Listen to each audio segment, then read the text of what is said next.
Hello, everybody. Welcome back to the Rim. We are here in the frozen north, middle of goddamn nowhere. We're up to 5 ponds, so that's pretty awesome. How's everybody doing today? Killer's on a watch streak. Aya and Blue and Barb are all here. We're going to start out our day doing shout outs for our friends and family here. So, Killer Jam 25 comes in every single day for almost a year now. So, go check him out. Good dude. Lots of fun. Really kind human being. If anybody else streams and I am not aware and you want me to shout you out when you come in, let me know. We'll get you sorted. I don't remember exactly what we're doing. I'm pretty sure we're just surviving here. I'd like to get ourselves some of these resources around the map. We are in the 4th of spring is our current time and place. Hiya, Aya. How far away? We're 14 days away from our next set of rituals. We are probably going to get some sun real soon. We're still growing mushrooms. We are 4 points away from reforming our ideology. I'd like to get back onto rice in theory, but until we have enough power that we can actually use the sun lamp, that's just not a realistic goal. We've got a skull spike down, which everybody seems to want to walk over top of and, make themselves walk slower. But hey, our barracks is looking pretty mediocre, so there is that. We've got 2 chairs and a stool. We've got a freezer full of meat, and I'm pretty sure I've got everybody taking care of their own food. Yeah, it's set on default. Everybody's eating pemmican. I have it set so that if it dips below 500 pemmican, we make more pemmican. We've got a little bit of fungus, a little bit of agave. They don't like the agave. When you go tunneler, it's kind of that double-edged sword of they like the mushrooms, but they hate everything else. We've got a couple of eggs left, so we could theoretically make some simple meals, a simple meal out of eggs. Now, is there anything... Barb is up here mining. I don't know why I don't have Barb restricted, but hey, Barb is up here mining plasteel. Maybe not the best idea in the world. See, that's the problem with plasteel is it's going to take a lifetime to mine. Do we want to let Barb continue to mine up here?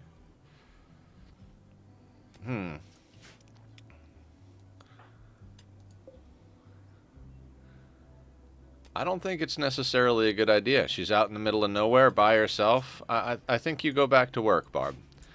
My fault. I would rather actually have her... If she's going to be going out mining stuff, I'd rather her actually mine stuff like the slate. Just because we need building materials more than anything. So, we've been talking about goals as we're here. We've got 187 steel. I know everybody has really been pushing for me to get into scanning resources so that we have renewable resources on the map. I said she's not going to get Tachyon, please. Buddy, please. She's not going to finish that before she has to come back home anyway. Like, she'll get hungry before she finishes mining that. Hi, buddy. You gonna come say hi to everybody?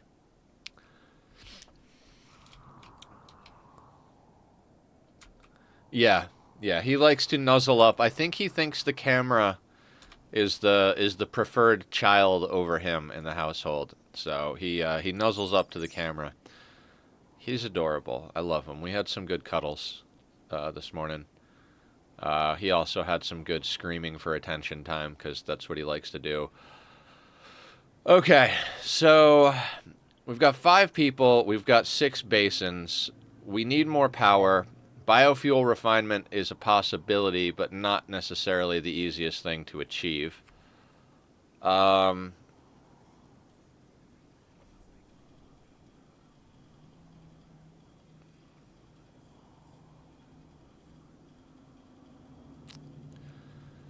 don't know what we're doing. I don't know what we're doing. I think more or less we're just waiting. Research is, we're not doing any standard research because we don't have enough power. Maybe he just realizes that when the camera comes out, you start talking, and maybe he just likes listening to your random words. Yeah, maybe. He is jealous of stream. I can tell. He wants attention. All right, so we would have to actually research void provocation in order to get ourselves the ritual spot. Interesting. I'm so basically we got to wait till we get some more power so we can smelt up the slag. Um,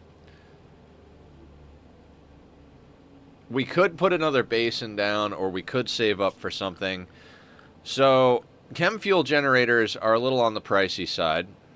Um, and have to be roofed in, so we can't really put them, well, not even on the pricey side. We can't put them outside because if we roof in a 2x2 tile, it's going to get in the way of one of these things. So we would have to put it inside. It does generate heat, so we could kind of maybe siphon off some heat, put it inside. Maybe we put it down here in the corner. It's also going to make it ugly in here, so there's that.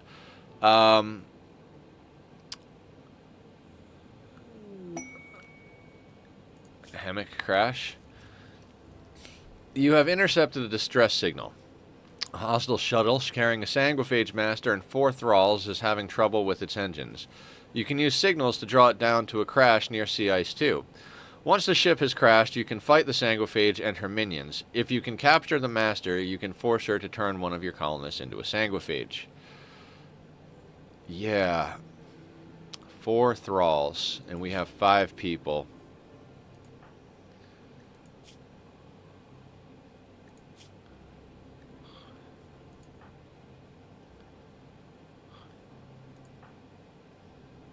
Do we want to take that?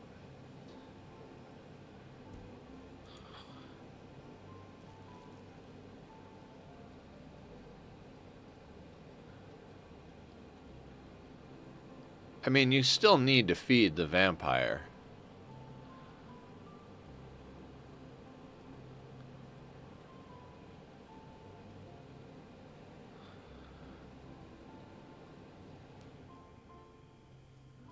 Oh, you mean as a prisoner? We don't have to feed them. Yeah. They will still mood break, though. Which, you know, causes problems. Huh.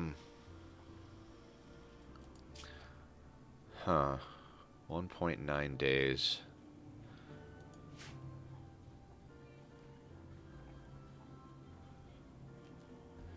You know, provided we can actually down them. The team is the same size as ours. I generally like having vampires around. That coagulate ability is really helpful. I don't know. Right, right. They can't die from starvation.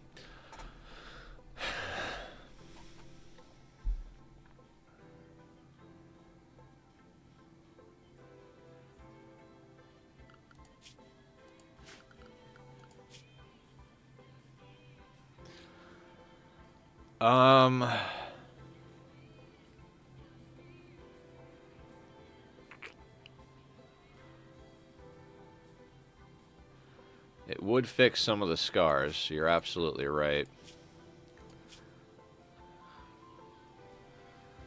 Could theoretically make Barb one, and that would fix a lot of her problems. I mean, everybody's got a scar in this colony.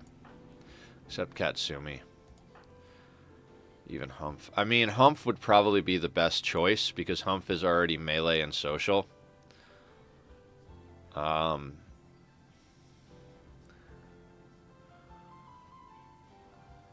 Yeah, we do have a secondary cook. Katsumi, or...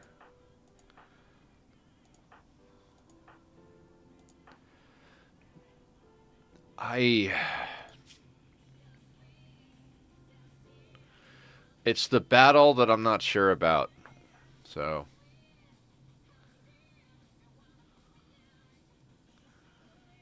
yeah. It might be worth turning Barb into... I don't know. Hang on, let me take a sip of coffee. I'm not feeling great today, guys. I'm just I'm really feeling the weight of the world at the moment, and it's hard for me to think. But we're gonna try and muddle through here.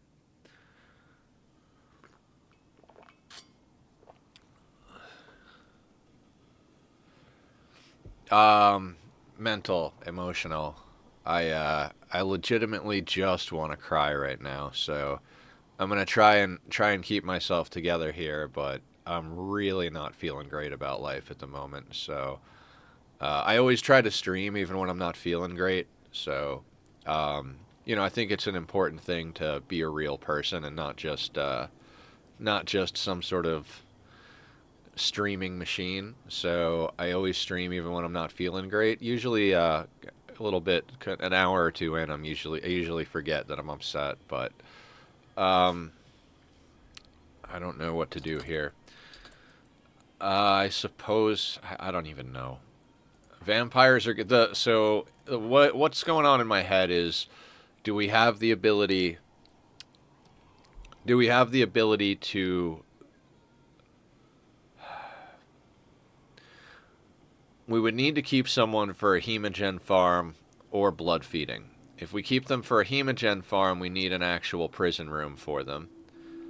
Um, if we have our if we have them blood feeding, we could theoretically keep them as a prisoner in our main barracks, and our vampire can just can't fix whatever is going on, but we can be a distract. Yeah, I appreciate that. Distractions are good.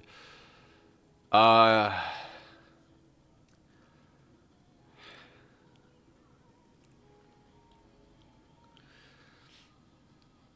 it would fix Barb's age problem.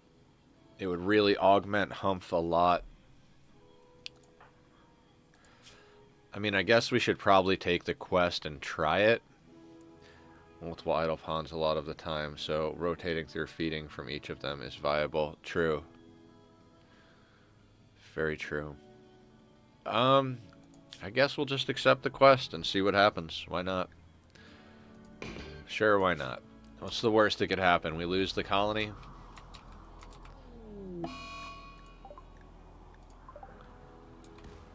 So it's all the way over here.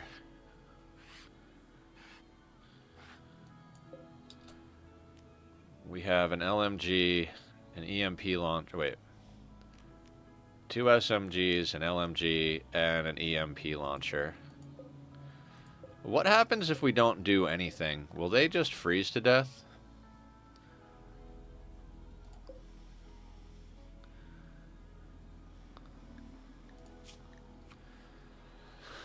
Tough, pessimist psychopath. Very neurotic chemical fascination. Hard worker pyromaniac. You think they attack? Recluse, fast walker, trigger happy. The vampire themselves is a slowpoke.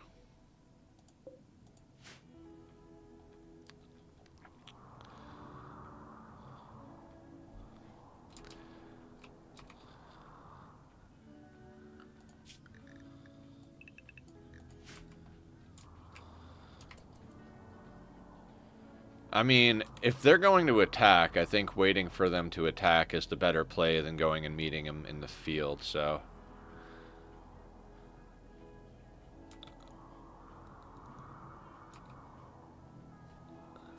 Yeah, I think our traditional tactics of kind of door juggling will probably be the best way to do this. Um,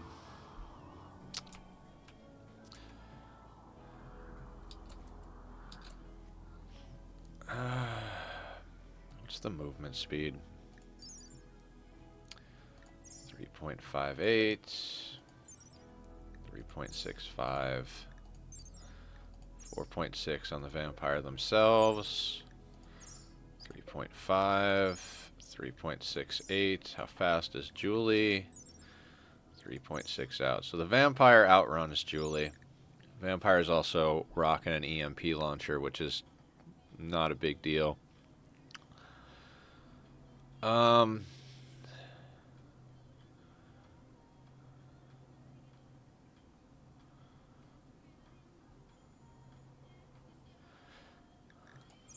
how's their insulation?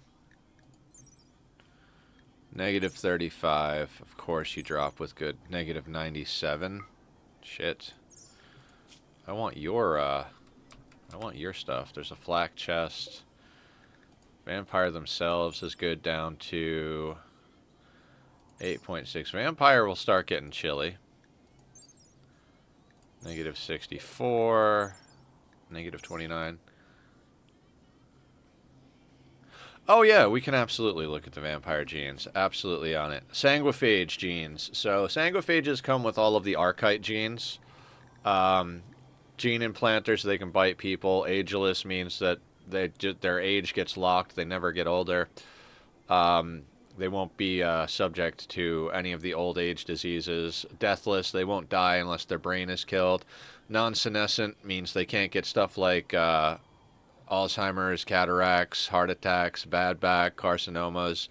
Archetype metabolism is just positive for their metabolic efficiency.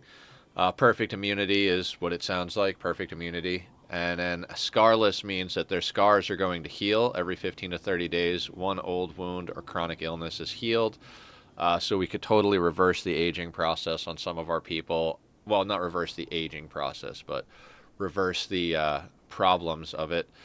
Hemogenic and hemogen drain, these give them their need for blood. Blood feeder allows them to feed. Coagulates like a super doctor. It instantly closes every wound. Long jump, you can uses some of their hemogen, so you can jump. They have to death rest. A piercing spine is probably one of the more useless things in a vampire. It's good like the first, if you do the sanguiphage start, the piercing spine is useful on those first couple of like one rabbit, one raider type attacks, but you know, if you're playing with traps are going to do you better than piercing spine. They're scared of fiber, they burn easily, they have mild UV sensitivity, they're immune to toxic stuff, so they can do whatever they want in toxic fallout or waste, whatever. They fast runner, size sensitive, so they make good casters. Super fast wound healing. They are aggressive, strong melee, low sleep, robust, makes them tough even if they're not tough. It's nice in the situation when you can use it, but yeah, exactly. They're genetically attractive, dark vision, so carries the gene, see well in low light, and are unaffected by mood penalties related to darkness, which is helpful for our colony. Genetically strong melee, intellectual, and social. Their metabolic efficiency is a 0, so they eat just as much as everybody, but they would require 8 archetype capsules and 57 complexity worth of gene processors if you wanted to make this without implanting it. I think waiting for them to come to us is the best thing we can do, because the sanguiphage the sanguiphage outruns us. So Julie outranges them by a bit with the bolty. Killer outranges them by just a couple of tiles with the assault rifle. Barb and Katsumi are not going to outrange them at all, and obviously Humph is more or less a melee pawn. Which raider? Food binge, Katsumi. Great timing. Great fucking timing. Highest shooting. There's a 1, a 0, a 4, 13 on the SMG, and a 4 on that. So we're going to have to arrest Katsumi because their food binge is going to send them outside. Hi, Tachyon. You want to come say hi to everybody? Is it Tachyon time? Come here, bud. Come here. This is a good boy. Who's a good boy? Come here. That's a good baby. Who's a good bubba? Tack attack. You're a sweet boy. Yes, you are. You know Papa's not feeling well? You want hugs? You're such a good boy, Tack.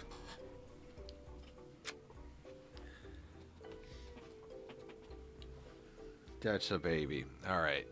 You just needed a quick hug, huh? I think keeping Humps hidden around a corner then jumping out to melee that one raider with high shooting is an option. Yeah, definitely an option. Where is Katsumi? Humph. Can you...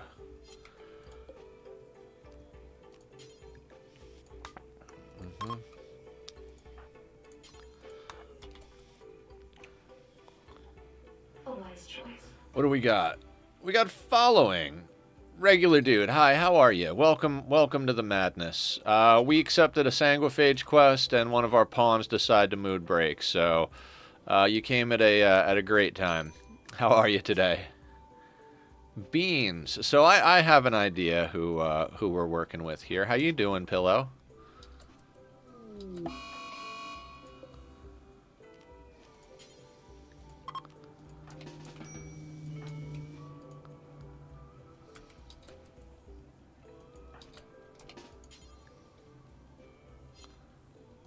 What is going on? Oh, I can't do this right now.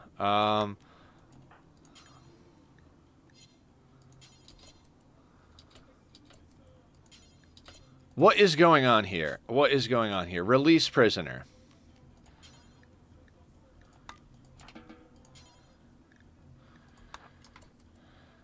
I don't have time for this.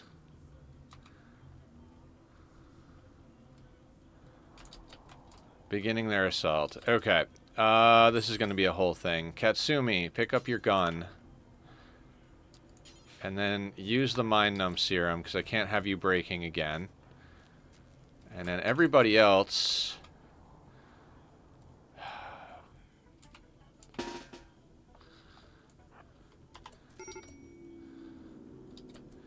Yeah, that'll be fine. That'll be fine. I love beans and Raid Shadow Legends.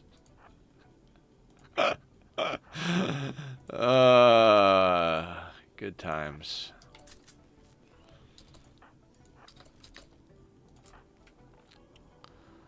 Alright, so Barb has got the best shot. We're gonna pop her marksman command. Redeemed hydrate. I can hydrate. I can do it. Hi, Tachyon. Be quiet, sir. Be quiet.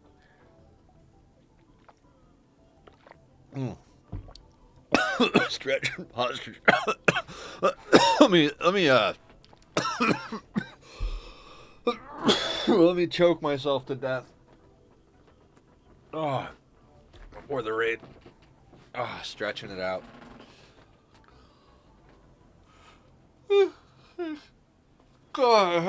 Okay. Are we awake? We're awake. Okay. Welcome, welcome. Alright, thank you, Blue. Much appreciated. Cheers. Okay.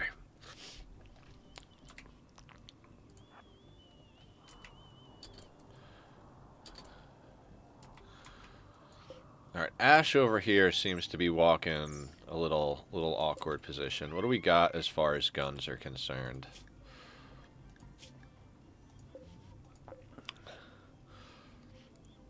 So we got to keep an eye on Ironhead. Julie will outrange Ironhead, but yeah, by decent.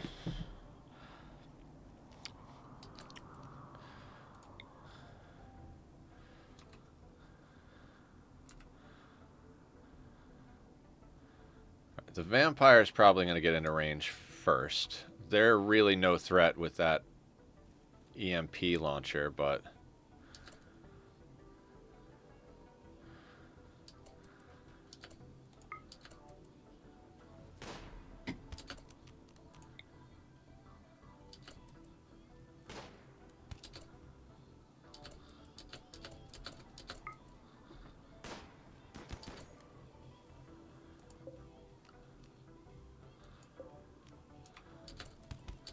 Vampire's downed.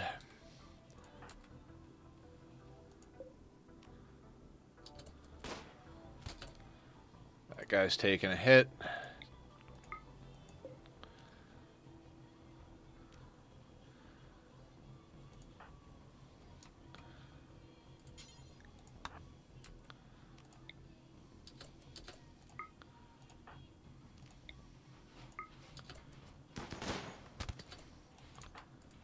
And in. Where's Katsumi? Let's get you over there to bait the people.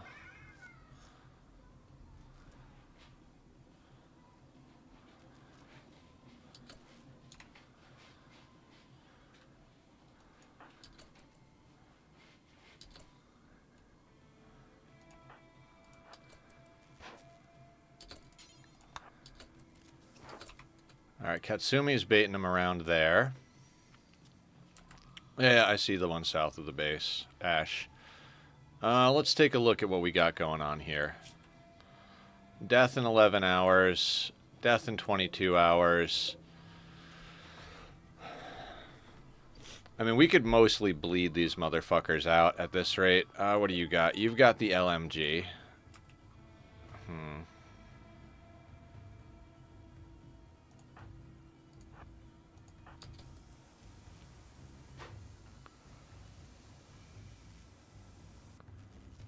Let's get humps in that doorway up there, or humph in that doorway up there. We move that over there.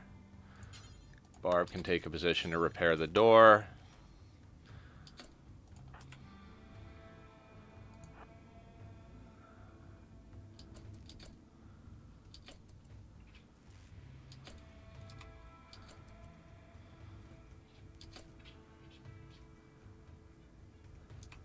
They keep rotating.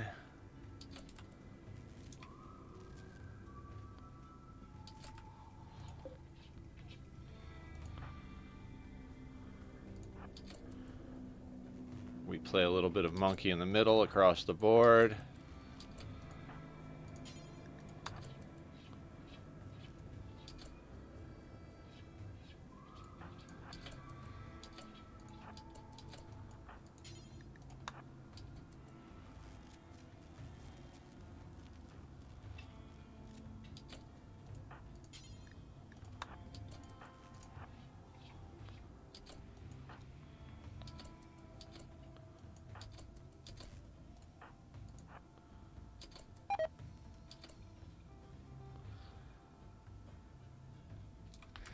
So, more or less what we're doing right here is just kind of letting them bleed.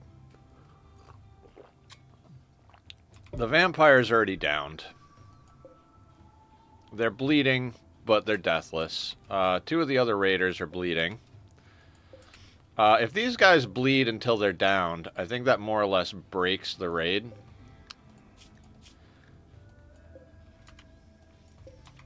The one with the best shooting is pretty well downed, so I think we might bring Humph over here and jump out and smash up some stuff. Let's bring Barb over here in case she's got a repair.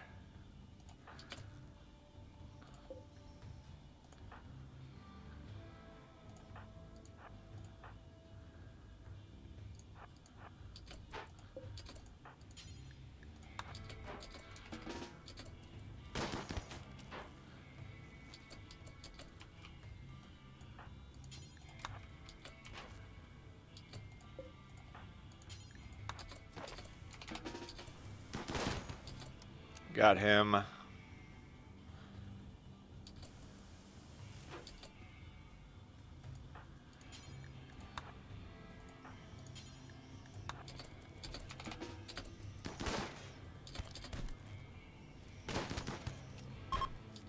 And they're broken. Did you take any damage? Nope, no damage whatsoever.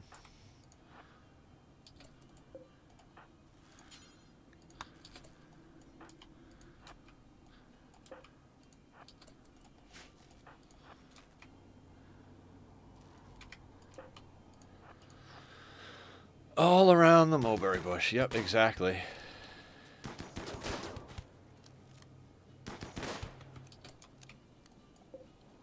And Ironhead is the only one that's putting any distance, so they're already bleeding. We should be able to run them down.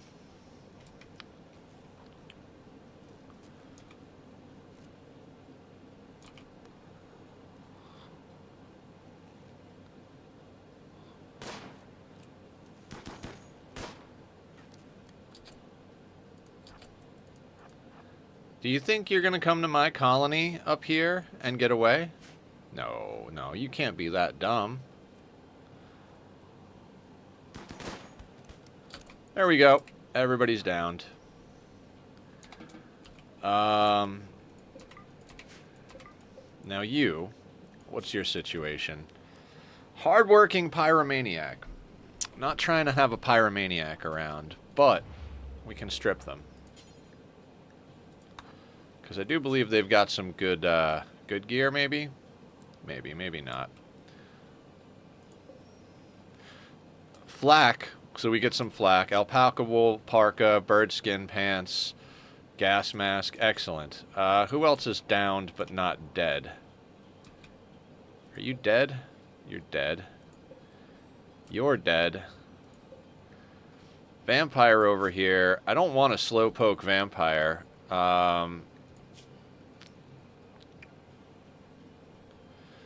Is the vampire worth keeping, or do we just steal the genes? We just steal the genes. Vampire's not worth keeping.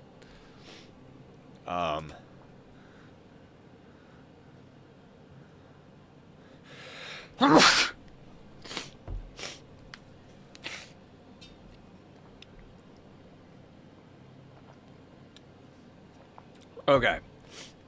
We got a couple of extra guns out of the situation, so we'll go into orders. We'll allow unforbid all items.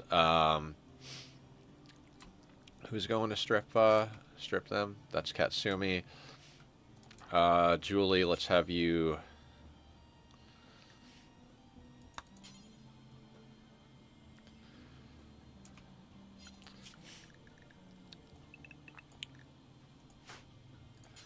Let's have you haul that guy out of the doorway, and then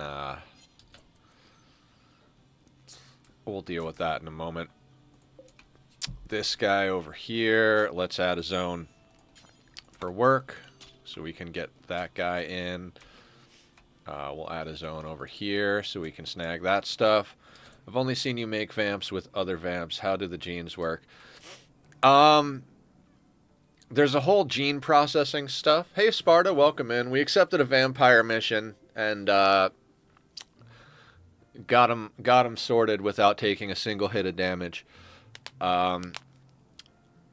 So the gene stuff, you can set up a whole gene laboratory and then mix and match and stuff.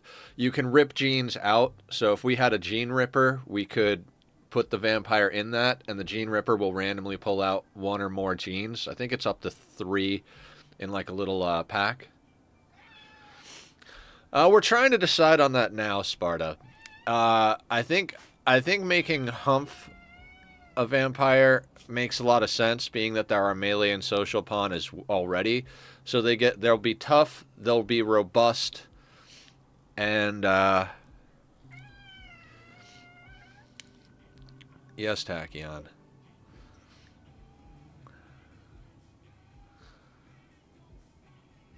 Deathless, great memory though, is good too. Yeah, it would fix a lot of problems with Barb. I think Humps for a colony defender, then after a few years, Gene cooldown, go for Barb. Yeah, that's kind of what I'm thinking. Tachyon, buddy. Hey! Hey! We need to stop the screaming, buddy.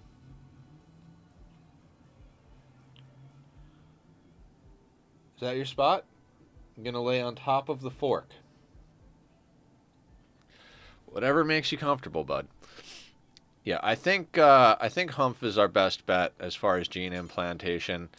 I think it does put him into a bit of a coma, so yeah, let's get him sorted with genes. This is all gonna be odd. Do we have a way of making some sort of makeshift prison for one of these guys? That's like, could we take this guy? You're gonna die, aren't you? 4 hours? Yeah, you're gonna die. Alright. We've got 5 blood packs, so there is that.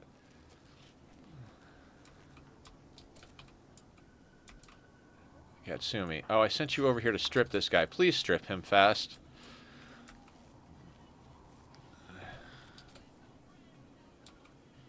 The outer generator room.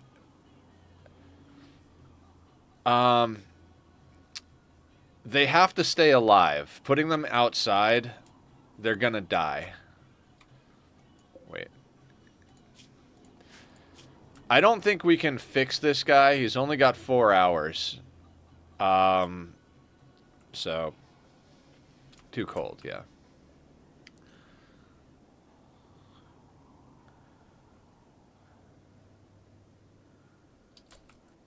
Um, I'm not sure what's going on. I'm going to have Katsumi. We'll move after into the room with Giggles. The room with Giggles isn't large enough, but I also want the flak on this guy.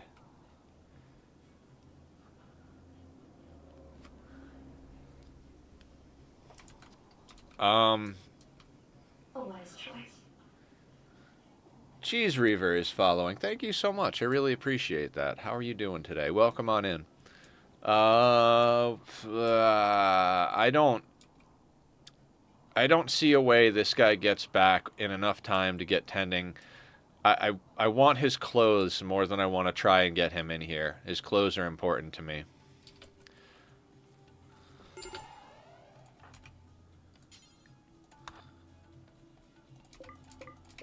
Should have had Humph drop everything.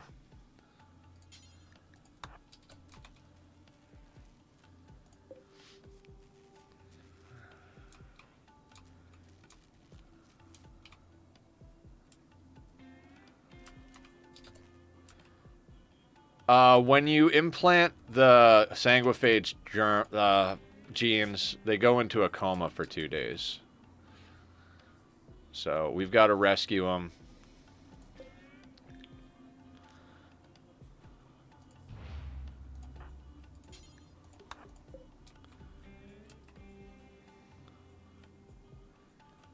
Been lurking for your stream for a couple of weeks now. Dig your vibe. Thank you, Cheese. I really appreciate that. I'm sorry the vibe is a little off today.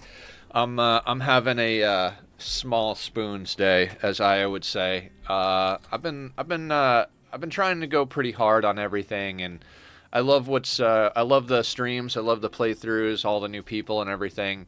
I'm just having one of those days where life's getting to me pretty hard. So I'm trying to get the energy back up. I appreciate everybody's help keeping me going. How do we deal with it? Yeah, vampire's still alive. Didn't get headshot. I don't think we can force a second vampire.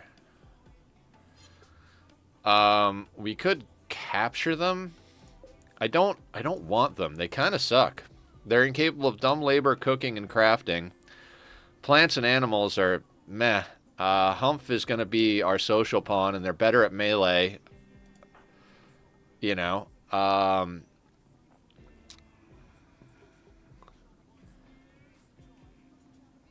Yeah, we'll get them inside. For sure. I just wanted to strip them.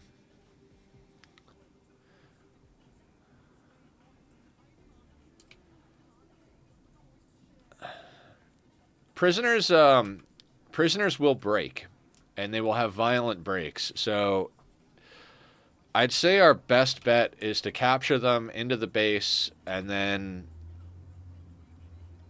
I don't even know. Maybe rip their organs out. But then we've got a lot of wealth on map. We could send one of our colonists to trade. Yeah, they only die from a brain brain injury.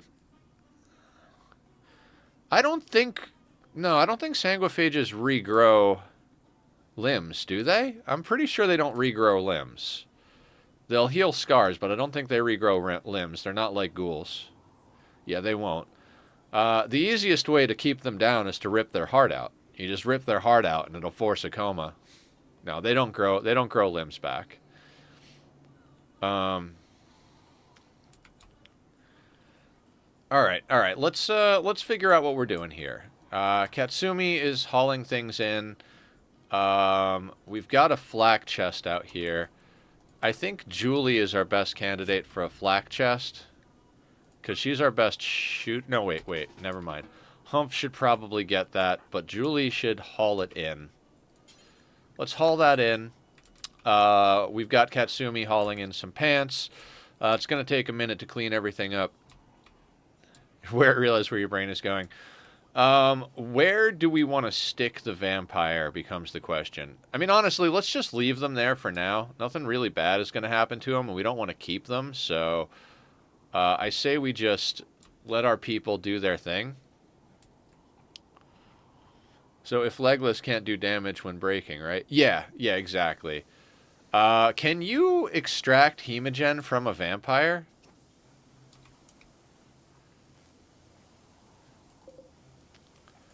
Let's shut these off real quick. Just got to make sure that we don't use too much of our power. Katsumi is taking Go Juice to inventory. I mean, I guess that's fine because Humph can't take it right now, but we'll get that switched over to Humph momentarily. After you're done with that, let's haul the Glitter World and haul the Hemogen.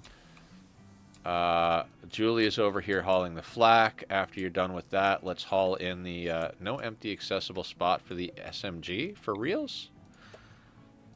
Like, hold on a second here. Huh. Well, let's fix that. Let's fix that. We'll have it. What happened?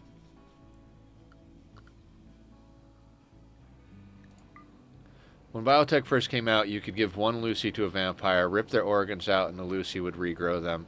You only needed to feed them one because they couldn't die from Lucy. They nerfed it and made it so after not having Lucy, it destroys the brain, which is the only thing that can kill the vampires. Blood feeder ideology would be good too, right? Humph is our leader already.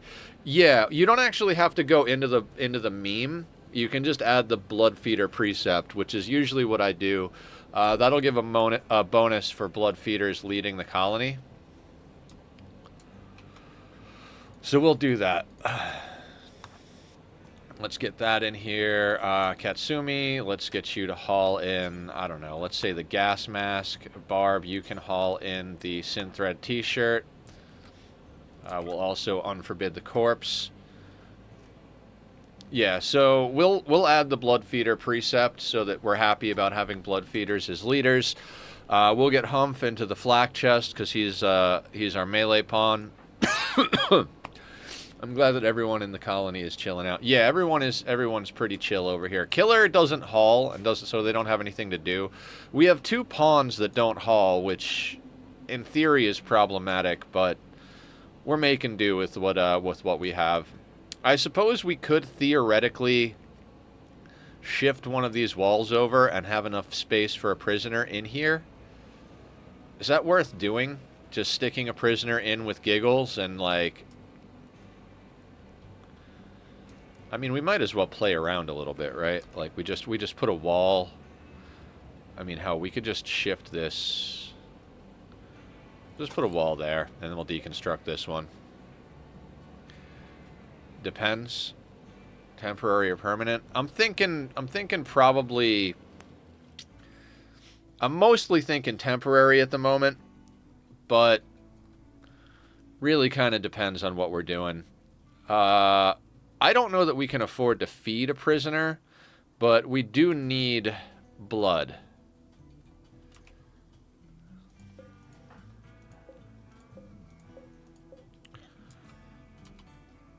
Alright, where is everybody? You're sleeping. Let's not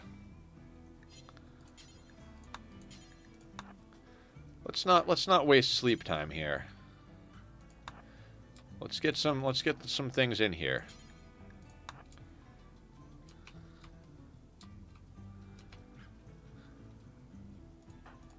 It's too bad Killer doesn't haul. Imagine if the prisoner goes on a mental break. Gotta catch. Oh, if we keep them long term, we will remove their legs or rip their heart out to force them into coma. I'm trying to figure out if we can like, I've never tried to keep a vampire as a hemogen farm. Could we keep a vampire as a hemogen farm? Like, let's say we did, like, take their legs or rip their heart out or something like that. Could we just stick them in here indefinitely and continue to pull blood out of them? No, I didn't think so.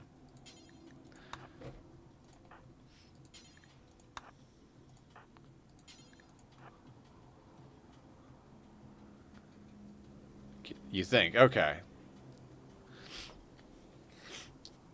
I mean, here's the plus side about a vampire.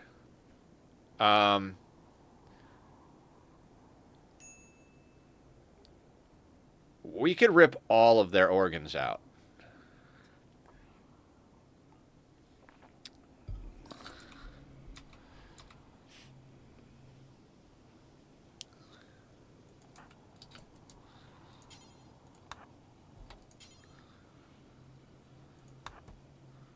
Like, we could rip both kidneys, both lungs, the heart. Like, we could rip all of their organs out. Because none of that will kill them.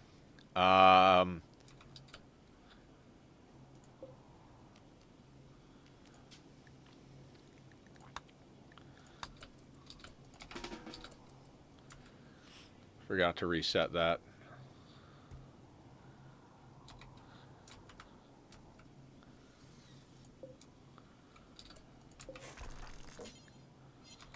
Right.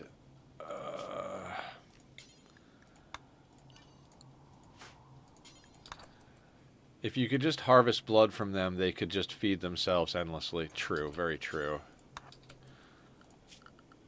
Let's go into furniture. We'll slap down one of these.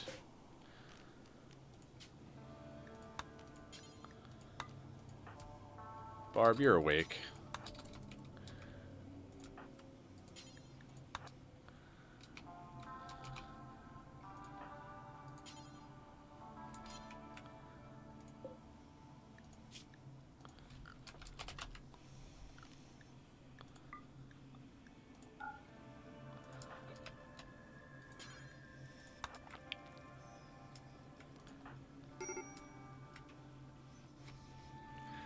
Maybe the lore is that the blood is different for something. I don't know. So I think it's a fair assumption that devs thought about that and balanced it ahead of time. I'm pretty sure they would have. I wouldn't imagine that that they let that one sneak by. And if they did, I can't imagine that it stayed in a bad situation for that long. Like unwavering prisoner. Yeah. I understand. Totally understand that. These meals. Can we actually... You know what? Let's just give Barb a fine meal. Why not? Prisoner over here. Yeah, we can't use them as a hemogen farm. There's no option for a hemogen farm. Hello there. I have been sent by the Hydration Nation, not the brand, to remind you to hydrate. Thank you so much, Reboy. Thank you, 293. I appreciate it. I will hydrate. Thank you so much. Thank you. Welcome in. We're doing stuff and things and stuff. How's your day going? Reboy? Excellent. How's your day going? What's good in your neck of the woods? We're doing things and stuff and things, and yeah. Gradually cleaning up after an optional fight here. I feel like the colony is going really good at the moment. I'm not 100% sure if I should be that confident in myself, but I feel like we're doing all right. We've got 5 people. We've got a pretty good way of dealing with raiders, at least human raiders. We do the old juggle. We're grabbing a few things that we're going to be able to use and or smelt down. Katsumi over here. So we can upgrade Katsumi to this good SMG. What other weapons did we pull in? I mean, this EMP launcher, that's gonna get chewed up. How much medicine do we have? 22.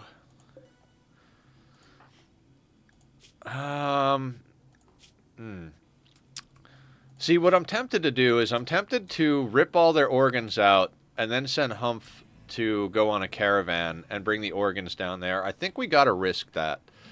I mean, we're playing a risky enough game as it is, but seems like a pretty stable base for sea ice. Thank you. We have been playing this a lot. We've been playing this 3 days a week for... Are we on 9 or 12 days of this? I think we're on 12 days of sea ice. We've been doing this for like a month now. Oh yeah, I'm realizing why sea ice is so fun to watch, because a lot of the stuff in the game can be map dependent, growing period, available resources, etc. But with sea ice, it's a pure showcase of what is and is not renewable. Yeah, let's take it down. We need the steel. Also, maybe take killer instead for bait bot and the weight. The problem is, I don't think killer can do social at all. Killer's got a 3 in social. Optimist, Jogger, Cannibal. The reason I say Humph is because if we do get jumped, it'll only be by 1 raider, and I'm pretty sure Humph is a vampire with tough and robust and 10 in melee, plus the piercing spines. Like, I'm pretty sure Humph is the most likely candidate to stay alive. Most plants and plant materials are renewable, and if a meteor hits down, you can drill for stone. Really? Oh, that's right. When a meteor hits, it changes the ground underneath, doesn't it? I gotta remember that. I don't know how all that works. First time sea ice playthrough. Never done sea ice before. Will probably never do again. 1 out of 10. Wouldn't recommend unless you haven't done it before. Watching a sea ice playthrough is what got me. What was the final thing that pulled me over to the Rimworld world. When I had first seen Rimworld, also when I first saw Oxygen Not Included, I was not sold on it at all. I was like, I had several people, Johnny Cat and Blind Linus and a few others, be like, you got to play Rimworld, you're gonna love it. It's right up your alley. It's like, it's a very smart game and requires a lot of attention to detail and this and that. There's a lot of story, all these things, and I'm like, I don't know. It doesn't look very good. I mean, not to judge a game by its graphics, because, you know, games don't.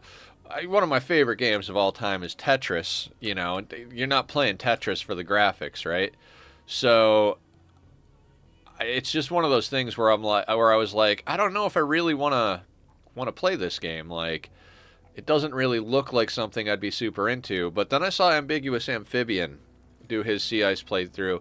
And, you know, AA is just so good at storytelling that it was just like, okay, I get it now. I see why people like this. It's just absolute madness. So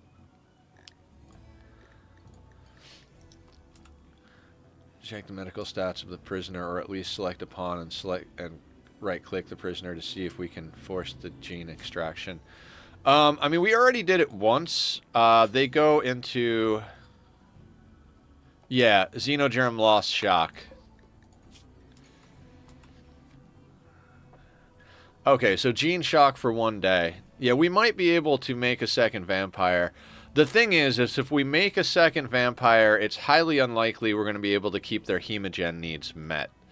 So that's the problem with that.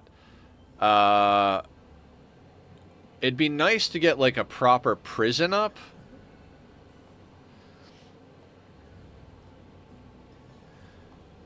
They need to regrow their genes or they die. Yeah. I mean, we're not trying to keep the prisoner, so...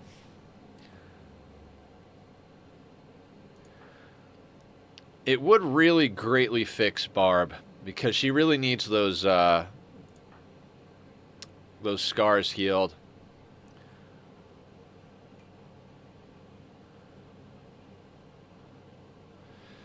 Yeah, it's not really a matter of whether or not we kill the prisoner. It's a matter of whether or not we can afford to sustain 2 vampires. You got to remember that the vampires are going to require death rest, so they're going to have to go down.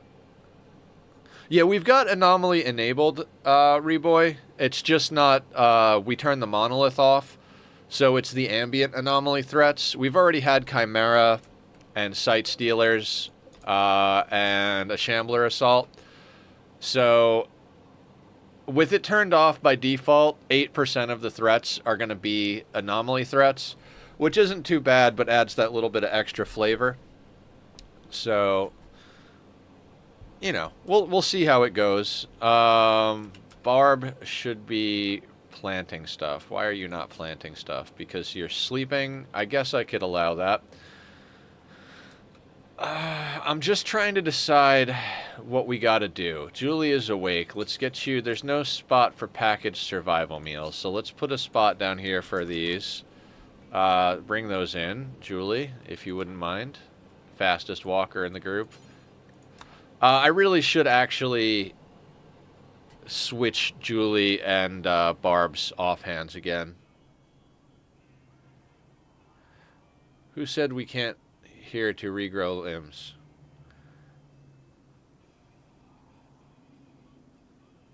Yeah, they're not bad. They're just ugly. Barb's got a lot of problems, so we're trying. We would like to heal some of her scars. She's also old. That's the problem with Barb. She's 66 years old, so 67 years old. Making her a vampire would greatly increase our chances of keeping her around long term. That is true. If Barb is having mood problems, we can just stick her in death rest if she's a vampire. We might make Barb a bit of vampire then. Like I said, the hard part's going to be keeping Hemogen for everybody. You need... I think one prisoner is a little bit more than a vampire needs. Like, one prisoner will feed one plus a fraction of a vampire.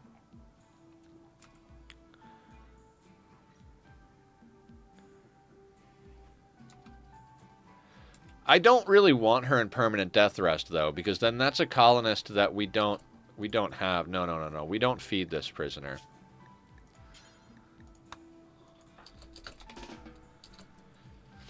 Death rest is like crypto sleep caskets, but without the advanced tech. Yeah. No, no, no, no, no, no, no, no, no, no. Why are you feeding the Hemogen pack to her? I don't want her to have Hemogen. Why? Why? 0. You can also force death rest when things get bad. Yeah. Yeah, I know about forced death rest. Let's clean the barracks if Barb is gonna... If Barb is gonna cook, we need the barracks to be cleaned.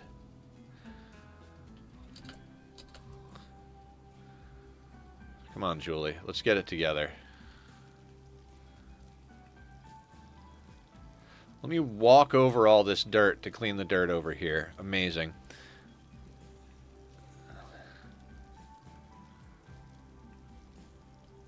Talk about some ADD cleaning right here. Coming from the ADD guy.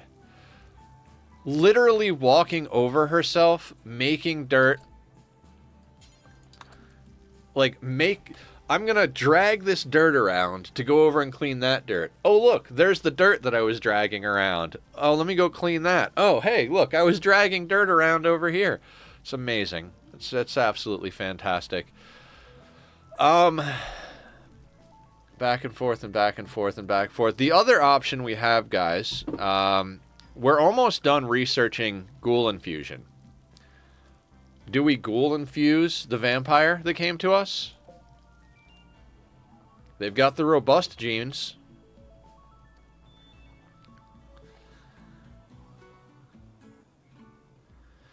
It's like that one slime dude from Undertale and Metaton's Hotel. Ghoul infusion, ghoul infusion, ghoul infusion. They'll still have slowpoke. Yeah, that slowpoke is kind of a bad situation. Do we have enough meat long term? I mean, I don't know about long term, but, you know, could always send the ghoul on a caravan with somebody and leave them somewhere if things get shady. Yeah, that slowpoke really does screw it up, doesn't it?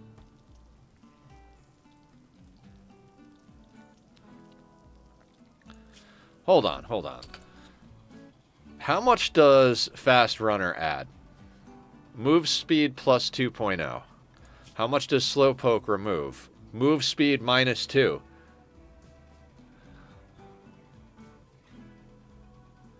I mean, one of the shards...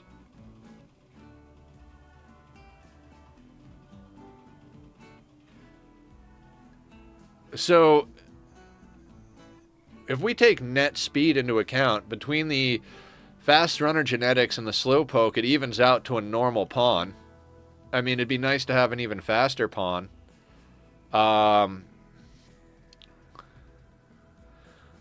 We could literally rip all of their organs out, do ghoul infusion, they would grow all of their organs back, we could sell their organs, keep them as a ghoul.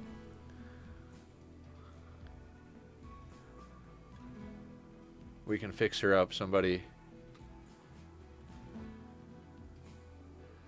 who's actually useful. I mean, it is true. God, there's choices. There's choices.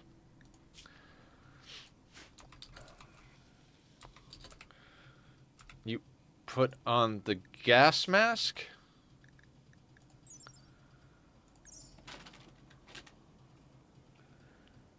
I mean, I guess...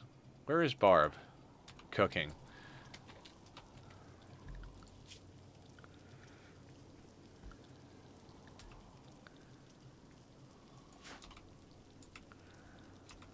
Barb right now until we have a reliable and steady source of meat is our best. Yeah, I think you're right, Sparta.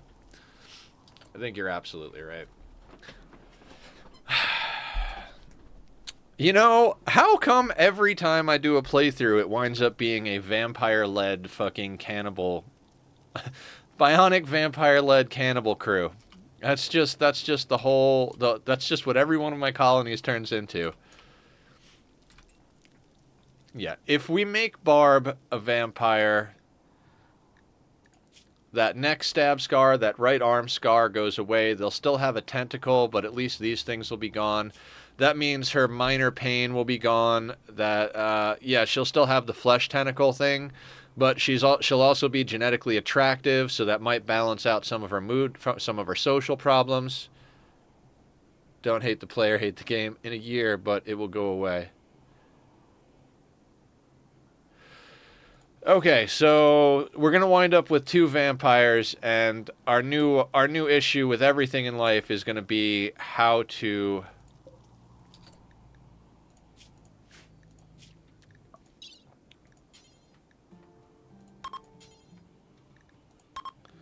All right, so we can only pull. We can only really pull one of each organ because we can't have them go unconscious if we want to reimplant the genes, but I would like to get the organ. So let's see if Barb can actually... Oh, you know what might be good to do? Hang on one second. Strike that just for a second. We should have a light in here somewhere. Okay. Let's... Oh my god, the zoning. Alright, don't make me regret this, pawns, but I'm gonna rezone everything. So if we put in a wall lamp, that should be good. It's pretty clean in there. So we put in the wall lamp, then we have Barb rip out the organs. We hope that we don't get raided before Humph wakes up and we can send him off map. Humph has got, 21 hours. We should be all right. Removing body part.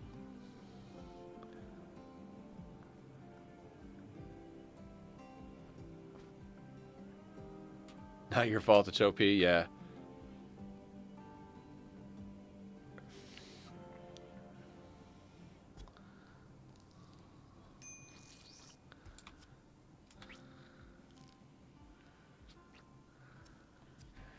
Alright, I mean...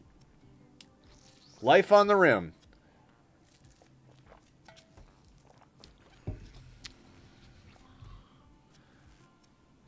Right, the light is not on.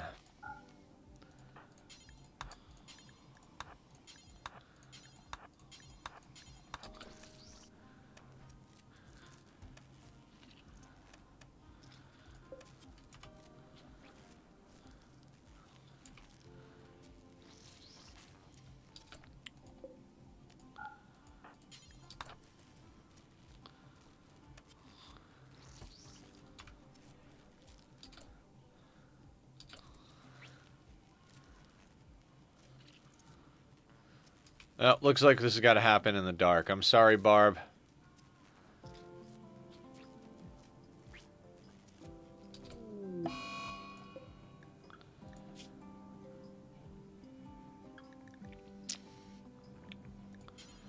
Doctor care, no medicine.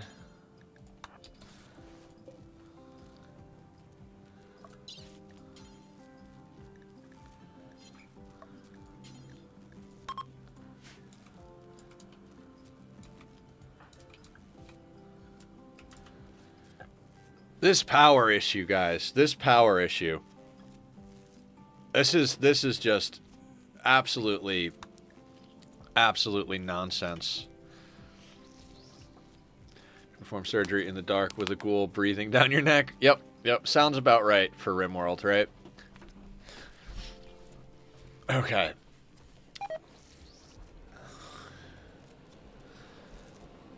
Can we please get some goddamn wind, Randy? Randy, please.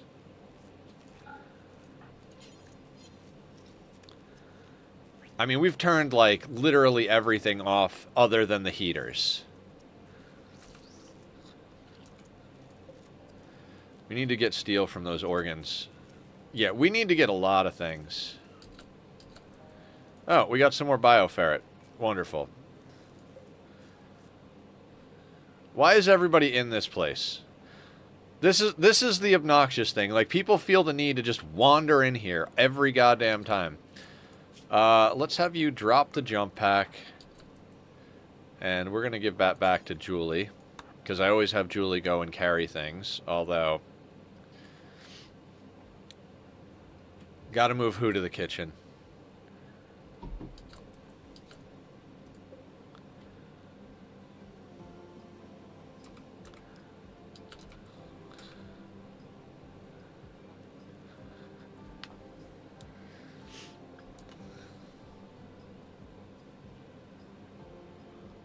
We don't have the cables to even connect the light. Oh, right. We don't have the cables to connect the light. Well,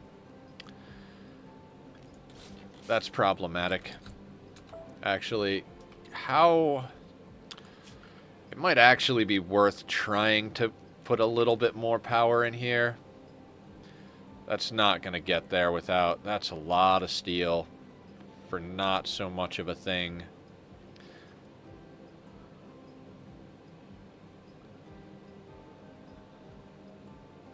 I mean, we have a light on the wall over here. We just haven't been using lights because they kill the mushrooms.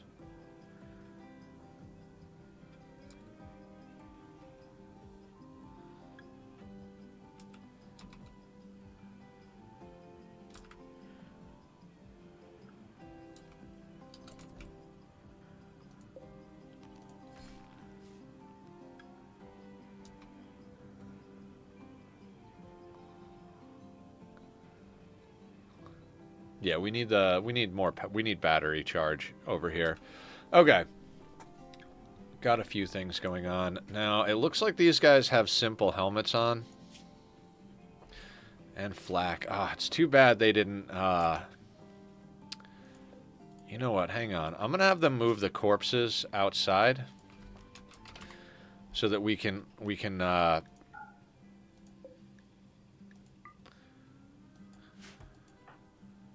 strip the corpses outside.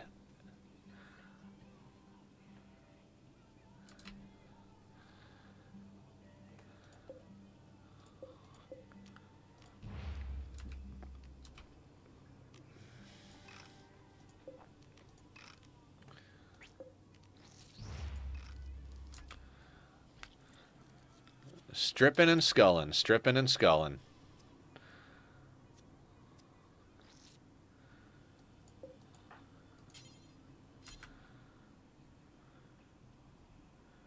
Once the battery's charged a bit, I agree. Yeah, move it over to where the kitchen is. Yeah. I mean, it'll turn the barracks into one big prison, but like you said, we only need it to be there long enough to, Julie, are we serious here?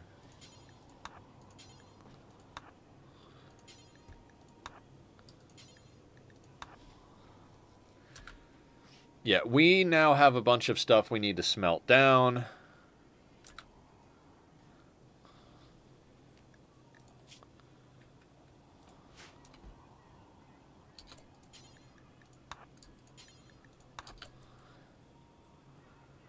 Okay, so we're going to move these corpses outside, strip them as well, snag their skulls as well. We're not going to make skull spikes everywhere right off the bat, but it'd be nice to have a couple of skulls on deck. So strip, extract.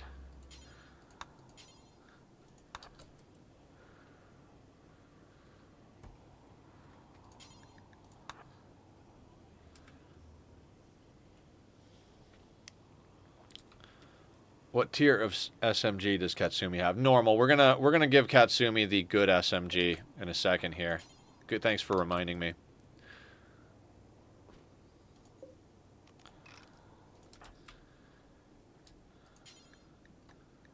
When you wake up, grab that SMG.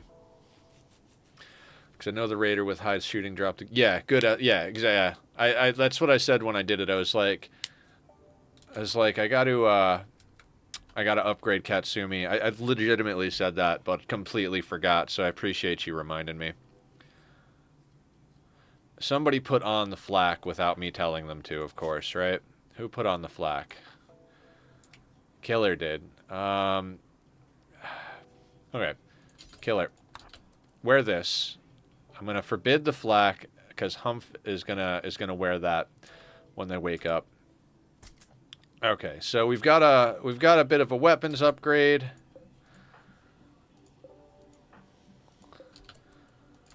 We're gonna forbid that for a second.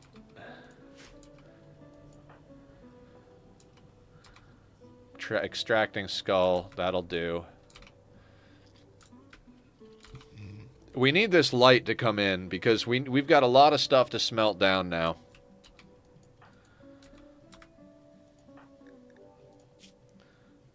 "12.1 hours before our melee person wakes up." I guess we can put a little bit of juice on this action.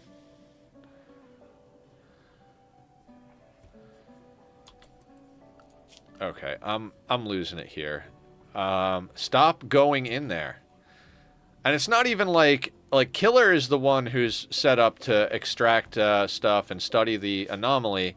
It's not even like we can do anything about it. It's like Killer's going to go in there regardless. And now Barb is wandering around in there like, if I take this space out of the work zone, then Barb can't go in there and do the surgeries. If, you know, we have Killer set to go in here. We have 2 separate zones, but it's like, fuck it, let's just add it back to the work zone. So, I guess I got it. No, I guess it's just stop going in here. Just stop going in here. I'll just have to change zones to have people go in there and do things. I'm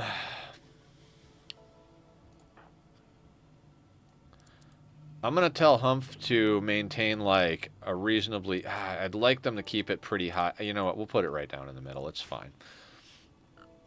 We've got 5 hemogen packs to find a prisoner. 12 days, so we should be able to get through to our next rituals. At the very least, hopefully we can find ourselves a blood bag by then. We do have to be conscious of the fact that we need a prison for that to work. I'm not saying we need anything crazy big or anything like that, but we need at least a 1x2 space that we can stuff them in, rip their legs off, and extract hemogen from on a regular basis. So we might have to spend a little bit of materials just preparing for that. It's not an optimal situation by any means, but I'm thinking we just tuck a little tiny prison right here. You know?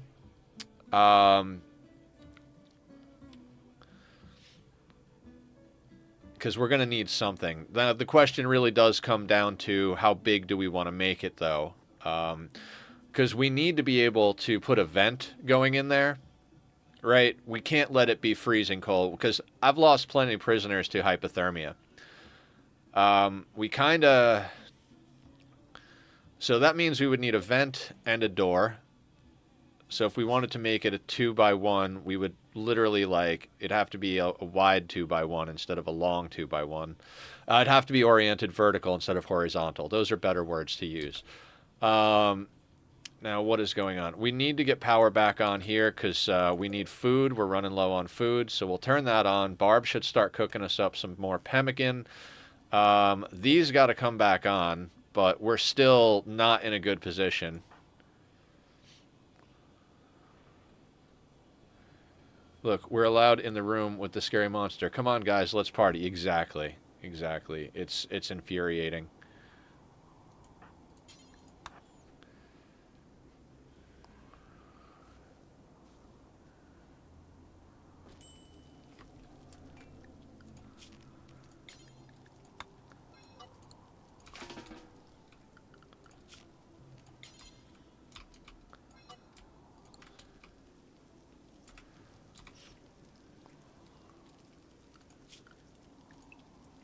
No, wait.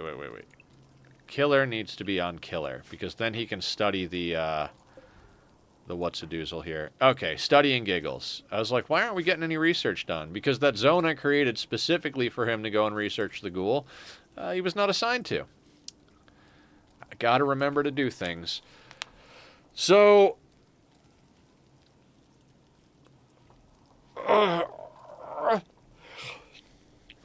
I think we should plan to have about 2 to 3... Well, fuck, you have to feed them, right? If we have 2 vampires, we're going to need at least... I'm going to say we probably need, like, 2 blood bags. I mean, we need, like, 1.5 blood bags with 2 vampires, right? So you can't really have a half of a blood bag.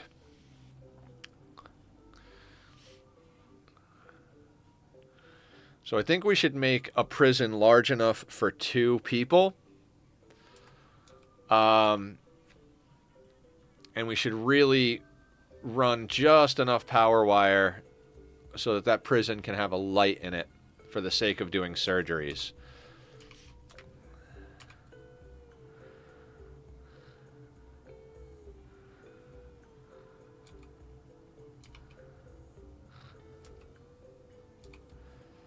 Huh. I'd also really love to floor this space. It would do a lot for, God, that would just be too much, though.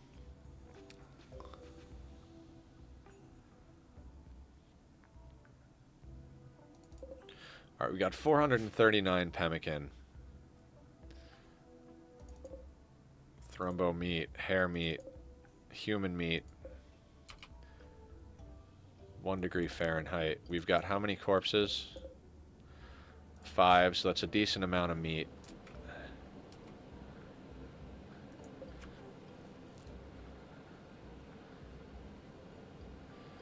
And I do apologize if I'm going real slow here. I'm just trying to keep my wits about me.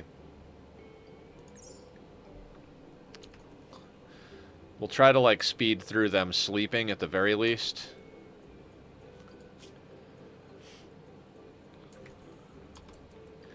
I think we gotta put Barb back on a, back on an all sleep and recreation.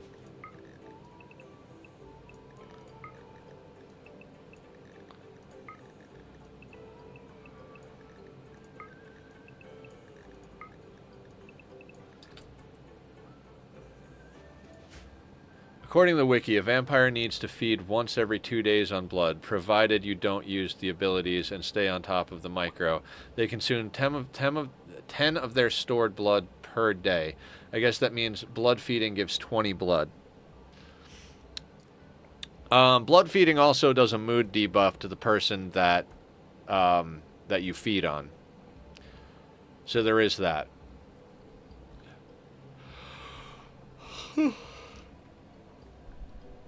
Oh my god. Oh. Oh, Jesus. Unless you get the precept for blood feeding revered. In which case, the colonist that gets fed on considers it an honor to be fed on by the vampire. So, definitely going to need to get that blood feeding precept.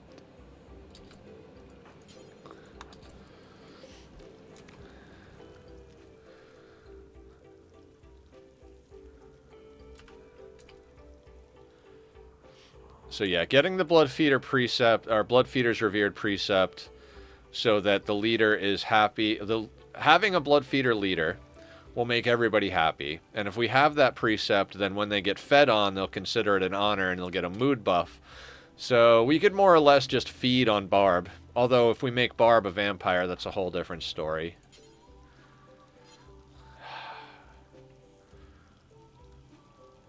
I mean, do we make Barb a vampire, guys? Is that, like, for sure what we want to do here?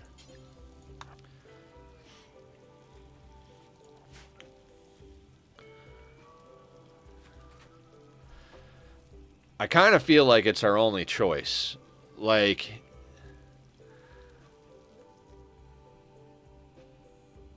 Now, like you guys said, we could try and pull a couple of organs real quick, which would be useful for all sorts of things, but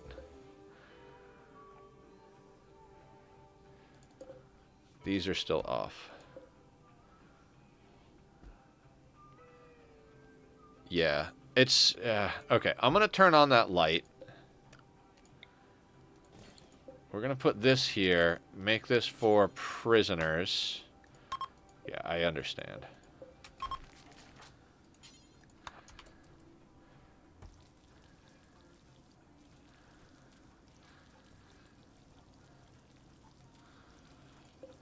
Actually, hang on.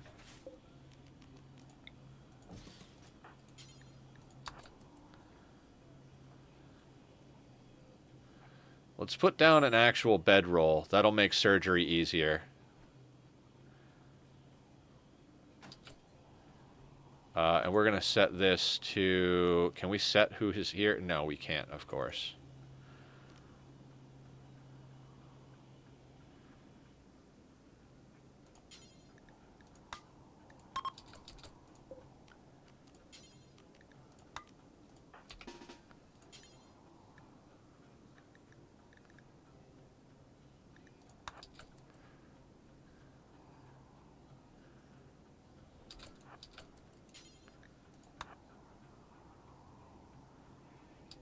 Best quality bedroll? That's a good question. The excellent one.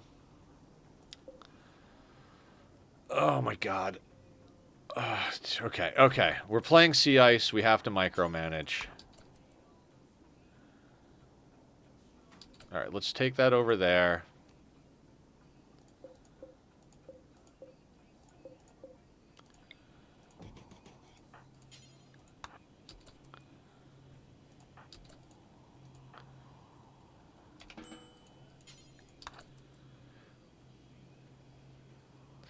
There's a few excellents. Barb's carrying one of the single excellents right now.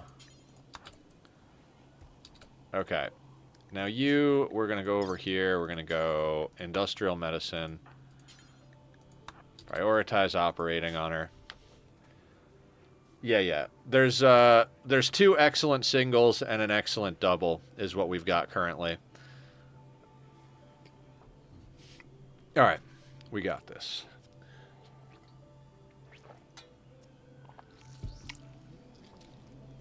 I really do wish we had the possibility of having more meat, because ghouling fusing her is a good one, but I think you guys are right. Humph has to be a vampire because it just makes sense. Tough, robust, melee pawn might as well be, you want Humph to be a vampire. They're going to be able to get in and engage. They're going to be even tougher because of the robust gene. So Barb is a second choice, but I think it's going to be better trying to manage two vampires than it is to manage Barb's bad mood. Okay, so we got an organ.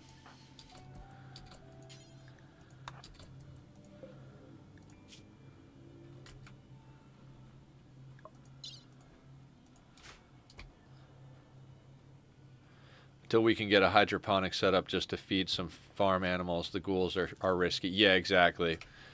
Or until we get late enough game where a single tribal raid yields enough food to feed the ghouls for a year, you know what I mean? But that also comes with its own risks. We gotta get a lot more powerful before we can consider feeding things on human food. I mean, we talk about it all the time, right? It really does just come down to the fact that we're gonna have to roll with the punches, whatever those punches may be. So, whatever comes along, we're gonna have to do.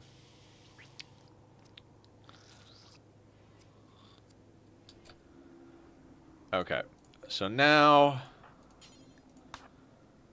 yeah, that'll kill her. That's fine. We got 2 organs. Let's get Barb.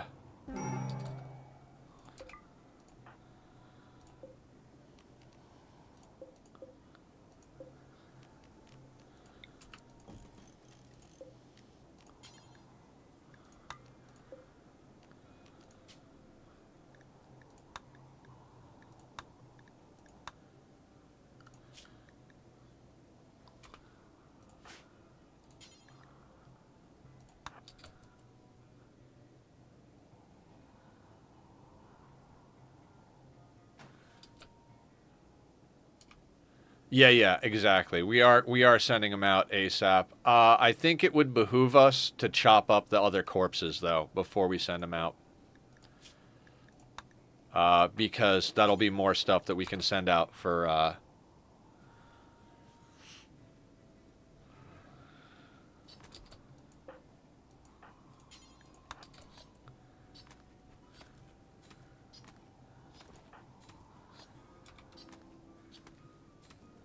Humph.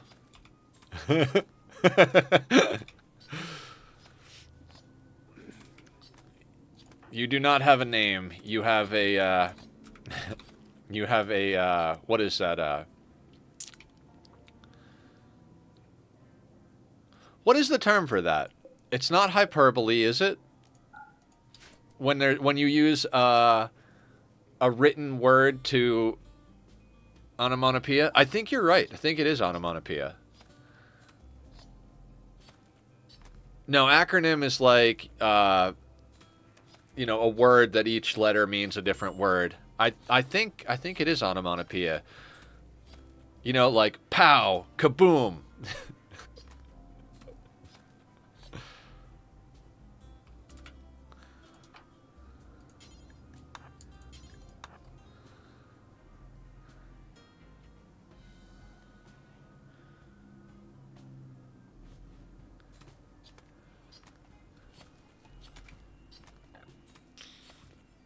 Yeah, okay.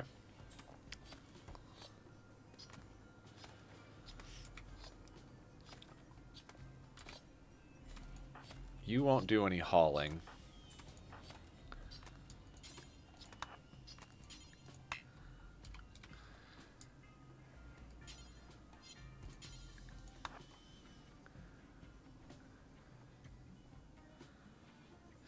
Okay, as soon as we get these other corpses chopped up, we're going to send Humph out.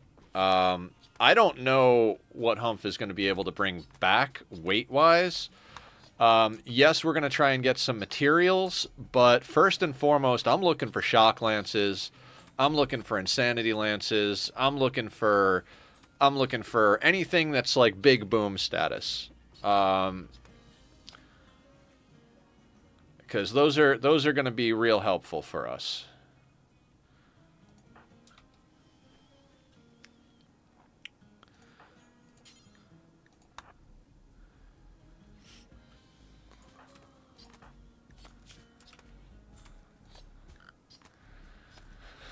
Okay, so somehow or another, we wound up with another vampire colony. Every colony has been a vampire colony since our very first Sanguiphage start. The Sanguiphage start eventually turned into an all-endings run. We did Ship Launch Royalty, Ship to the Stars, and Arco Nexus. It was before Anomaly released. That's why it's not... Anomaly's not on the list as well.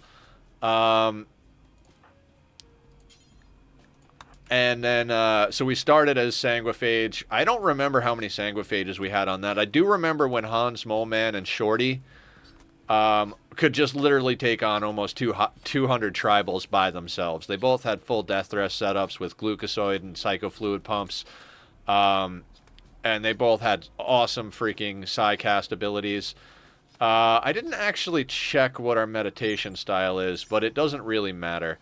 So... what it comes down to is that Humph is probably going to have to become royalty. So, something really cool that Anomaly changed is that it's not as difficult... it's not as difficult to use royalty as a way to get Psycasters because of death refusal. So, what you can do is you can bring a pawn all the way up to count, right? Imbue them with death refusal, set an heir, kill them, their heir inherits their title, the title then allows them to get all the Psycasts, get to level 6 Psycast, then you imbue them with death refusal. You can literally use imbue death refusal and the royal chain to make everyone in your colony a level 6 Psycaster. Because when they die and get brought back to life, they lose their title, but since what gives them the Psycasts are implants in their brain, you get the Psycast. Yeah, it is. That is exactly that. That's the thing, Blue. Once you have imbued death refusal, you can literally just pass a title. You do have to build something, like when you name someone as your heir. So, like, basically, you go to the comms console. I didn't think of it either. I learned that watching Francis John. But, yeah, you go to the comms console. You say, hey, I want to declare this person over here as my heir. And they're like, okay, cool. They're your heir, but before it's official, you got to build this little monument for us. You build the little monument for them, and they're like, great, great. You built a monument. You made the phone call. All good. That's your heir now. And then you just euthanize them when they have death refusal, have them stand back up, and bing, bang, boom. You do still need to have the throne room and the throne room for them because you need the throne room in order to do the bestowing ceremony. So that's a lot of wealth right there. So it's not something you can do really early on, but we're definitely going to wind up playing the swap the title game. All right, so what kind of situation is Humph in over here? Humph needs food, so let's actually micro that. Now, let's get you some pemmican you actually like. There's probably agave in the other one.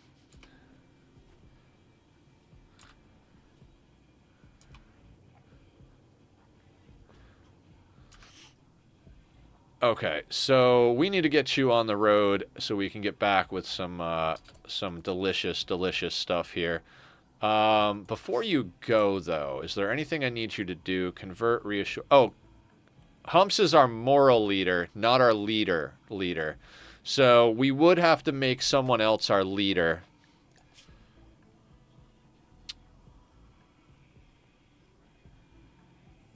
Okay, so not an important thing right this moment. 3.8 day caravan. Humph. Let's send you out there. You're going to bring all of our textiles because I'd rather you bring all of our textiles. That's already too much weight. Jesus. We might have to keep some of those in favor of sending organs. Alright. I guess let's pick things and then we'll fill it out with all that. I mean, the clothing, we could definitely get rid of some of it. But we'd have to send Killer, wouldn't we?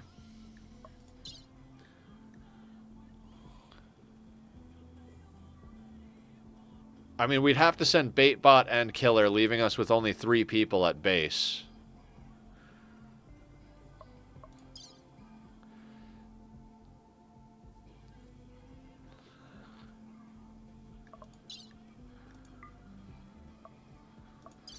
I mean, I guess we could try.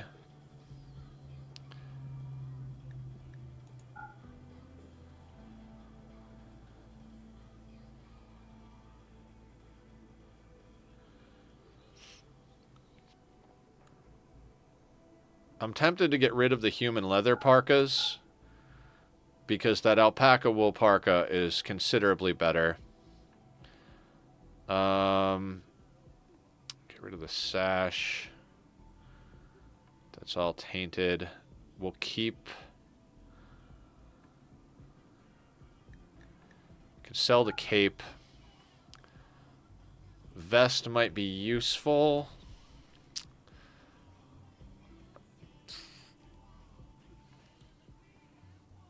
Yeah. We'll give it a try.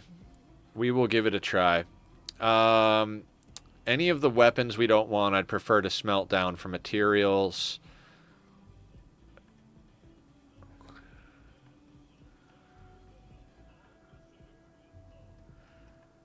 The bow? That is true. Do we want to get rid of our masterwork bow?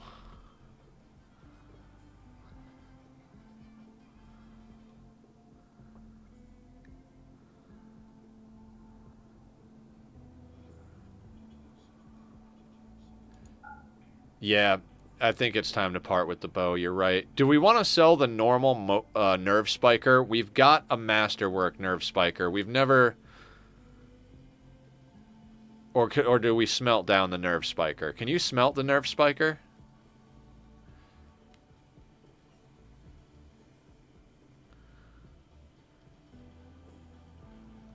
I think you can smelt it and get bioferret, right?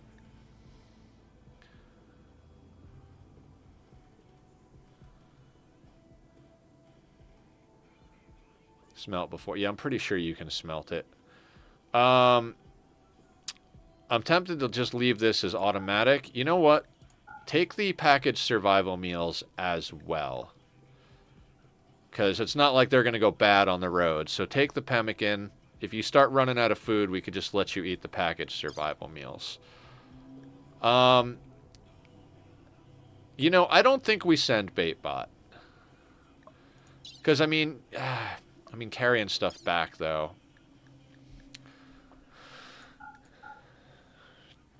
I guess let's see.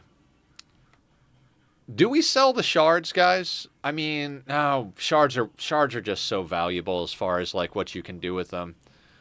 Like it's tempting to sell them, but then if we need them and we don't have them, that's a whole other thing, and there's no real renewable way to get them.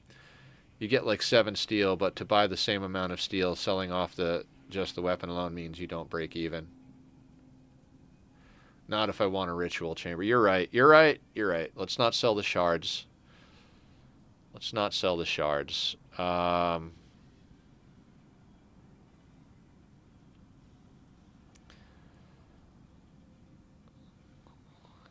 We can smelt the EMP launcher, smelt the EMG, smelt the revolver. We could sell the slate club because we've got the thrumbo horn, which is a much better weapon. So we could sell the slate club. That normal bolt action, again, we could smelt it. We could smelt it. Anything we could smelt, we smelt if we're going to get rid of it. Normal cloth toque.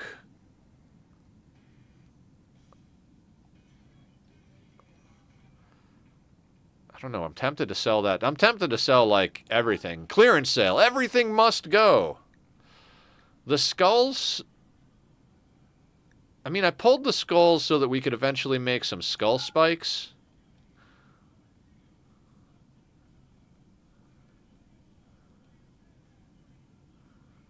I think I'd rather keep the skulls and spend a little bit of material here and there putting up some skull spikes. Because if you get up to 6 skull spikes, I think you can get like a +3 mood to anybody who's chilling around them. And given the problems we've had with mood and the fact that we can't seem to get enough stuff going to get onto drugs, I think it might be a good idea to keep those around. That's why I was pulling them. The 1 uranium, not a bad call either. Yeah, that's just sitting there. I mean, it's not worth much. The trading loss on losing is fun. We'll probably get like $2 for it, but if we've got the room for it, we might as well. Is there anything over here we actually want to sell? I don't think so, right?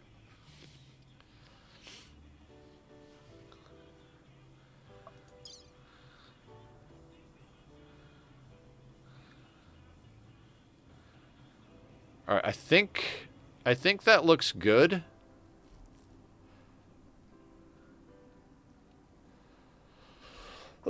I think that looks good. Maybe the bird skin pants. I think it's 2 eggs for 1 meal, but I think you can also do like 1 egg and some mushrooms. Oh, that sounds good. A mushroom omelet? Guys, I want a mushroom omelet right now.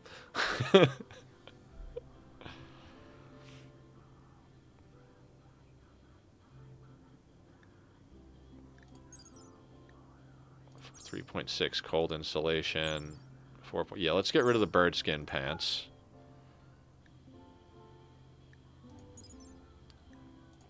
$8.4 on that.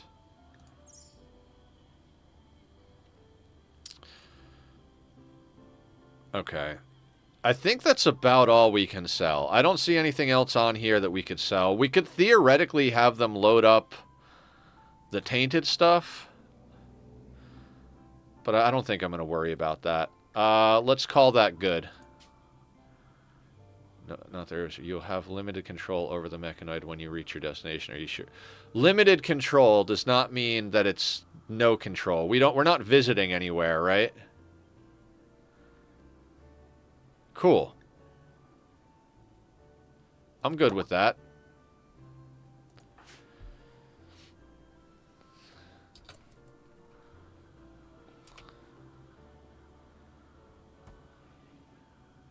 Yeah, it's just a back and forth. We're not doing anything on the map, so... Oh, I gotta... for next time, we really do need a caravan spot. Because they pick a random spot close by to base, and they go there as part of the caravan. So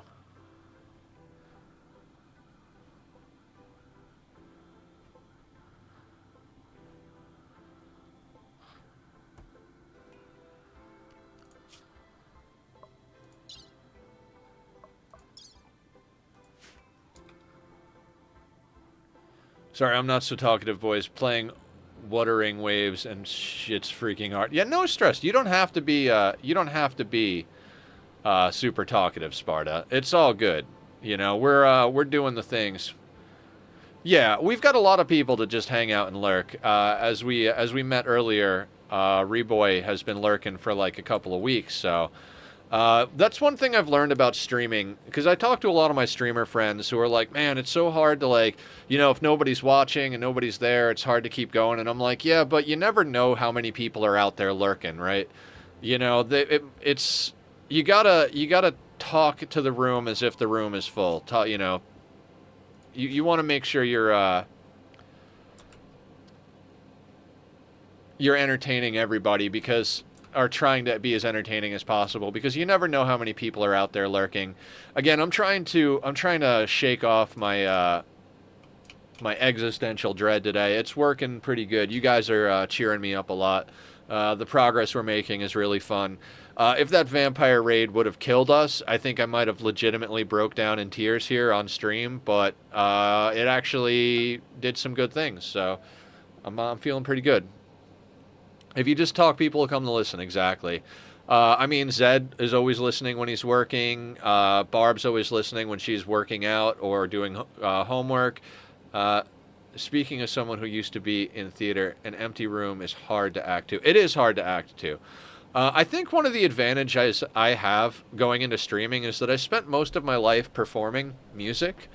My band, we were a little insane. Finally got my fingers working again in terms of a fighting game. Yeah, fighting games are a whole different animal than everything else.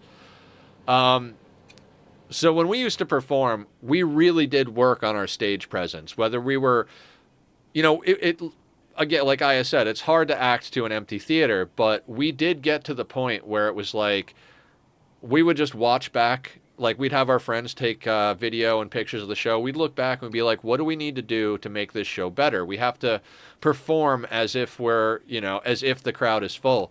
And we just started embracing being absolute freaking madmen on stage, just jumping around, climbing all over the place. I've caused myself repetitive strain injuries before, I bet. I remember back to one show, right? We were playing at this place called California Institute of Abnormalities. It was this really cool place that was done up to have like, it's basically like if you picture like a circus sideshow or like some like oddities museum, like that's basically what it is, but they had a stage for performance. So there were like, two-headed babies in jars and like weird circus stuff painted on the walls, but it was such a great vibe. It's like walking into some like twisted dark circus sideshow type thing. Absolutely loved it. Take breaks, stretch, all the supportive things, but don't hurt. Yeah, definitely don't hurt yourself. It's not worth it. And so we were performing there one night, right? And we had a small audience. I think we had like 5 to 10 people, maybe like 10 people there, right? But there was also seating. And so there were a few people sitting down, and we were just up there giving it our all, trying to like get everybody going.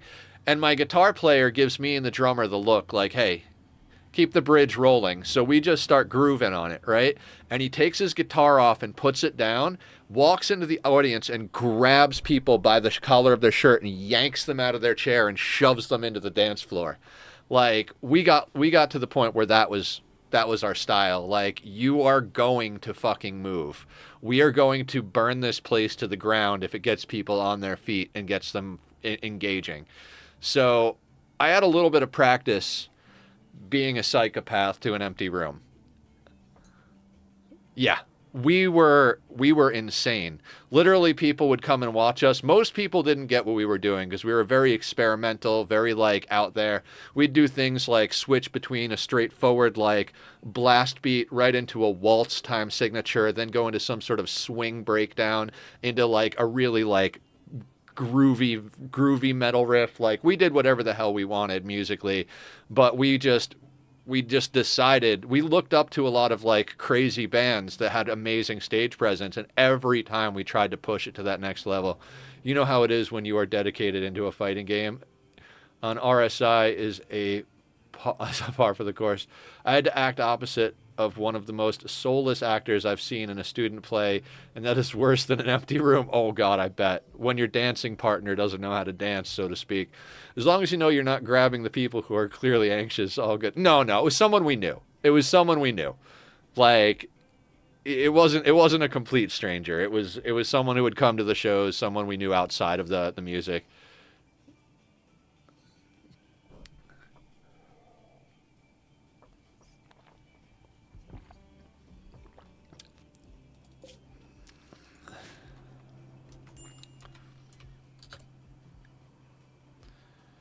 Oh wait, Barb is starving. I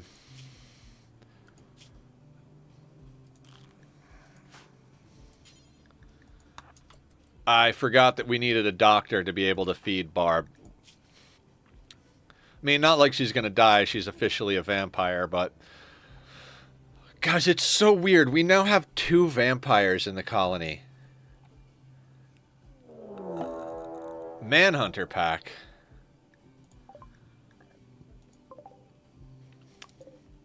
14 Arctic wolves. Oh, also we have this ship we can deconstruct. Oh, and there's a regular Arctic wolf over here. I mean, we got some things going on. Vamps would be great in the Arctic. There is a horror movie about it. Is there? Let's lock our outer doors. Let's schedule everybody in walls.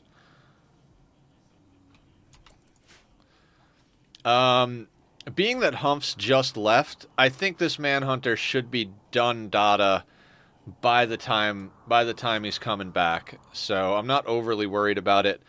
One thing I should have taken into account is that Barb's our cook, but I think we've got enough pemmican to keep everybody going until she gets up again. Several straight months of darkness. Vamp haven't. Yeah, the vamps don't have a problem with darkness either. So that's going to help Barb out a lot in that she's not going to be upset about darkness. So we should be able to sort Barb's mood out a little bit more now that she's a vampire. She won't care about the darkness. Eventually her painful scars will heal. She'll still have the flesh tentacle. Cultist hate chanters. Now, I think the wolves will go after these people, right? Right, they have to. If they don't, we're kind of hosed here.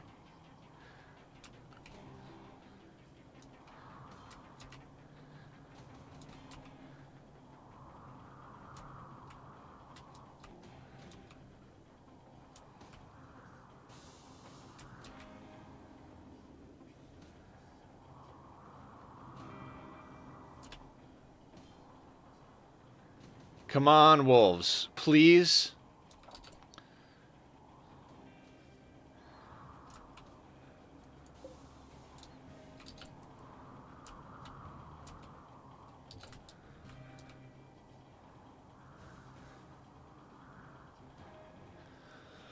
Okay.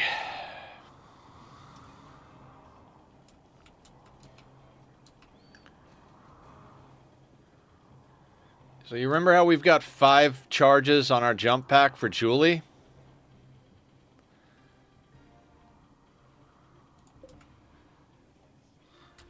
We're fine.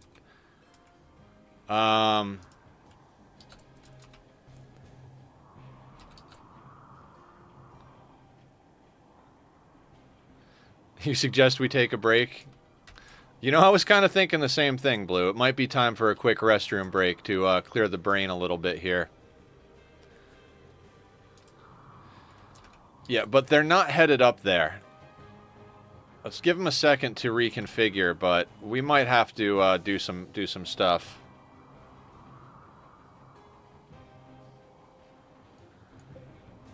Yeah, they're not moving up there.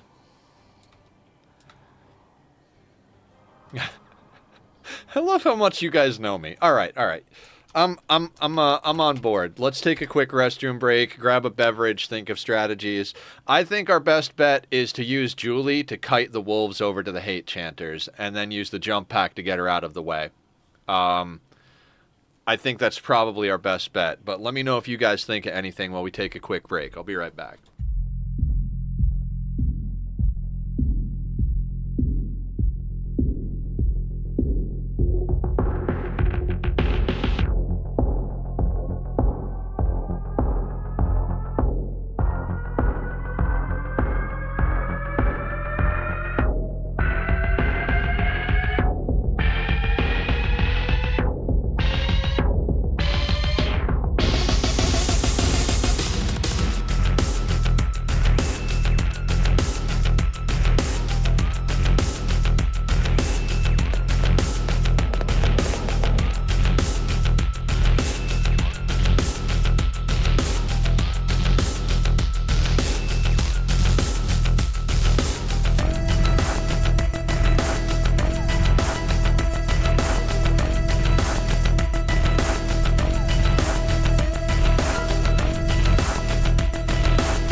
Alright everybody, I'm back with a clear head and bladder, and I grabbed myself another cup of coffee. That's why it took me a couple of minutes. I wanted to get some more caffeine. Which pawn is our sniper? Julie, right? Either way, I think we need to send the sniper out with the jump pack, have them run as far as they can, to jump within 4 to 5 tiles of an animal. At minimum, we need to get the chanters in 2 jumps. Yeah, basically. You guys are, reading my mind. So, what did Sparta say up here? Just need to kill the chanter. Okay, oh, that's blue. Alright. So, here's the thing about hate chanters. There's not one chanter. They all come on map, and they all start chanting. They go into a trance, and they start chanting. So, until you do enough damage to them, they won't begin their assault. Hump is, kind of far away. Which, imagine if we hadn't gotten that wealth off map, what would be happening right now? That would be insane. I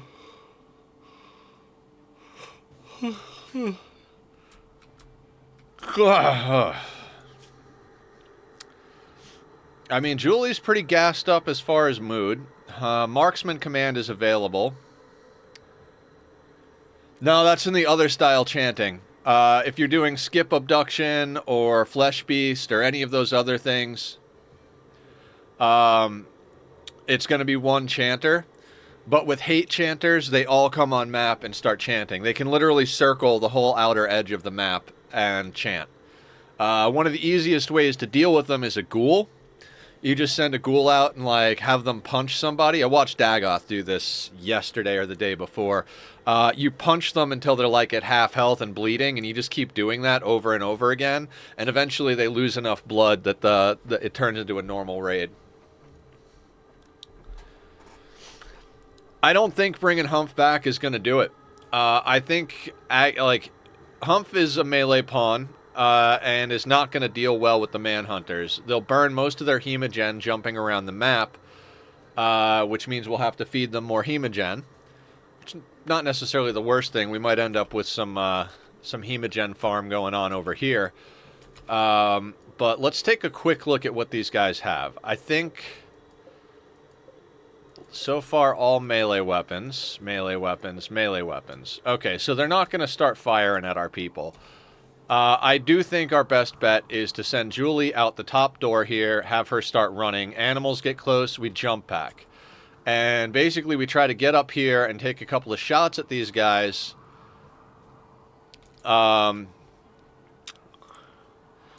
We have to get them to interact with the manhunters. Dragging the manhunters up here and getting a few shots on these guys might get the party started the way we need to. But let's take a sip of our coffee first and foremost.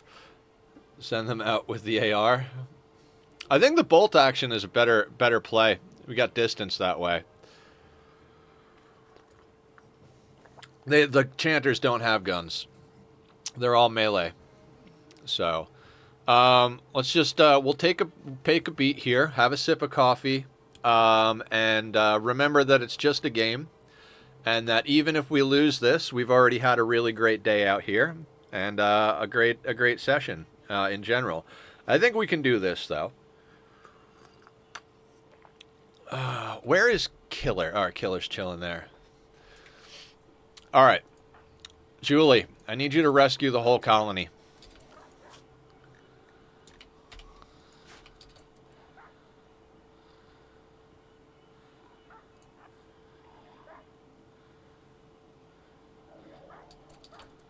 Gotta wait for an opportune moment. Mysterious cargo. I'm not dealing with you right now.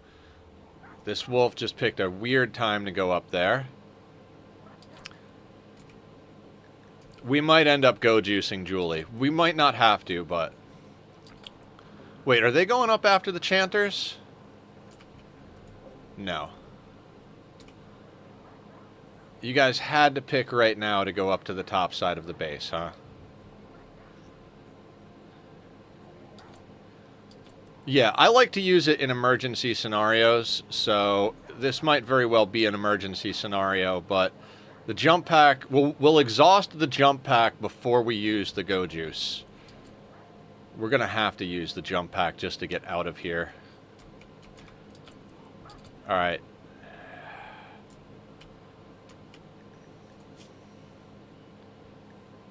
Hate chant whisper is -5.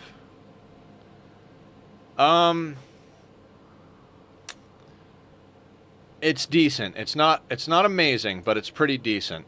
Let's turn off fire at will.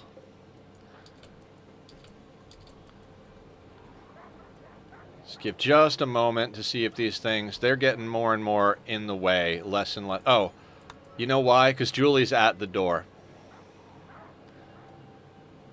They hear her behind the door is what's going on.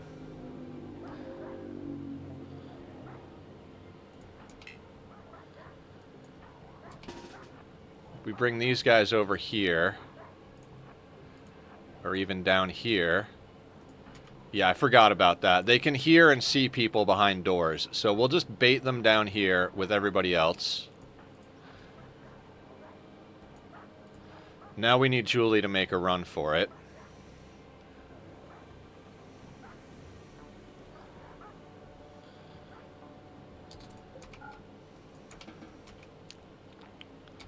Actually, leave them there for a hot second. Let's get Julie running.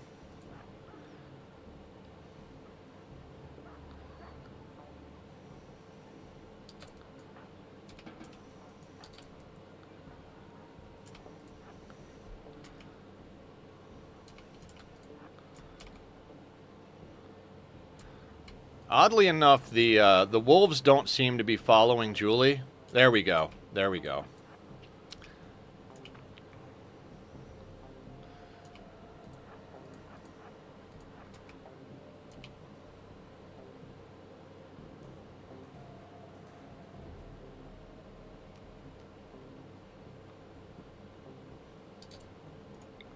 All right, time for our first jump use.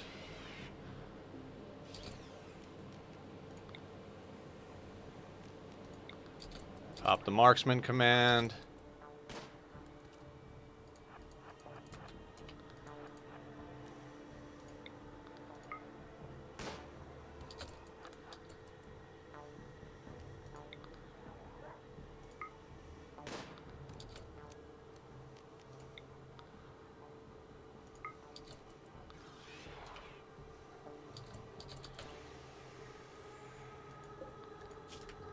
Bleeding, bleeding, bleeding.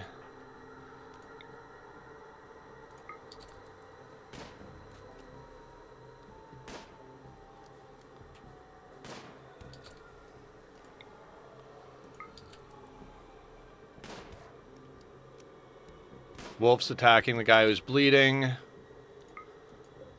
You're bleeding, you're bleeding. You're bleeding.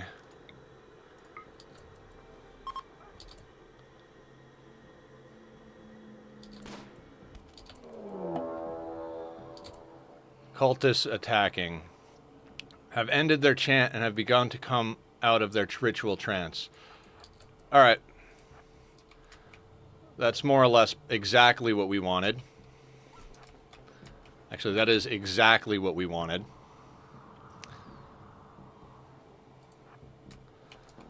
This will drag them back to our base.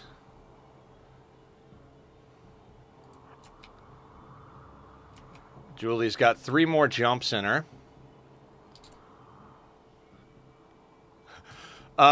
Sparta, we've got manhunters and hate cultists chanting. Got a manhunter, then a chanter raid. The animals didn't attack the cultists, so we're forced to meet the cultists despite the wolves outside our base. Yep.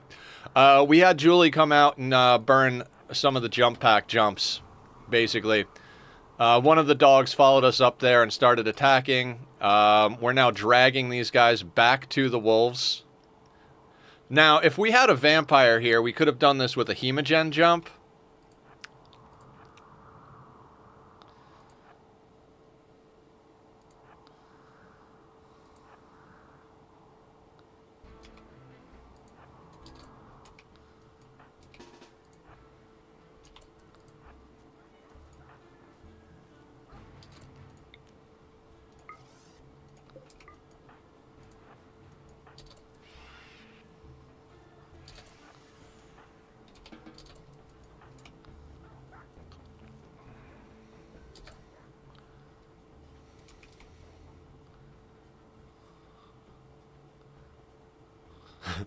what an odd situation we're in.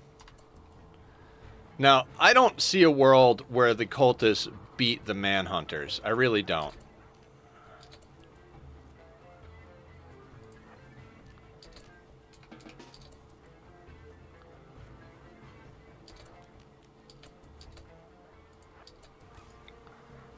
But, you know, we could give a little help.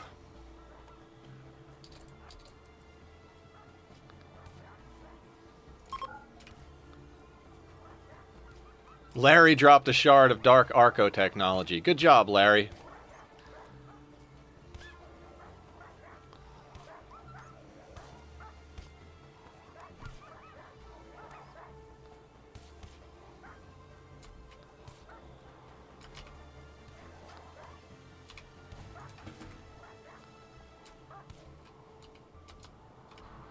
And problem dealt with. Don't ever deal with your problems if you can pit them against each other. It doesn't really work with lack of power, but, you know.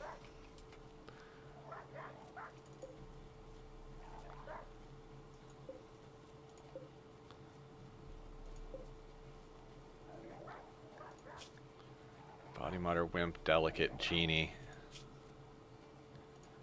Yeah, no, you're gonna die. Oh yeah, it really isn't a question of whether we got it anymore. The manhunters won't smash on our walls, and the cultists are sorted. So it really just is a matter of like waiting now. And there's now a bunch of weapons we can smelt, and a bunch of people we can chop up for food.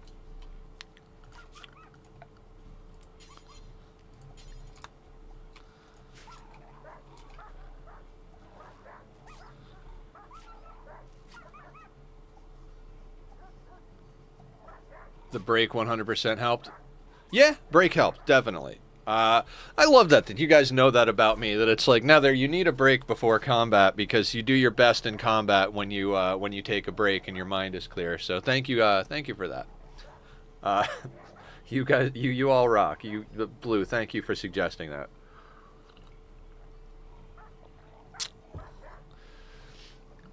I got a couple of slices of cheese and a cup of coffee and used the restroom, and then we came back and dealt with a hard situation. Julie with that bolt action has just been carrying the freaking colony.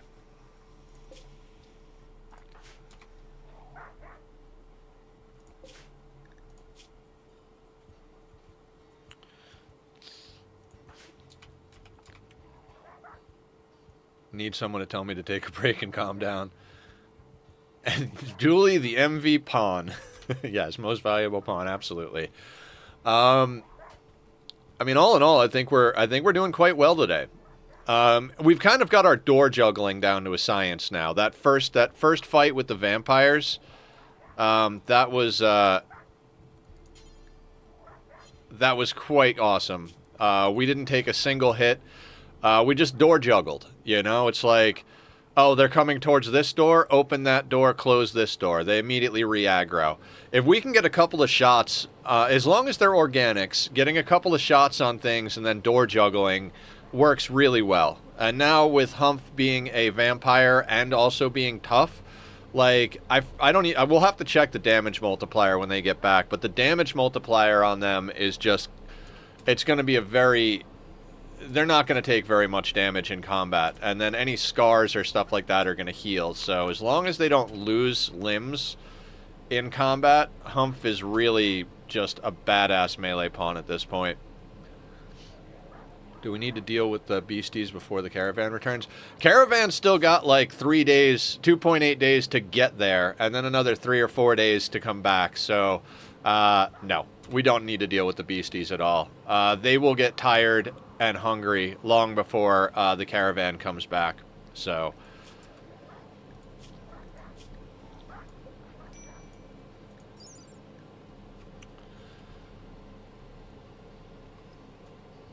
manhunters, in general, closing the doors is one of the best ways to deal with manhunters.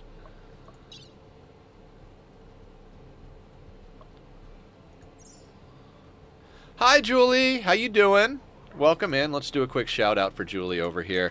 Julie, your pawn continues to be a badass.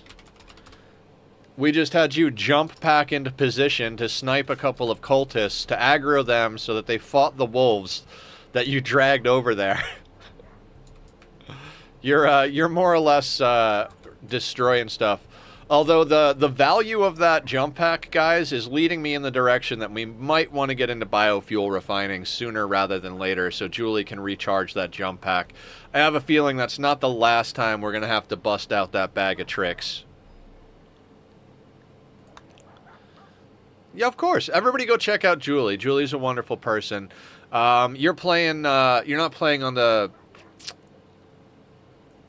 new DLC beta anymore, right? You switched over to doing Hard Planet. Are you doing a radioactive asteroid start? Is that what you're doing? On oxygen not included?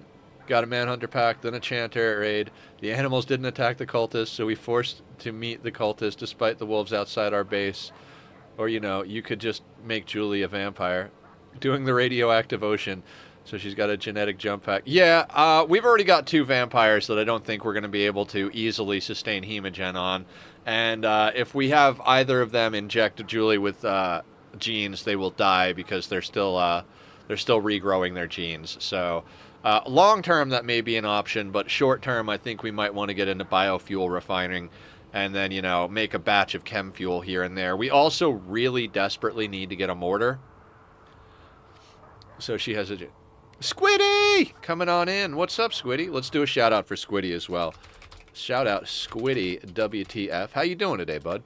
Guys, Squiddy's been doing Terraria and Skyrim on his streams lately.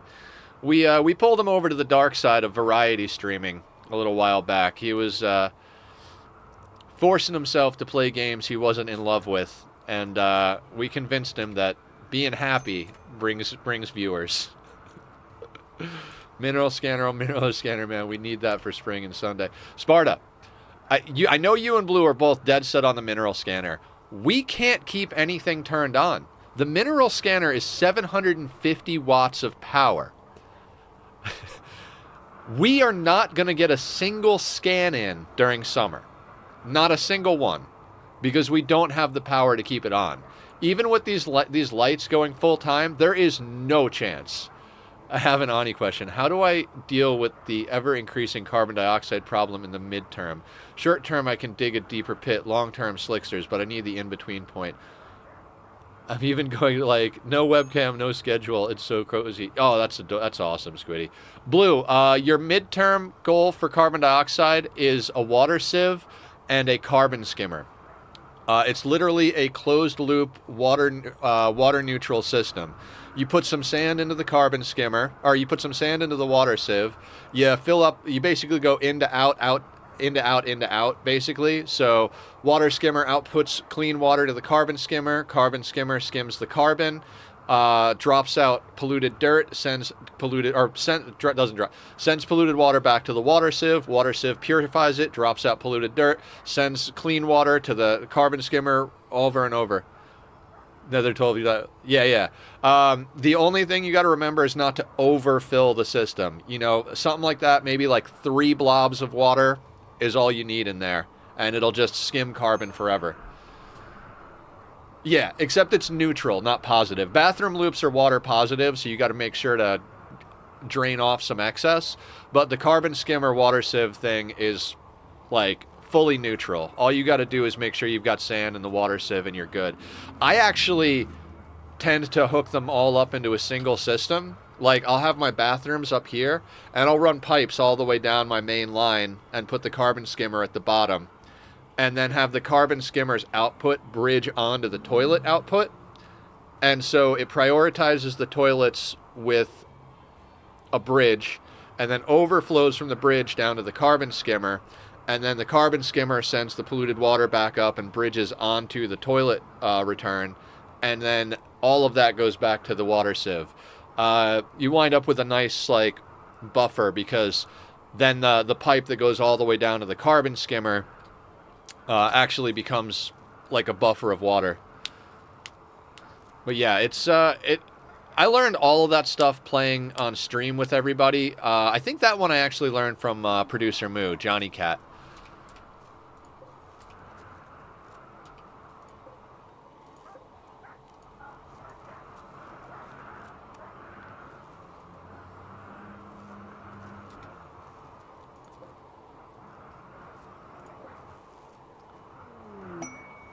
Arctic wolf self-tamed. Well, that's bad for you, buddy.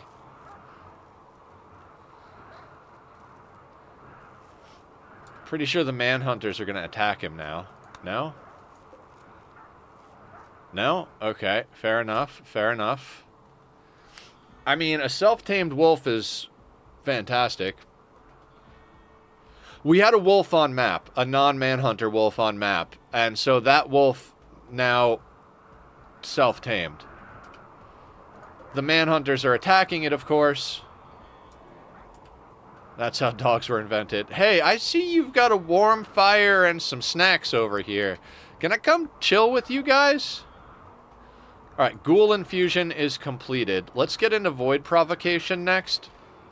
Because we do want to get ourselves into skip abduction, chronophagy, all of this stuff. Like, literally everything on here is really important. Or do we go into... You know what? Going in... no, void provocation. I really want chronophagy. I am kind of feeling like we should have sent a shard off map with Humph, because we got another one that dropped from one of the cultists. So, time and time again, nature has proven that cooperation is better for survival. Yes, yes. My hope is that the people of the world learn to take that to the next level, and instead of trying to survive against each other, we learn to survive against the odds that the planet is throwing at us. The skill yoinkophagy? Yeah. Yoinking skills, yoinking age, all of that stuff. The chronophagy isn't as important at the moment, because now with Barb as a vampire, ageless, deathless, non-senescent is going to make sure that she doesn't have nearly the problems. That's basically why we had to make her a vampire.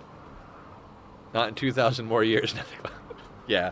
Or until the aliens invade and we have something to unite against. We're learning. Slowly but surely we're learning. It's going to take time. But hey, that's what life's about, right? Wooden mace, steel axe, steel club, steel axe, steel knife, steel knife, steel knife. I mean, provided we can get all of this stuff yanked in here, fat chance that humans will cooperate humanely for 2,000 more years.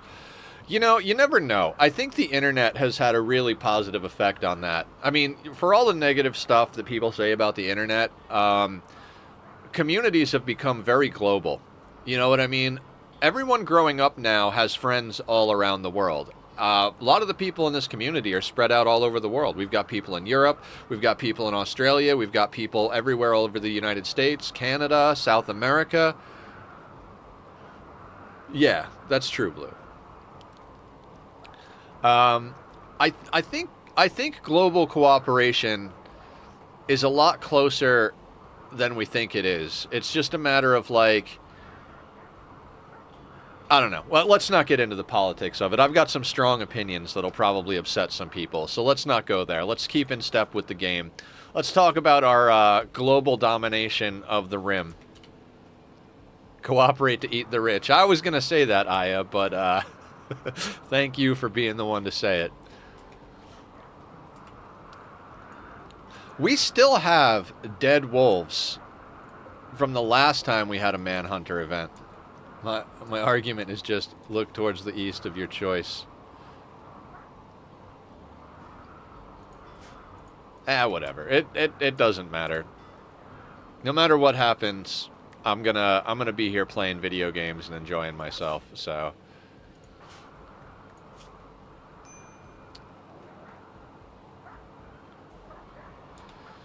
This place is really ugly. I mean, it's all so dark, so why don't you just, you know, not worry about that. Rebuffed by Julie. Was imprisoned. 7.7 days, 2.3 days. Katsumi is our new mood problem.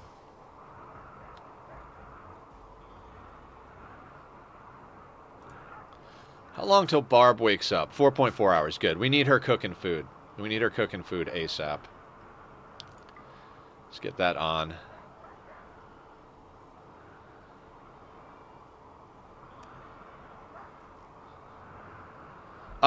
If you go like, what is it, T? This shows you the beauty in any given area. So it's ugly down here because of all the stuff. You see how like the gun is a -6, -6, -6, -6.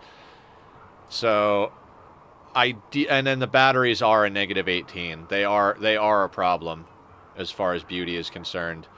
So we kind of do. We might want to move the batteries back outside.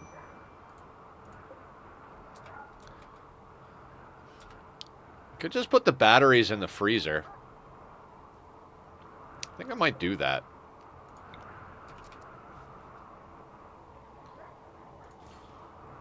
Although, wait.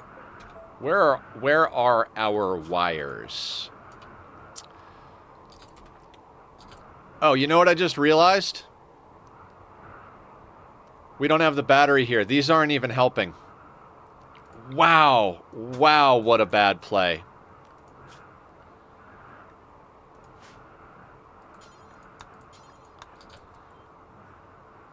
Talk about it. Like, we're struggling through things. Like, well, of course we're struggling through things. We don't have any of the goddamn power hooked up. Oh my god. Because the battery used to be there, remember? And the battery was connecting the grid, but the battery doesn't exist there. For a long time now. Dude, fuck me running.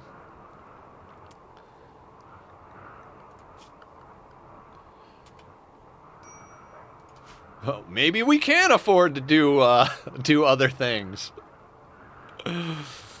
Oh my god. I was like, where can we put the batteries where they'll connect to the grid? Oh, you know what?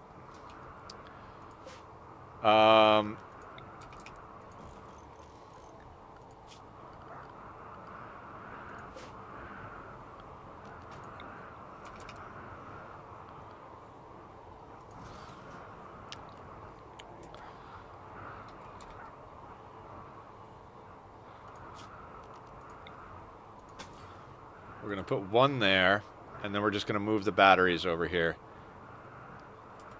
Yeah, we might be able to do the scanner after all. Like, for reals.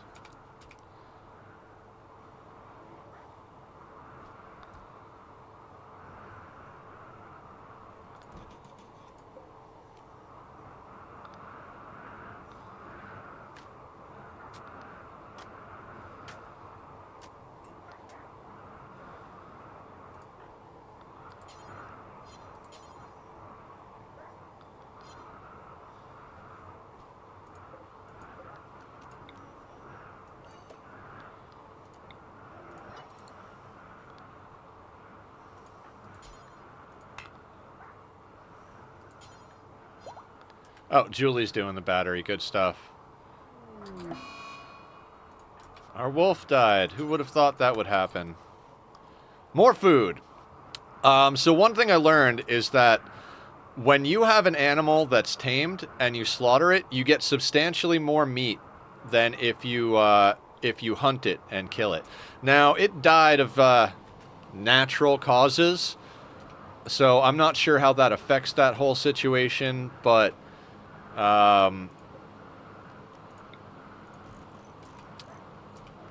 yeah, things and stuff and things.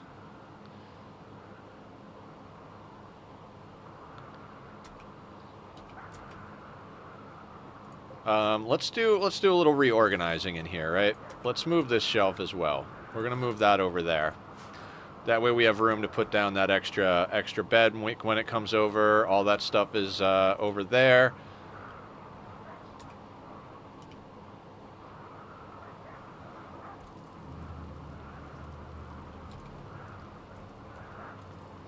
That makes sense, though. It is part of why we domesticate animals in the first place.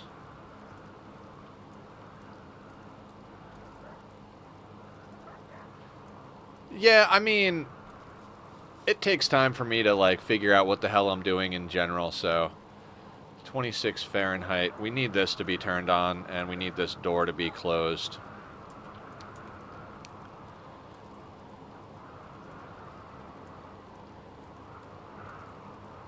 We could probably turn this on now. No, never mind. We're still low on power. To care for and breed them for more meat and or resources. Yeah.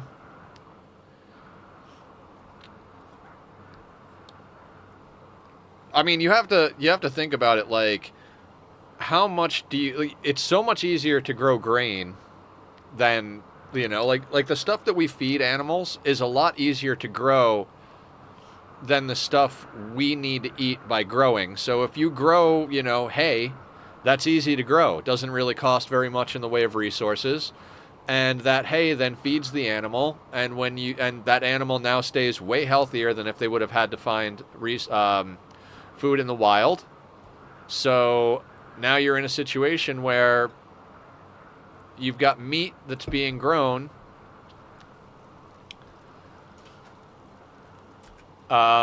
That's going to produce more food.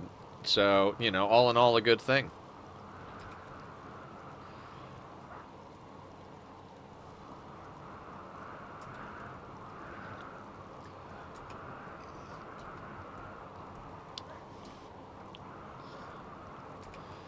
So we're basically going to have to wait for Barb to cook a little bit more food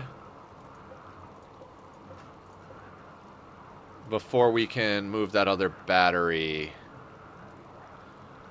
Yeah, she's going to be doing a lot of cooking right here. In the doorway, huh? Yeah, in the fucking doorway. Morons.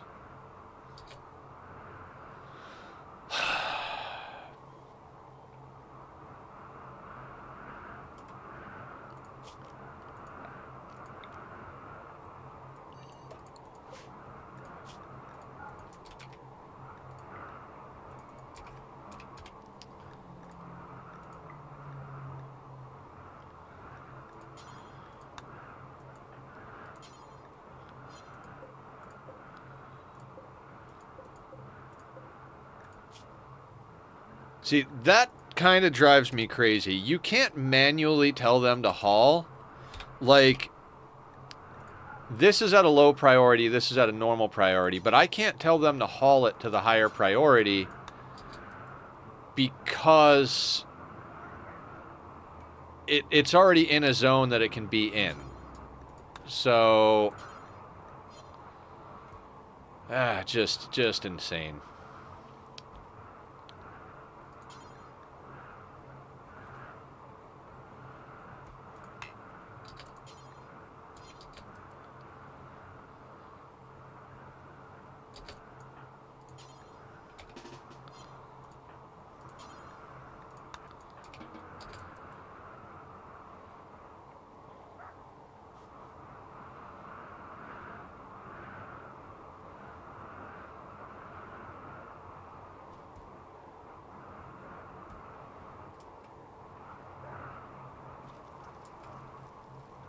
All right, the manhunters are...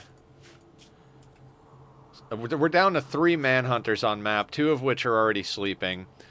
We've got people all over the place, which is unfortunate. We might need to actually spend some of our resources to make more shelves. I just ate up 4 spaces by putting the batteries in the refrigerator. Not the best call, but getting them out of here makes this less ugly. We're decent now instead of mediocre. So yeah, it's unsightly instead of ugly. Win-win-win. To care for and breathe. Win-win-win. What are we winning? Everything's a win. What is the issue with the batteries by the solar panels? Batteries need to have a roof over them, and roofs block wind turbines. So we could put the batteries up here against the wall and put roofs on them, but then they're really close to an outer wall where they might get smashed up if somebody comes in. It's, you know, it's a thing. We had our first wind turbine was actually one further out, which is why we could have it on this side. Maybe I should have built these one further out, but I didn't. So it is what it is.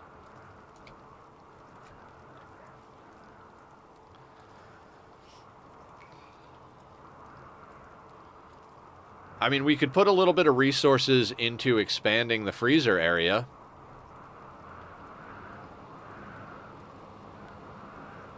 Could we put them in that reddish zone and roof them there? You mean like over here or up here? The wind turbines need this space to be clear all the way across here. This is like the minimum width it can be and still have them run. Left side? No, we can't put anything with a roof there. The only place we could put a roof is like up in this corner or up on here over here. And then if we put them up here, we have to run wires up to them. Killer raiding with a party of 5. How you doing, Killer? The chill master of diverse gaming, life on the rim to Minecraft madness. They're all about those long, relaxing sessions. It's city planning in CS2 or dragon fights in their solo world. Every stream is an 18-plus cozy adventure. Tune in for surprises and storage solutions. Welcome in, Killer. How you doing? Everybody go check out Killer if you haven't already. Killer was here first thing. We did a shout-out, but we do have it set up to automatically shout out our friends that come in and raid us. So definitely go give them a peek, give them some love. We've been having some events, Killer. We had a Sanguiphage quest that got. Now we've got 2 vampires. Killed the vampire that came in, but had him turn both Barb and Humph into vampires. Speaking of names, Katsumi is still not named, so if anybody wants to name Katsumi, feel free to do a point redemption to name them. We then had a Manhunter Arctic Fox come on, and right after the Manhunter Arctic Fox came on, we had Hate Chanters come on. We had to send Julie out to snipe a couple of the Hate Chanters, get them bleeding, to get them to attack, use her jump pack charges to get her out of the way. I was having fun in City Skylines 2 till the end of the game decided to say fuck you. Yeah, it's amazing how even some of the AAA titles out there have enough bugs in them that make them problematic. It really does blow my mind how many problems some games release with nowadays. I mean, games have always released with problems. Even back in the days of cartridges and CD-based gaming, games would release with problems. But since there was no way to patch it, game developers spent a lot of time playtesting and trying to make sure that everything was good. Now I feel like a lot of the QC has been put onto the general public. You know, like, the more moving parts, the more things can go wrong. Yeah. So, you know, like, let's get the game mostly stable, and then we'll release it. Then the community will tell us everything that's wrong with the game, and we could put out incremental patches to fix the problems. And I don't know, like, it's a double-edged sword. On the one hand, there are games that used to release before every game being on the internet was done, where those games were broken, and it was well known that they were broken, and there was no way to ever fix them. You know, no matter what you did, the game was going to be broken, and that was just what it was. And then, you know, with the internet thing, games can be released more broken and get fixed. It becomes a whole thing, right? That's the wrong button. CS2 is running a lot for you now. The only trend to call QA not actually game devs doesn't help.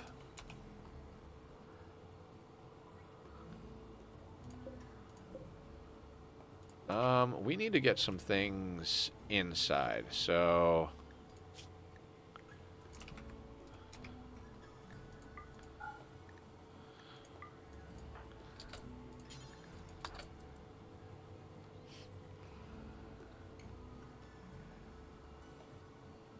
A lot smoother. Oh, good, good. Yeah, I know they've made updates and changes. You said something about them having another DLC out now, so that's pretty cool.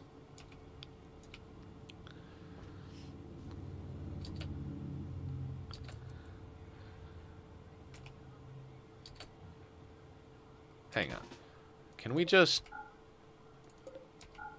use some human meat this time around?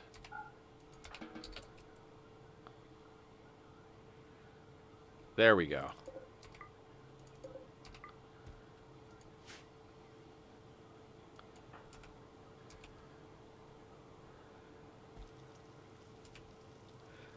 We are going to have to get back to actual meals shortly here because we haven't been able to run our mushroom production.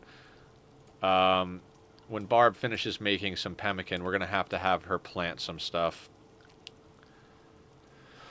When we get a chance to expand, we should try to make a space for the prison and batteries. Yeah. Yeah, absolutely. I agree.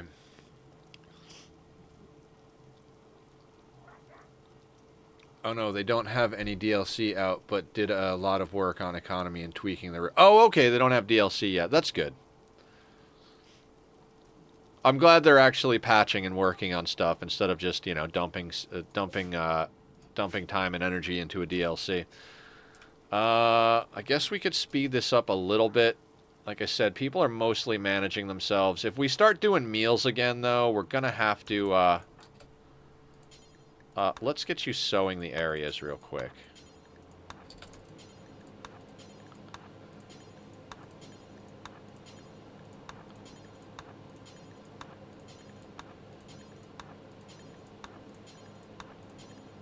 I should probably change her priorities to have cooking after sewing.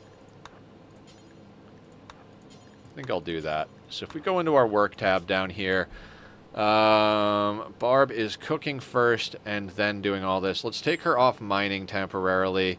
We'll put cooking at a 1, or cooking can stay at a 2, but growing and planting can be at a 1. That way she focuses on... Because there's not enough stuff here. Like, even if we need food, if people, like, if she has to, like, cut a couple of fungus plants real quick, it's not the worst thing in the world, you know?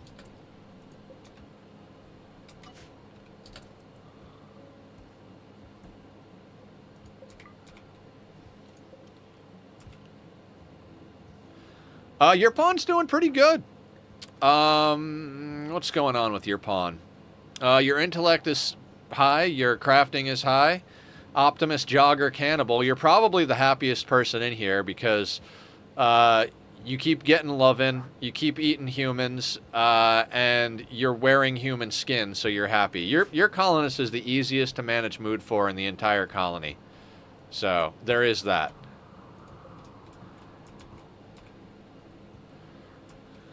I mean, in theory, we could use another stool / chair, but I don't think we have resources that I'm willing to spend. It's 25 resources for a stool, 45 for a chair. We don't have enough wood to make one.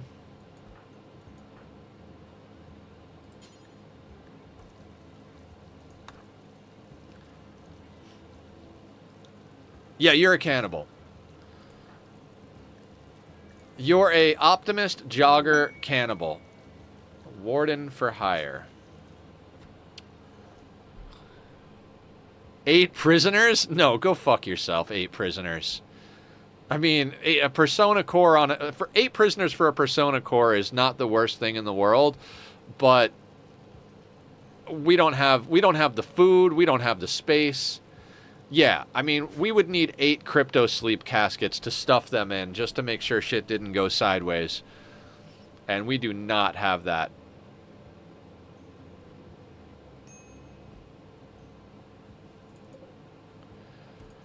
Alright, we're going to have to activate our simple meals again.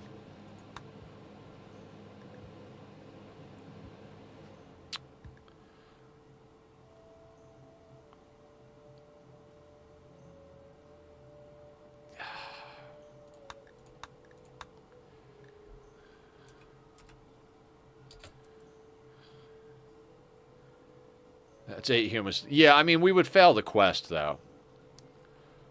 No point in doing the quest if we're just going to fail it, because I don't know if that affects our rep, but I don't think it's worth doing. That crashed shuttle we could deconstruct for some resources. We're literally just waiting for this one wolf to get off map, and then our map is ours again.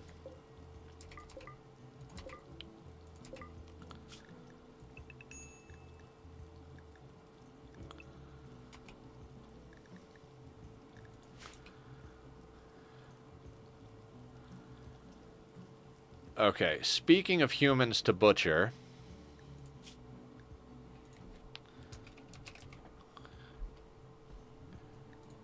I think this is where we add a little zone to our work here.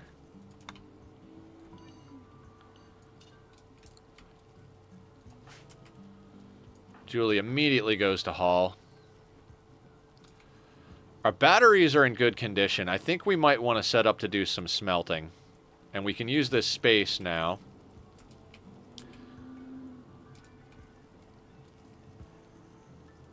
Got a new element and a badass scythe to go with it. Nice. Time to grind XP materials tomorrow. Yay. The yay is sarcastic.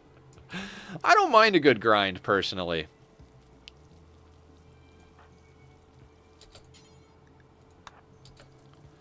Let's get the smelter up so Kittler can work.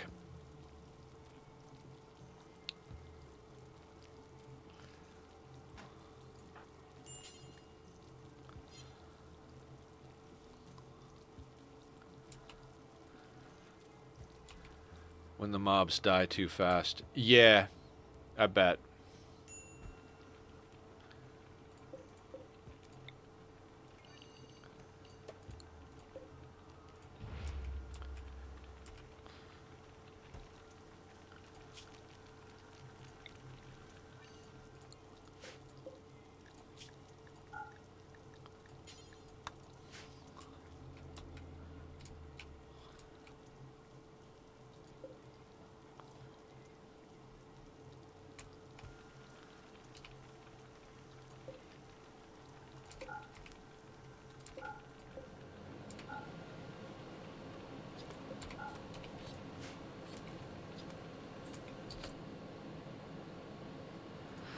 Can we strip them before we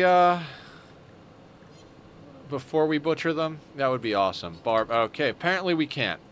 All right, guys, let's stop butchering and let's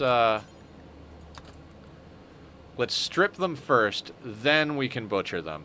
Because I don't want to have to haul clothing, and I don't want clothing to block doors out here. Yo, what's up, BD? How you doing? Welcome to the madness. We've already had a whole bunch of things happen here today. Killer, I need you to actually, like, work at this thing nonstop. Please. Let's get everything smelted down.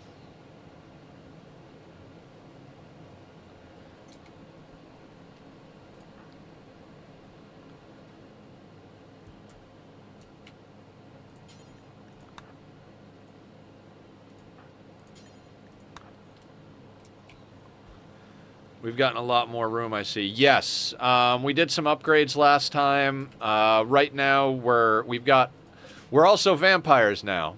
Barb and Humph are both vampires. We had a vampire event, had a manhunter event trigger, then we had a hate chant event trigger. Because of the hate chant event, the way it spawns, we had to drag the wolves over there. We used a couple of the charges for Julie's jump pack. Popped a couple of them until they decided to stop chanting and come at us. Then them and the wolves did a little dance. The wolves obviously won. There was a wolf on map that wasn't part of the Manhunter pack. The Manhunters attacked him after he self-tamed. Humph over here is on the road with a couple of organs and a bunch of textiles.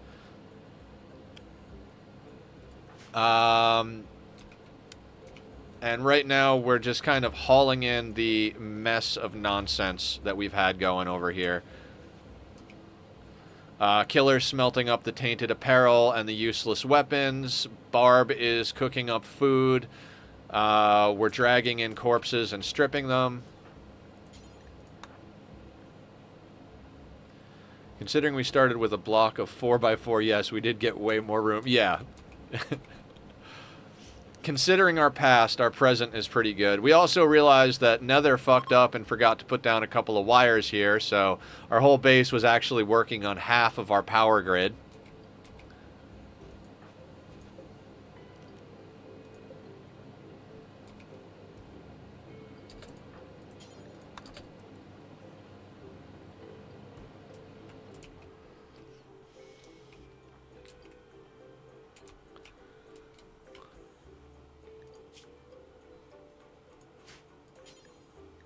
When you're done relaxing, go get that, please. How much useful clothing we got? We could make human leather cowboy hats. Humph can sell again. We'll do a gear check as soon as we finish hauling everything in and getting this place sorted. But yeah, it is definitely time to do a gear check and see what we can do.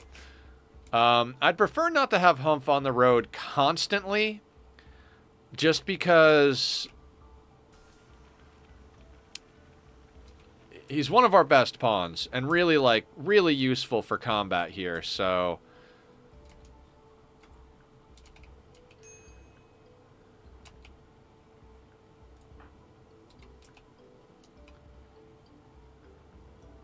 just for another trip. Yeah, we might have one more trip before we bring him home for good. We got 8 days until our next festivals are available, so there is that as well. I'm pleasantly surprised at the size of these raids. I would have thought by now these raids would have been substantially bigger and more difficult to deal with, but we seem to be making good progress, so like, we seem to be able to handle what's coming at us, and that's important. With all the stuff we're smelting down right now, we should be able to get a decent amount of steel and make a few upgrades. All of this clothing is just gotta go.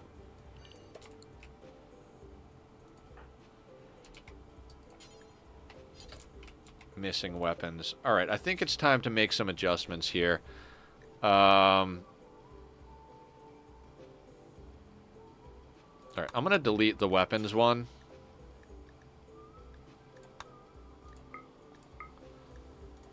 We're going to do forever, but we're going to clear all, and we're going to put... Oh, I didn't actually add him to the... Yeah, knife, club. What are the other things we have up here? And axe can all get smelted.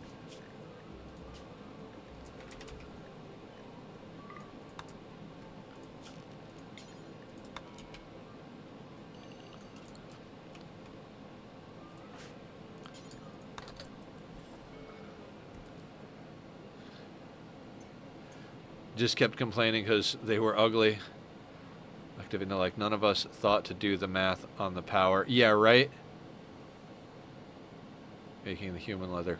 Are you doing a new Rimworld run, Barb? I was busy getting my ass kicked, so that's my excuse. It's a good excuse. Definitely a good excuse.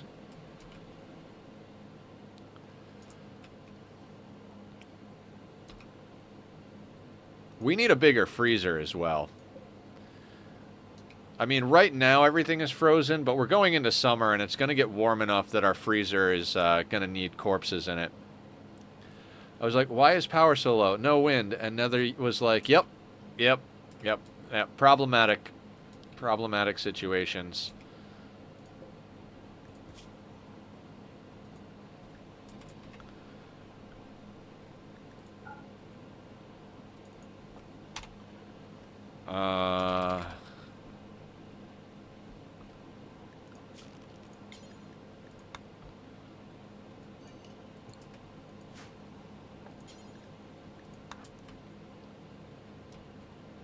I didn't even think to question. Yeah, me neither. You know, I'm so used to a playthrough where we just, like, as soon as we get power up, it's just like, alright, just run wires wherever you need it. Like, I didn't even think about it, didn't even think about it. End of sentence. If we get bigger space, we might finally get a generator room up. Yeah. we might actually be able to do that. Let's get all this stuff smelted, and then let's figure out what gear we need to make. Take stock of our resources. We'll see what Humph brings back. We got to get Humph back before we make any major decisions, because he's gonna come back with some resources. So I'm pushing Killer rather hard here, but he's got the juice. He's got the touch. He's got the power. Crazy enough, I think Barb is now the best candidate to go out on unrestricted hauling because they're a vampire. So I'm going to send Barb out to deal with that. Barb is now moving at 4.42. Barb went from being one of the biggest problems with the colony to probably one of our greatest assets because she's a vampire now. Cannibal Optimist with a double bed. Yeah, Barb could take a nibble. Well, Barb has Hemogen jump now. So we don't really have a way to reliably get Hemogen, but, you know, if a whole raid spawns right next to her, she could at least put some distance. And she runs faster at 4.46. Julie currently runs at 3.94. So even with her scars that will eventually heal, her movement speed is faster than everybody else. So give Barb a little while for all of her scars to heal from becoming a vampire. How are the ritual cooldowns? I think we got 8 days left still. We're playing a little on the slow side while we clean up here.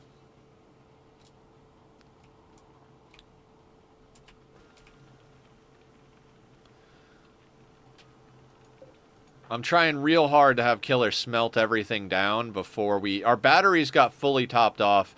This is what I'm talking about, guys. You know how we were talking about the scanner, right? You notice how every time we hook up the smelter, our batteries drop? The scanner takes 50 more power than the smelter does. So, Killer's good on food for the minute. Killer's not even down to halfway, so...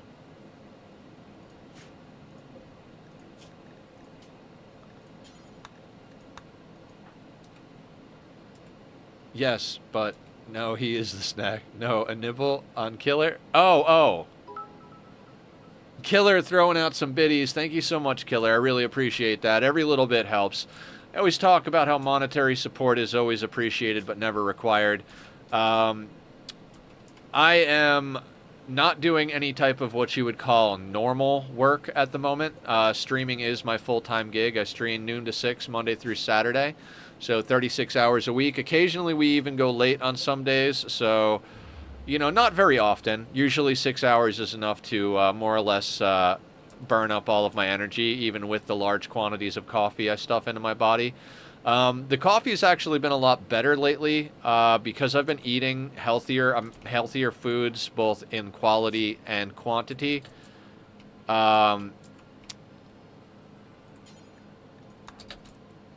I've been able to drink more coffee without it hurting my stomach. Posted a video on the Rimworld channel. It's the math for hydroponics to generator ratio for rice.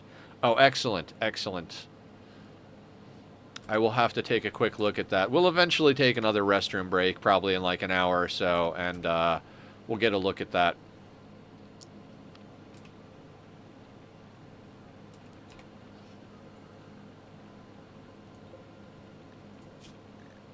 Alright, I want to do something real quick. I want to cook a simple meal. I want these eggs out of my life.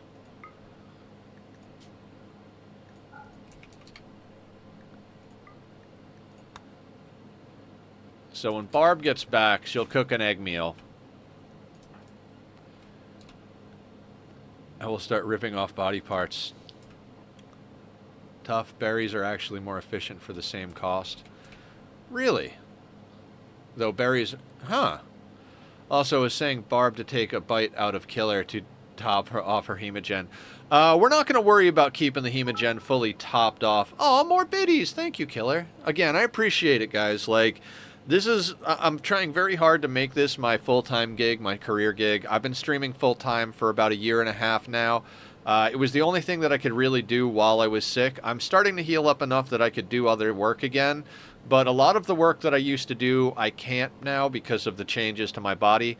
A lot of times when I was feeling like I didn't have any other recourse, I'd just go out and like hit up my friends, be like, "Hey, anybody need any manual labor stuff done?" And I've had to have friends who'd be like, "You know what? Fuck it. Why don't you come and help me? I'm gonna be redoing my whole yard. I could use an extra set of hands. I'll pay you for the day." Or like, "Oh yeah, actually, I got a buddy who's doing XYZ and could use some manual labor help." And that way I could schedule things around it. Nothing was full time. I've done a lot of different styles of work. All right, I think we got to go back in here and start micromanaging food again. We got to take everybody off pemmican and keep them on meals. Looks like...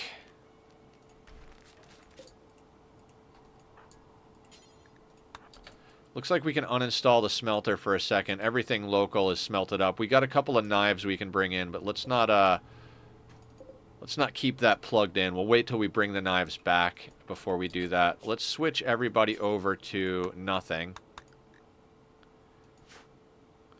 Why are you cooking a simple meal? Oh, because I didn't tell you not to. Okay, so this should be Barb.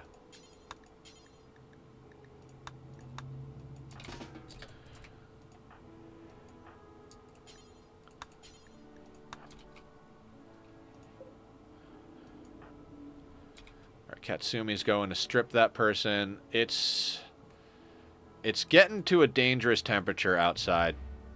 As far as we're going to start having things not be frozen. So we might be kind of forced to increase our freezer size here. Big problem with our freezer is we wind up doing combat on that side of the... Like, we wind up using that as one of our main doorways. We might want to figure out a better way to do that. More food, I don't remember. Oh, hold on, Ethica. Look at strawberries. Strawberries? Sure, we could take a look at those.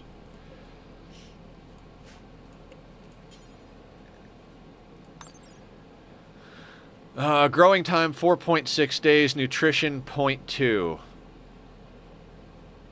Fertility requirement 70%, fertility sensitivity 100%, light requirement 51%.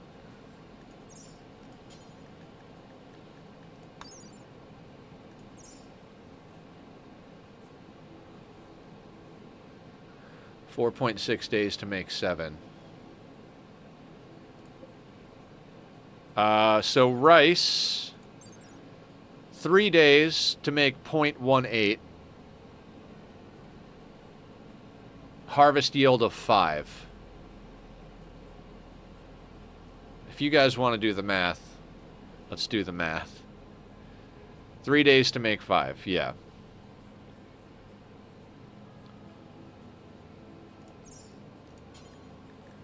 Three days to make 5 versus 4.6 to make 7. Oh. I think it's the item amount, not the nutrition. Yeah, the nutrition on the rice is 0.18, and the nutrition on the berries is 0.2. So there's a... Oh, God, this is one of those things where it'd be so much easier if we had a spreadsheet, right? So if berries are 0.2 and we get 7...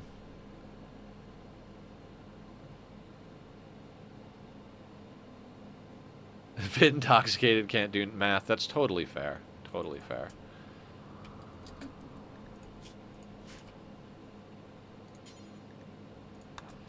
just going to have Barb keep hauling things in.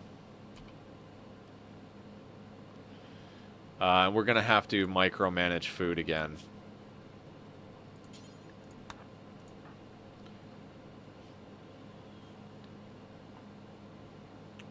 Because think about it, there's always at least 1 to 2 berries left over. And they add up over time. Pulling out the calculator. Hold on. It sounds good, Sparta. Yeah, absolutely. What I like to do in Oxygen Not Included is find out how many calories per day it produces. You know?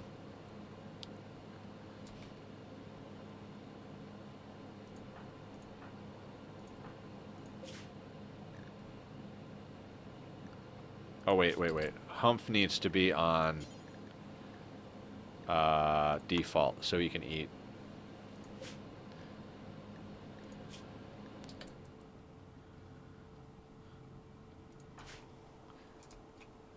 Yeah, we've got 6 hydro. I mean, just to work in the math, we've also got 360 steel, so we can make some changes and improvements if need be. Dang again, because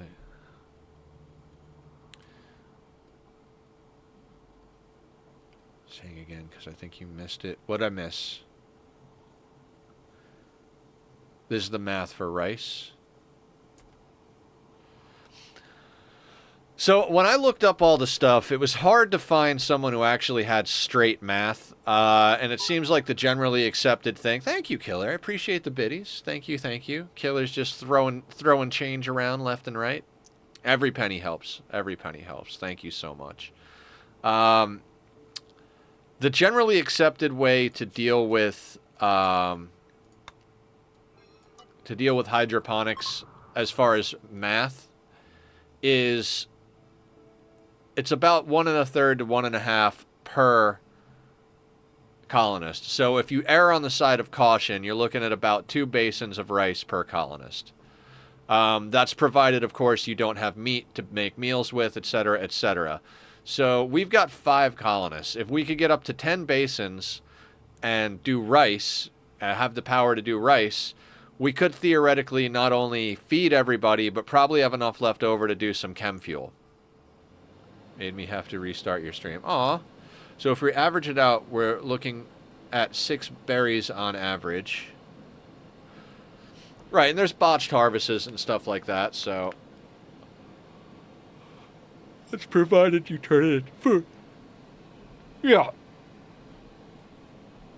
Oh, Jesus. Yeah.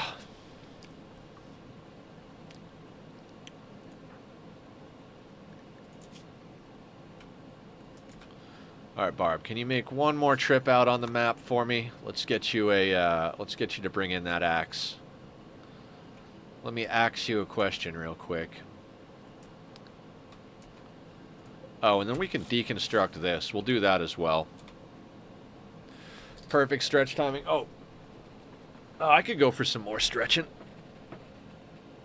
Oh, my God. Oh, my God.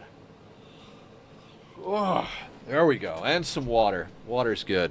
Water is life.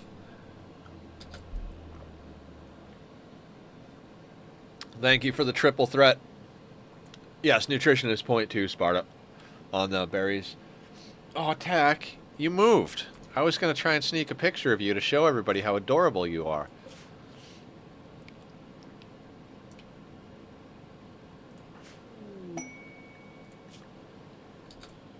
Oh, my God.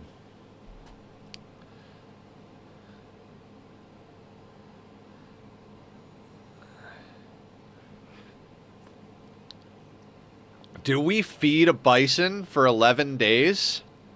For a psychic emanator? Oh, no, wait. Mech cluster. 3x. No. Never mind. I didn't see the 3x mech cluster. We are not dealing with a 3x mech cluster. That is a hard no right there. Hard no.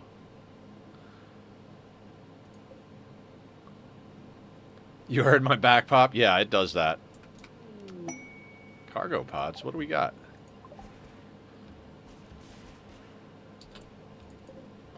$220 sheep wool and 7 slag. Thank you, Randy.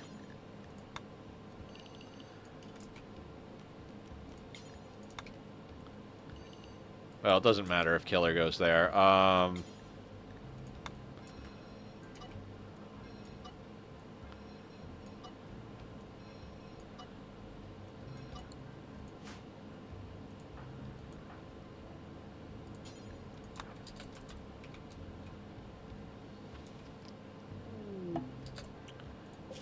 Alright, caravan arrived. Let's see what we can do here. Boop, boop, boop, boop. We're gonna keep... Oh, yeah, he's got Glitter World on him. Keeping the go juice. That uranium can go. Keeping the food we need. Lung and kidney. Slate club. bow, toque, cape sash, bird skin, parka gets us another 500. We're keeping the bedroll. All right. We got a bit of a budget here, guys. They have a shock lance and an insanity lance. We're probably going to grab those no matter what. They also have a turret pack. Offhands are very helpful. Granted, we might reconfigure a little bit, but let's start under the assumption that we're going to get those 3 offhands, because that's phenomenal. They've got a Hellcat rifle for 800. Personally, I would dedicate berries for chem fuel so you can separate between plants for fuel and plants for food. True, but I don't, you know, with the amount of micromanaging we're doing, it's,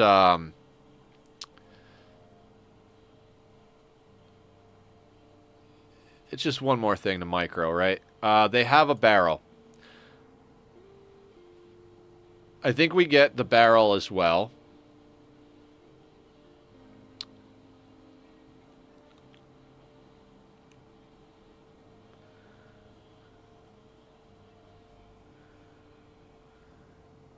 True. We have 70 chem fuel from 6 hydro. Yeah, I do think the biofuel refinery is a little bit more of a priority at the moment. We seem to be reliably getting raids and drops to get us steel slag to melt down. I think if we push biofuel and hydroponics, we'll be able to make enough money to trade that we could probably get most of our materials from trading and stuff coming in. I think the food and the fuel are kind of a little bit more important than the scanner. I'm not saying the scanner is not important, but you just set the refinery to always turn all the berries into fuel. You can also set it to do until, you know what I mean? And it's not too hard to like pop in and suspend as need be.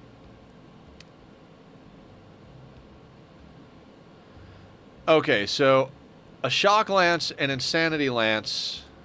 What is this colonist? Ooh. Ooh, who would pay for this guy? Staggeringly ugly, misogynist, nudist, asexual. I mean, at least they don't have health problems, but Jesus.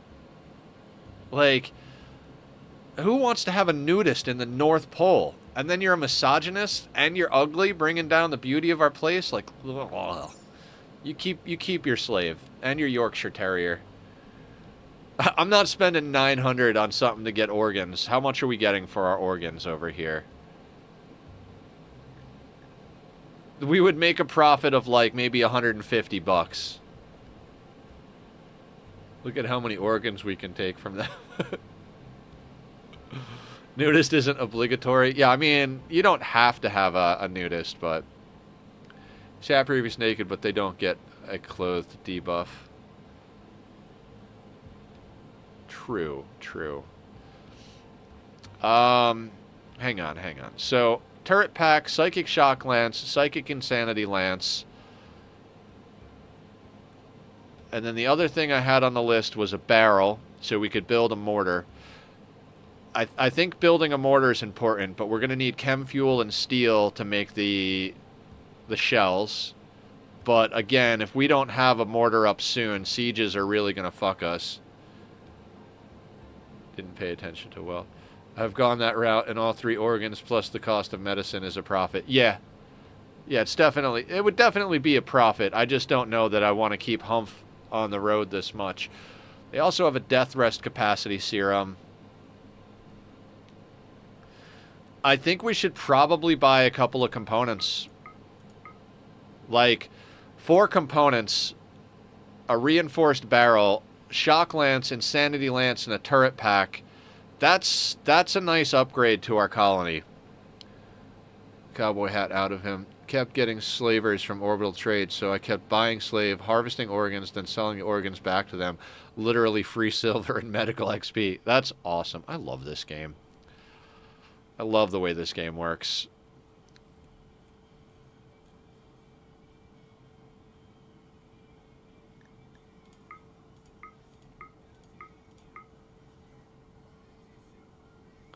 Yeah, the Insanity Lance is a good one. So is the Shock Lance. The turret pack is good for grabbing aggro from people. I think all in all, this is a weapons trade. And I do think we've got enough food to get home, because we've got 5 package survival meals and 75 pemmican.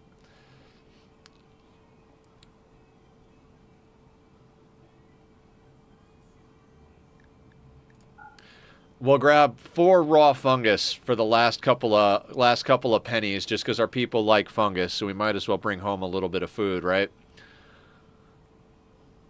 For the last like $5 that we have. I think that's good. We get home, we make ourselves a yeah, we got to make a biofuel refinery, and we got to make a mortar. Those are like the top 2 priorities. I got a feeling that the orbital traders knew what was going on and kept visiting me with fresh victims. Awesome. All right, I'm accepting that trade. Sending our guy home. That got us 4 rep as well. My psychopath pawn in the north, who sits there, researches and harvests Oregon. Very fun.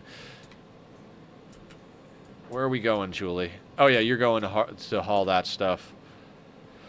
The thing is we might have to send Humph out again, just because we got all this wool. We got wool, we got slag, like, we're legitimately coming up on resources pretty hard right now, and it's like we either destroy the resources or sell the resources. So our guy might be spending a lot more time on the road.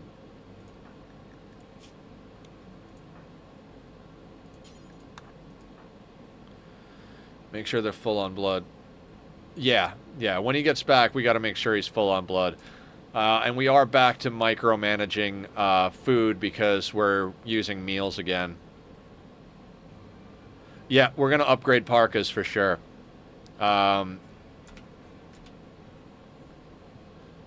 Let's take a look at what everybody's currently wearing. Mega Sloth wool parka, sheep wool parka that's poor, sheep wool parka that's normal, human leather parka. Yeah, so let's knock out parkas made of wool.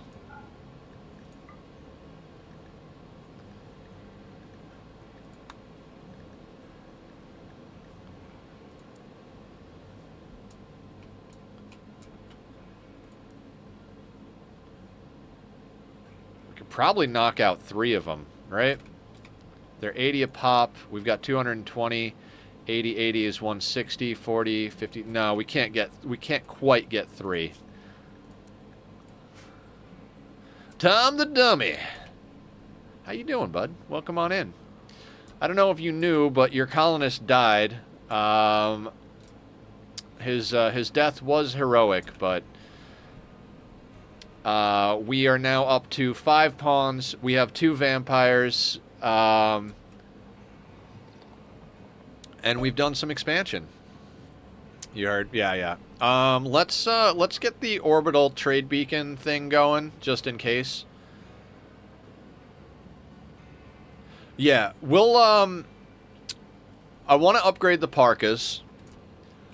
Because the sheep wool parkas are very warm. So we'll do 2 of those parkas, do some flip-flopping, see what other resources we have left, probably get into some, probably do some button-downs. I mean, I guess we could look through while things are going on. Julie's actually in a Synthread t-shirt, which is not good. She should be wearing a button-down. How much does a button-down cost? Because that's a good question right there. 45. So yeah, let's make a button down for Julie out of sheep wool.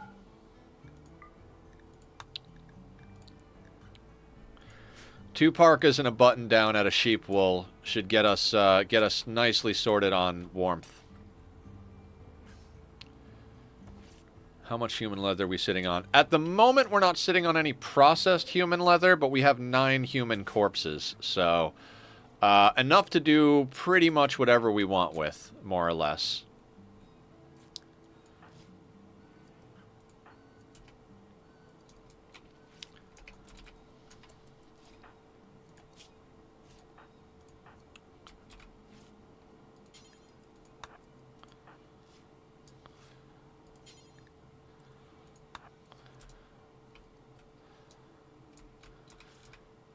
hang on 1 second, guys.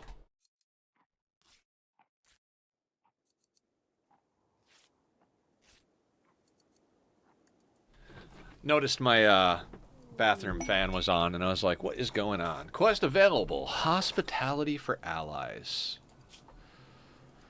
Oh. Recently, 6 tribes people.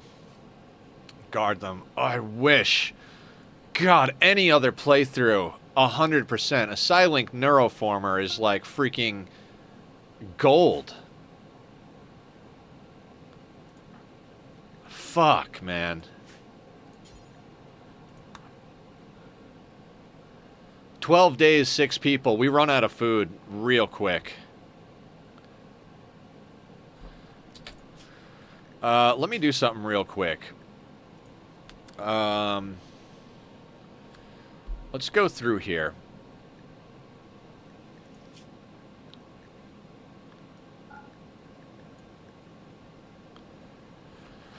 So for headgear, we want them to be able to wear face masks. That gas mask, I don't want them wearing in general. If we make slave collars, we can have them wear slave collars. Toques. Yeah, we don't want them wearing anything else in general. If we go down to armor, don't want them wearing any of that nonsense. We'll leave the kid helmet on there. Cataphract, flak.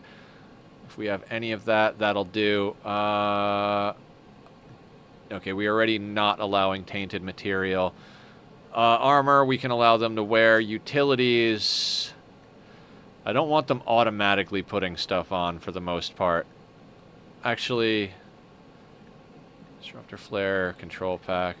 I'm going to turn off the bandwidth in the control packs because I don't want random people putting them on. We're going to turn off shield belts, smoke pop packs. Actually, they can... yeah. Tox packs. There's a couple of things I just don't want them to automatically put on. The other stuff we can put on. Noble apparel-wise, we're not looking for any headgear. I don't want them to automatically put on a cape. Formal shirt, no. Okay, so formal, so corset and formal vest, yes. Miscellaneous, burqa, no. Duster, L-Tex, no, no, no.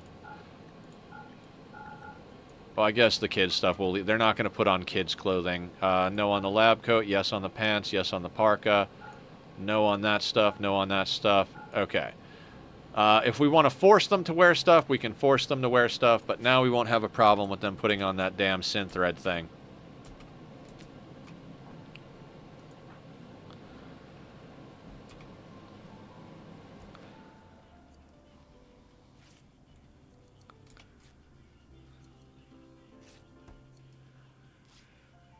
You do not have headwear, though, huh?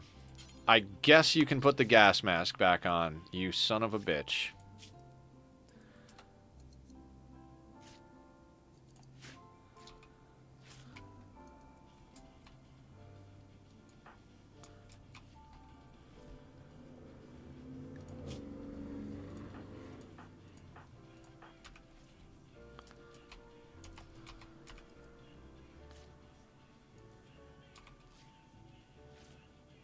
Seven degrees outside. We do have to keep an eye on that. I really don't want these corpses rotting, but at the same time, we don't have a whole fuckload of... Right, let's get you a meal. Yeah, we need to expand our freezer, or at least put down some more shelving. How much does a shelf cost? 10. We've got 16 wood. Guess what? We're going to put down another shelf.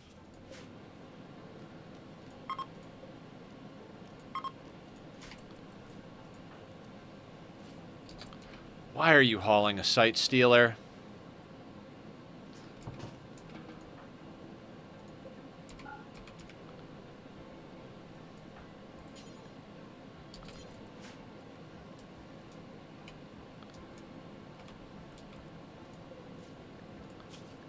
Actually, we just want meat on here.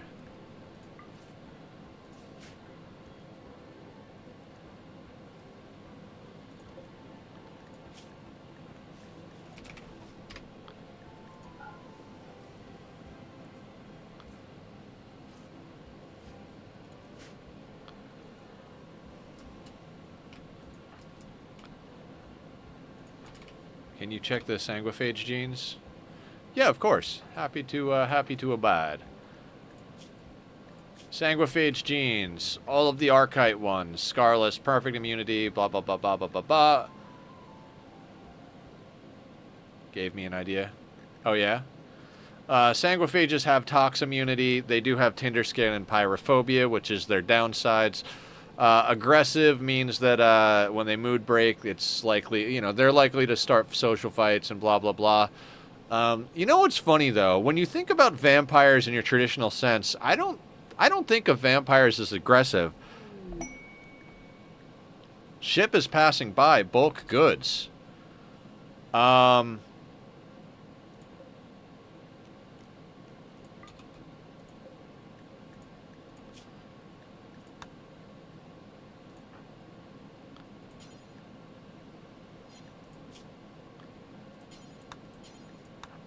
Let's get to chopping.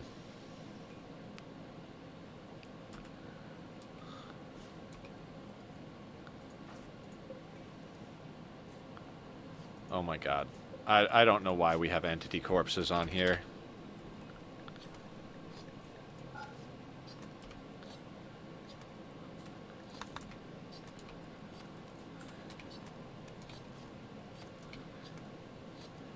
I don't think we got enough time to actually make stuff. I'm gonna have Barb take a look. They don't stay in range for very long.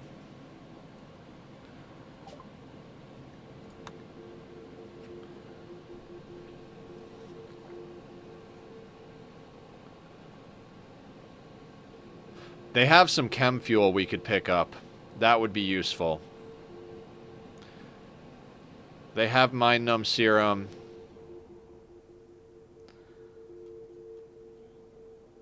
They have Psychoid Leaves.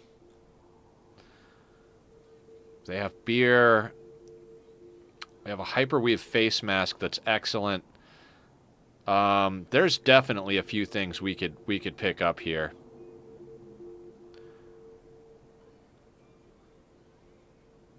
Butcher what?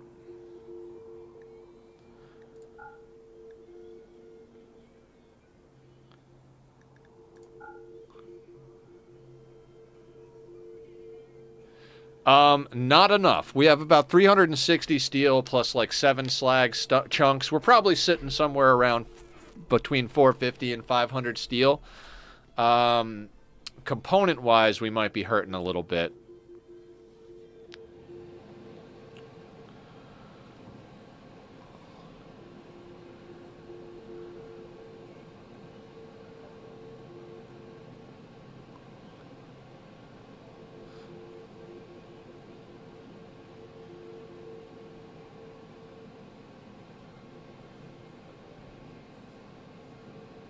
Yeah, we're gonna need steel for sure.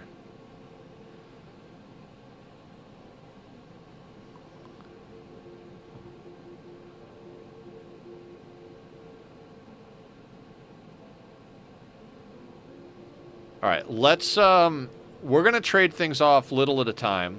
So that gets us 123 silver. Where did that drop? Right there, perfect. Is this set to have silver in it? We don't want silver outside now. Cool. Is this set to have silver in it? No. Okay, excellent. So, Barb, do me a favor and haul that silver in.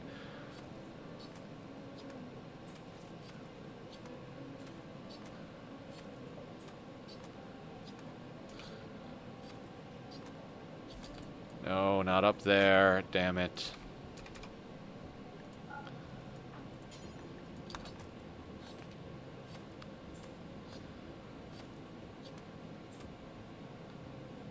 Six hydro, 4 gens.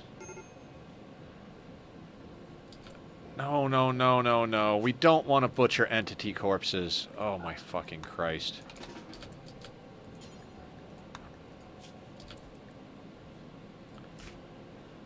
Maybe turn the lamp on at the butcher table. Might be a good idea, actually.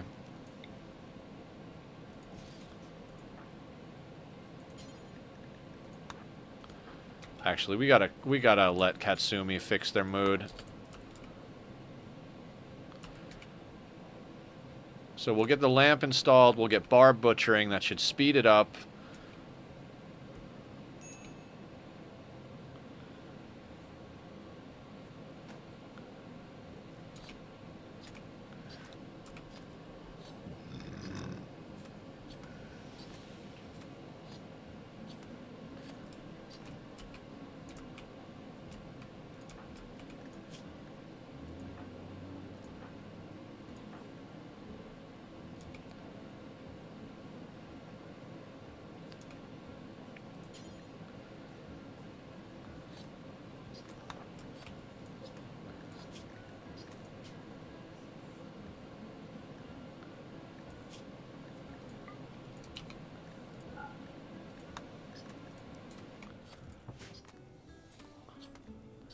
Yeah, faster butchering is definitely a good call.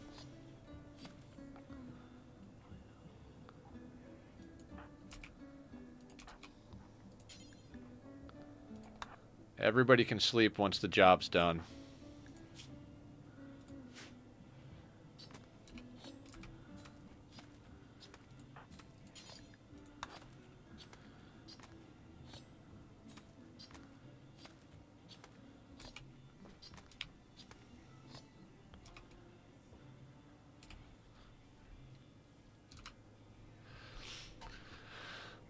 I might end up butchering the chimeras because even though people won't buy dread leather, they will buy dread leather corsets.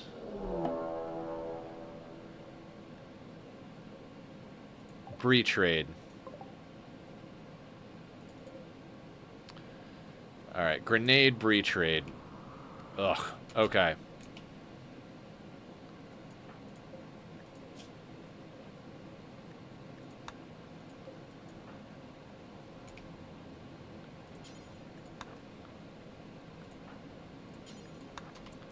Let's get you guys a fine meal.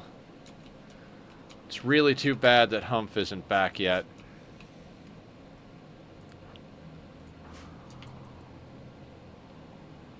Yeah, just as wealth is going up and before our other sanguiphage comes back. Not an optimal situation. Oh, God. This is a dangerous one. What do we got options-wise? Got a turret pack. It is really too bad they came before that got back. Alright, what is the distance on these guys? Alright, they are short distance, so Julie can put a lot of work in. If we can get the frag grenades popped, they are pigs, so that's going to produce a bit of a problem for us. Oh, this is going to be a nasty one. This is going to be a bit of a nasty one, guys.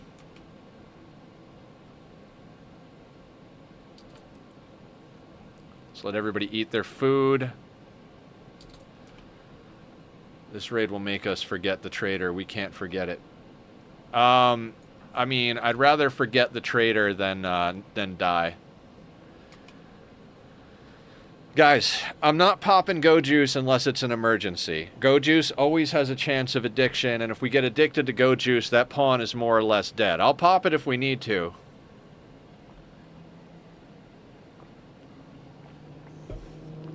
I mean, we could totally do a quick sell.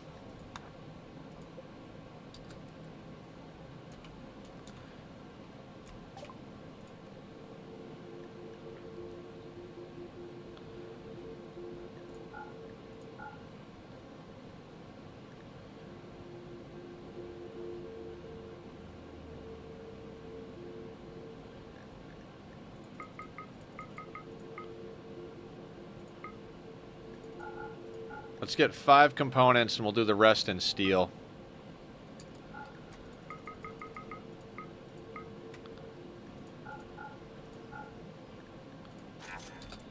Just to get that going. There's nothing we can buy in that raid, or they don't have weapons.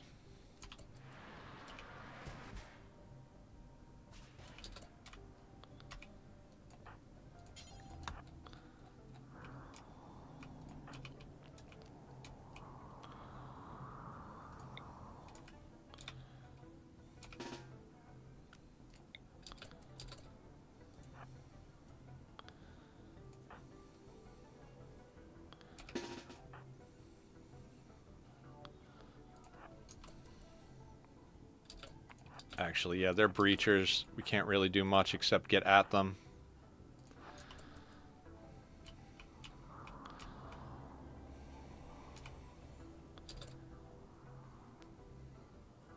Oh, we popped marksman. Just did it.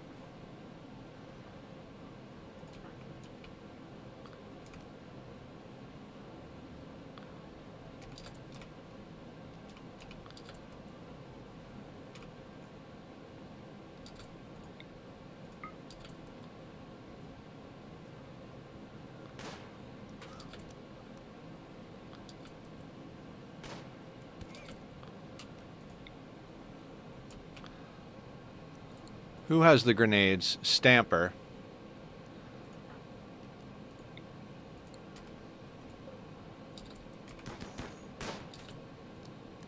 There is a lot of grenades here.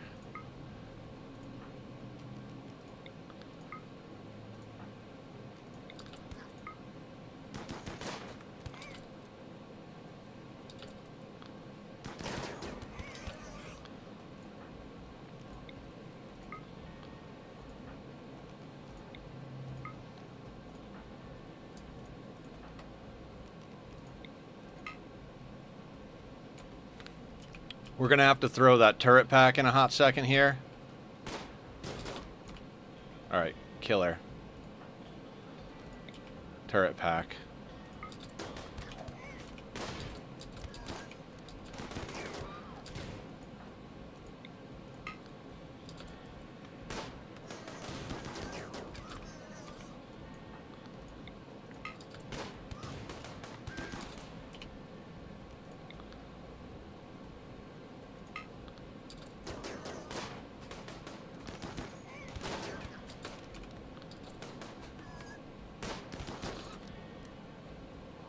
Where are they going?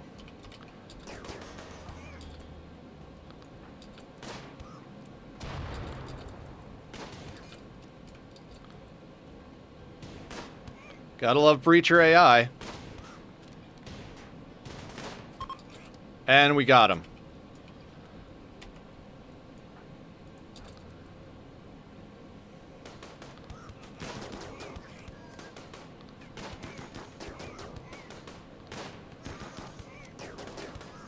Bacon is on the menu, guys.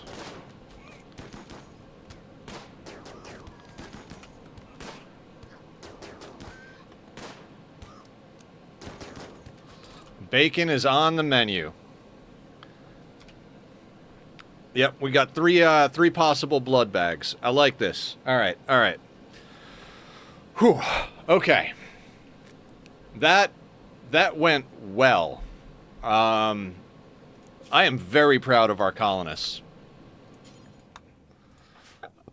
But before we do cleanup, let's take another quick strategic break. Because I need to make sure we micro this cleanup, and I have to pee real bad. So I'll see everybody back here in a second. If you enjoy the music from the Be Right Back screen, please go check out Bobby. Give him some love from me. We'll come back. We'll figure out if we can save / use any of those guys as blood bags. We'll probably have to rush up a quick prison. We'll continue chopping and moving and doing all that stuff. Maybe we can even still sell some more stuff to the bulk goods trader. I'll see everybody in a second.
All right, I'm back. Topped off the old cup of Joe.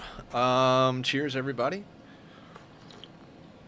That raid went pretty well. Let's take a look before we unpause at all of our possibilities here. We got a guy who's going to be dead in 4 hours, 5 hours, 2 hours. I don't think we're going to be able to save the 2 hours guy. We also got... We'll get some frag grenades out of this.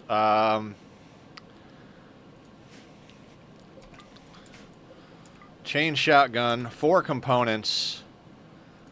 Man, we got some good stuff here. Let's take a look at the clothing here. Normal Megasloth Wolf Parka at 91%. Cloth pants at 92%. Cowboy hat. I think we stripped this guy because he's got 2 hours. This dude has 5 hours. What's your maximum cold? Negative 57. So this is a good guy to grab because he's already got enough stuff going on. So I think we tell Barb to tend to Sam. Does anybody else have any doctor skill? Killer has a 1.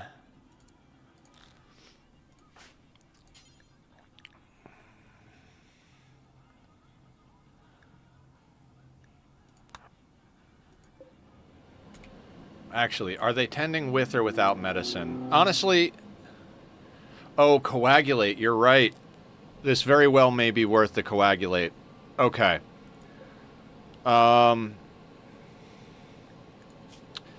Nervous jogger, careful shooter, industrious nervous. We could end up with 3 prisoners here. Okay.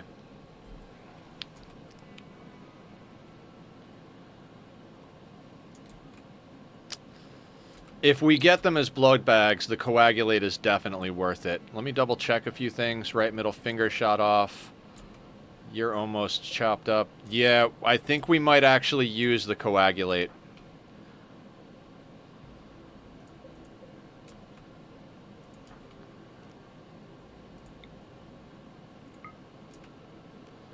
Because we can probably get the vast... We could probably get all 3 of them captured. It does mean we're going to need a prison.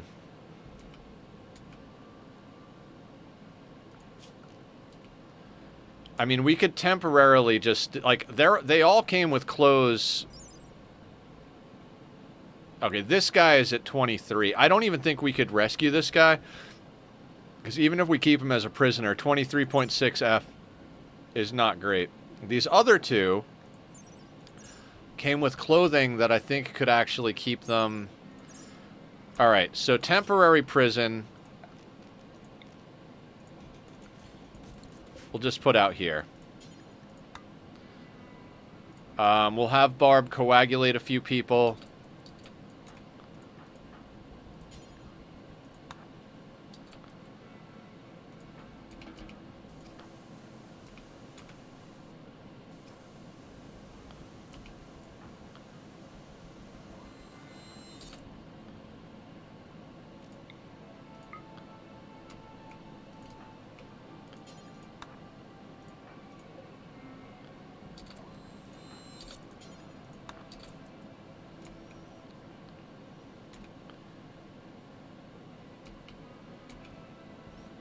I mean, if we can get blood bags out of it, the coagulate was worth it.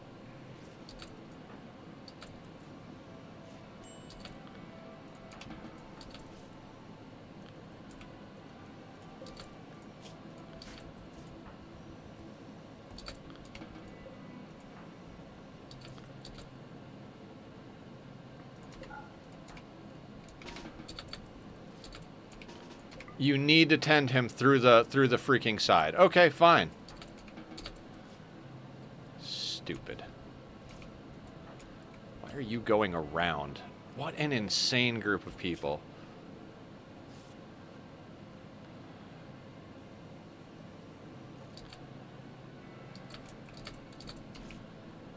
All right, let's just manage this, see if we can keep these people alive. Chopping legs is going to be a whole thing, right?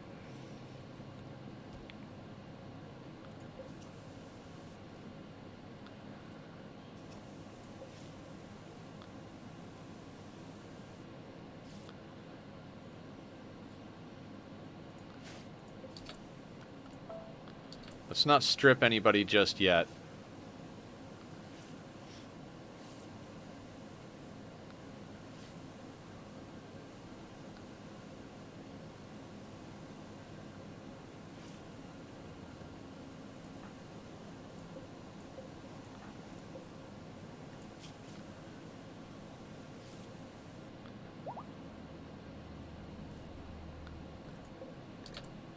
Swine! Moderate blood loss. We can't turn them into a hemogen farm just yet.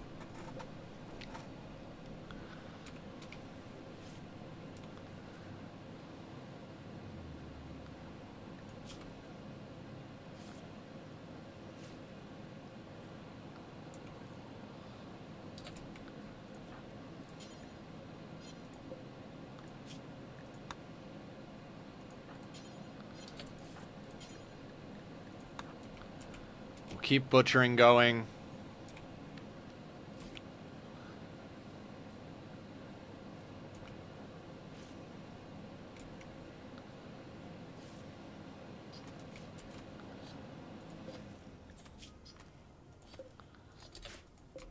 Okay.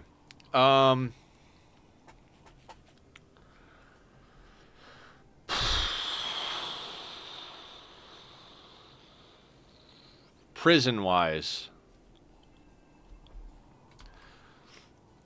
we realistically only have steel to play with. I mean, we have one plasteel, so we could theoretically 1, 2, 3.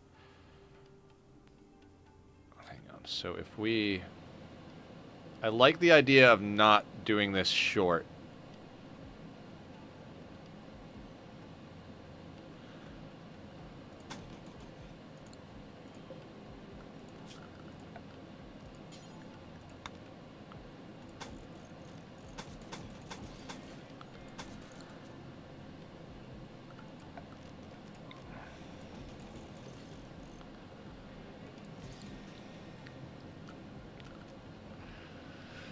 I think we might want to do that.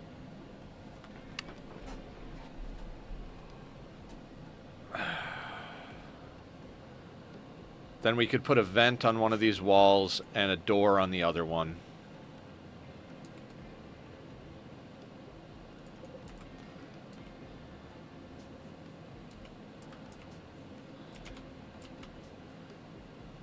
Okay, now surgery-wise, we've got 19 medicine here. And we've got a little bit of Glitter World medicine on everybody, but not a lot. Humph is on his way back. Can we get meds off of this bulk goods trader? That's an important question, I think. Yeah, I think if we could get a few more sets of meds...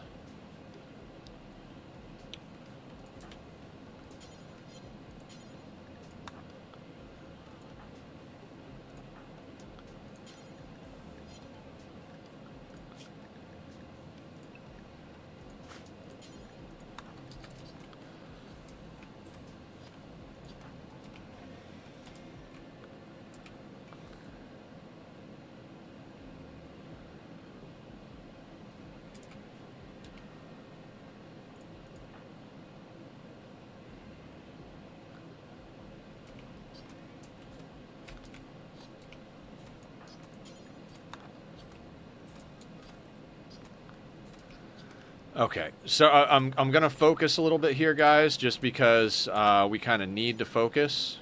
There's a lot to get done in a very small time period here, so...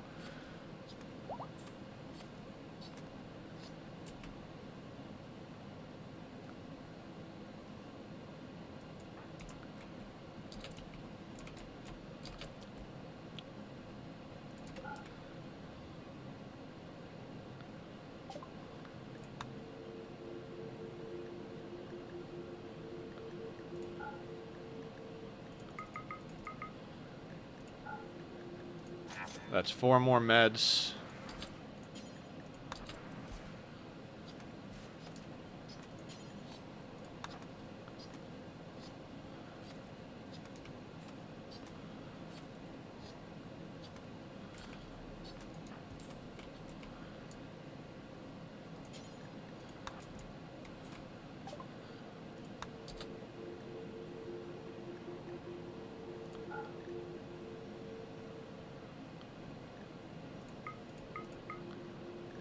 3 more.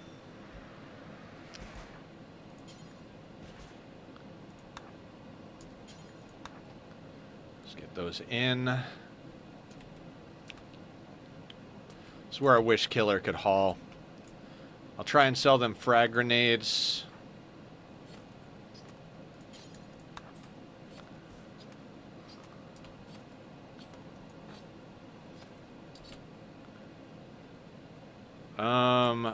I'm gonna allow that pemmican feeding because we use them as blood. We can't. I don't think we can keep all of them. So, you know, just because of food, but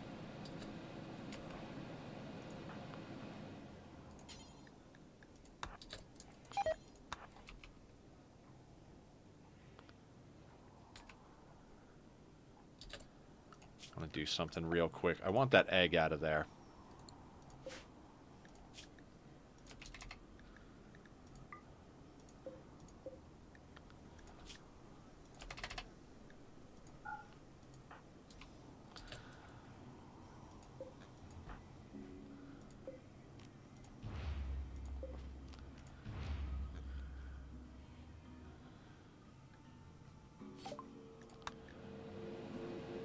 Literally selling every little scrap as we get it to buy meds to deal with this situation.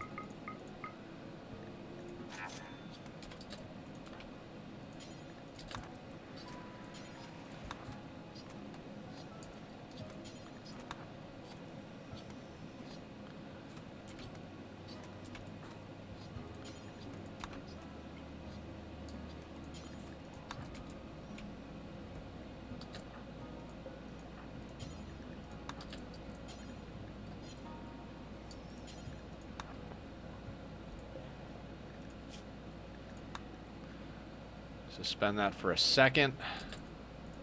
Do you need food? You probably need food. You don't, but let's get you a fine meal. It gets it off the ground and makes you a little happier.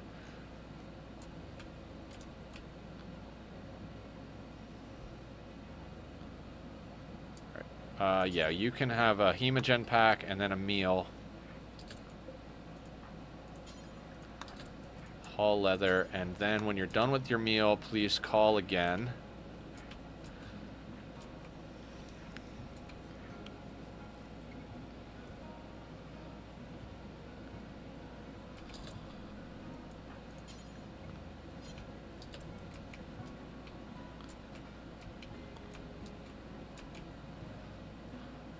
I will start talking and paying attention a little bit more shortly, but with the time period issue here,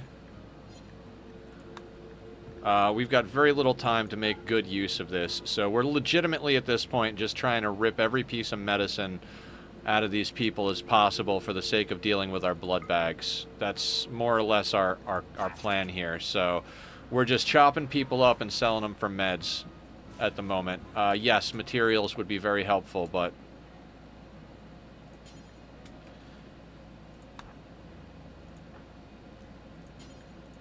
will you buy chain shotguns? Oh, we could smelt the chain shotguns. We shouldn't try to sell them.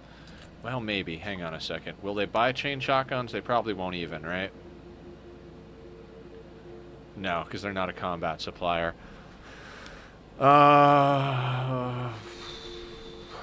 We're going to have more human leather, so we can sell the human leather stuff.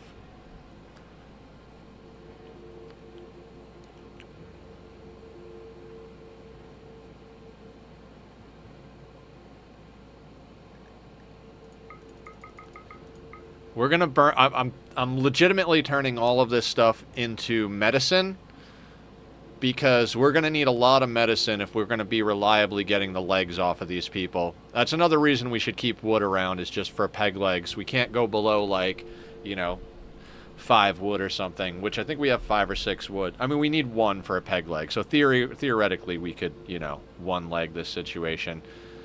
Yeah, let's get more meds.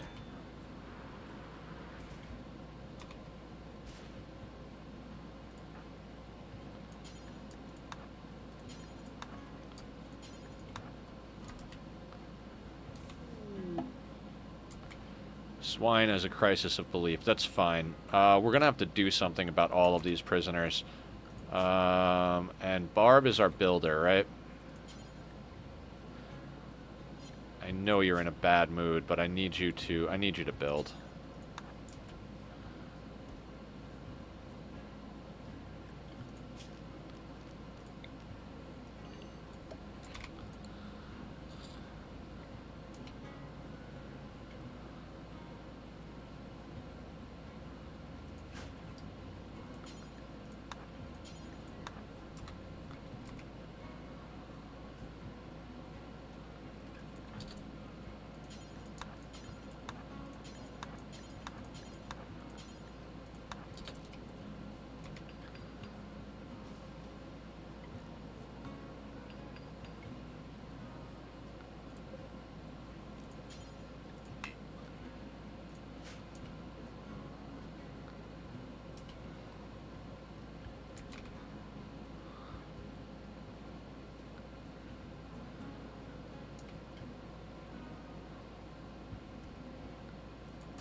Get Julie doing all... Actually, no, Julie, I need you to eat. Sorry.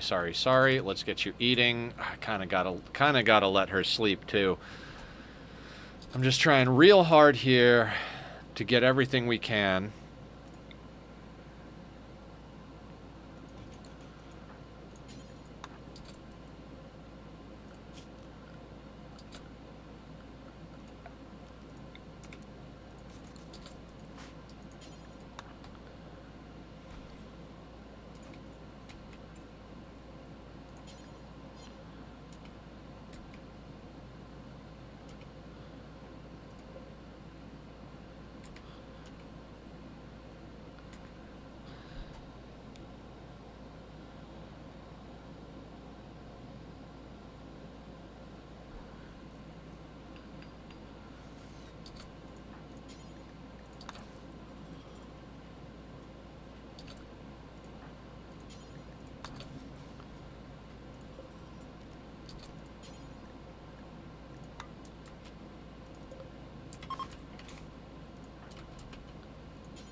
No, not talking, goddammit.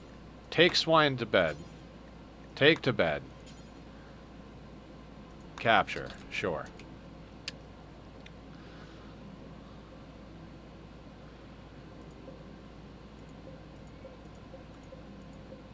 The light. Can we select the goddamn light?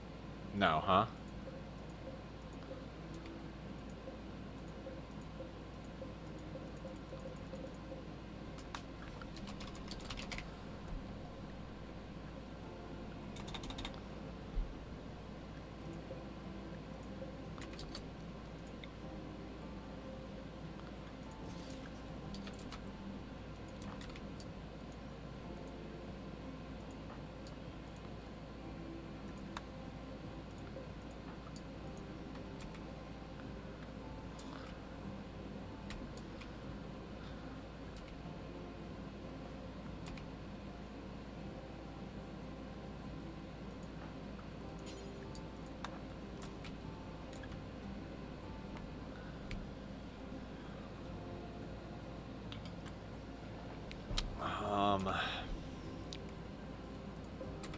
I'm gonna do that.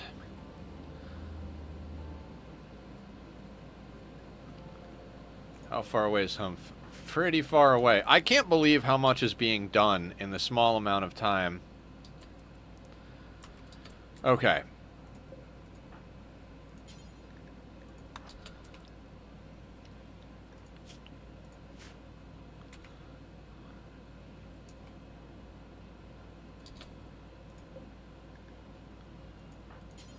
Alright, the bulk goods trader's out of range. Excellent.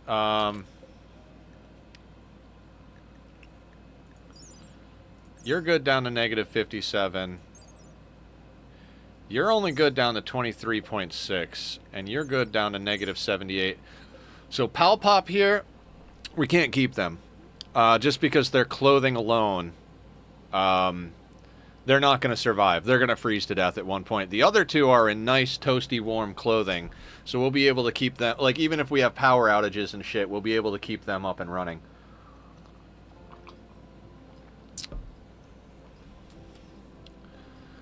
Jesus, there's so much to get done right now. Is anybody hungry?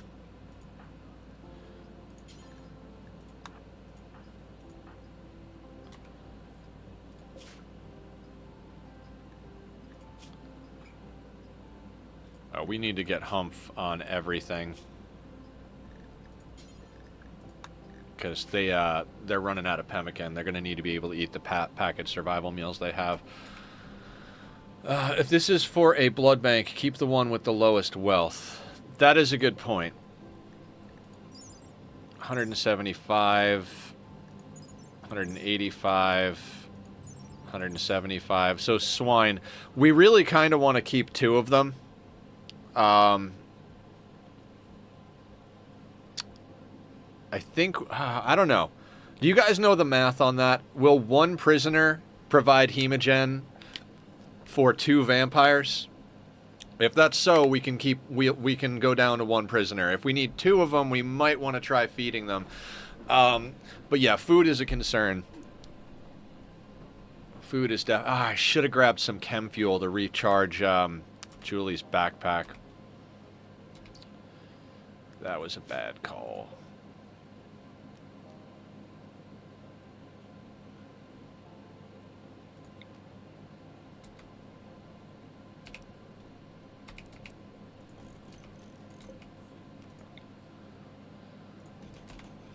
Reinstall that stuff kind of out of the way. Thank you, Blue.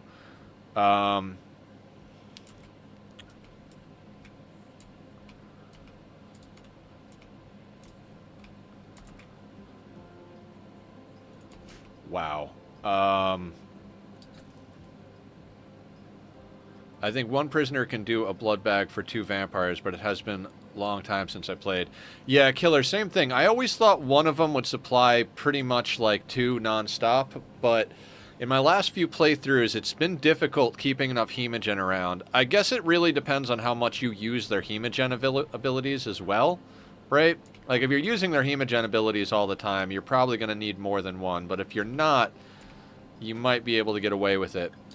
As a rough measure, each regular human can meet 1.48 sanguiphages' needs for blood indefinitely. Assuming no hemogenic abilities are used, extracting hemogen packs and consuming them is exactly as efficient as blood feeding in terms of hemogen per... So we kind of need to keep 2 around, it sounds like.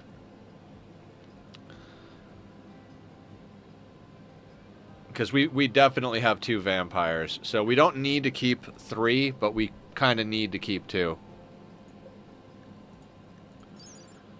So, this guy is gonna get stripped and then executed.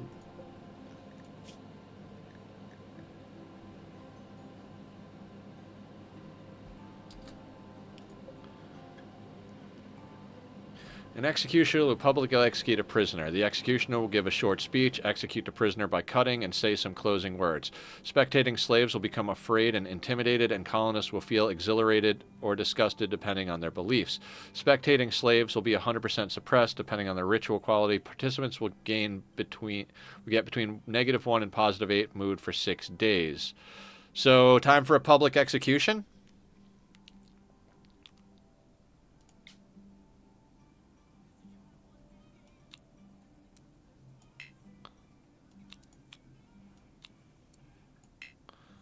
Oh, they're downed.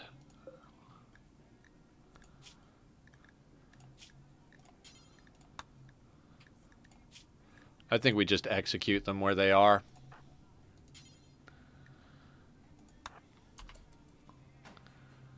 Yeah, I don't want to risk more breakage.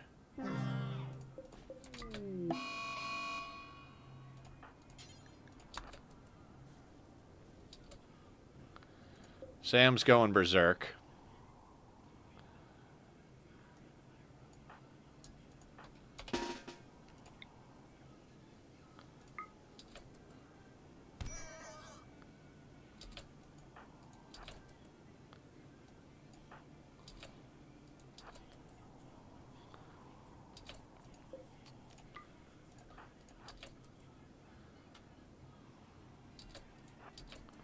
No, no, no, no. Not fire at will. God damn it.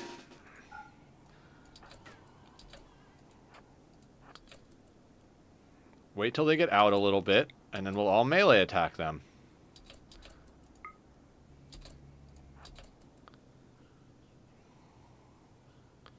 Are you going to move any further there, Sam?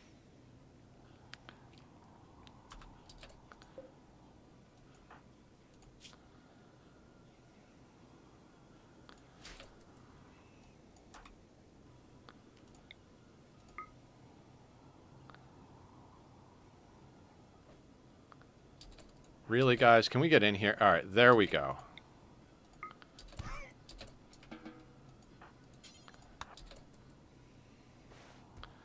That's why we got to get those legs off there.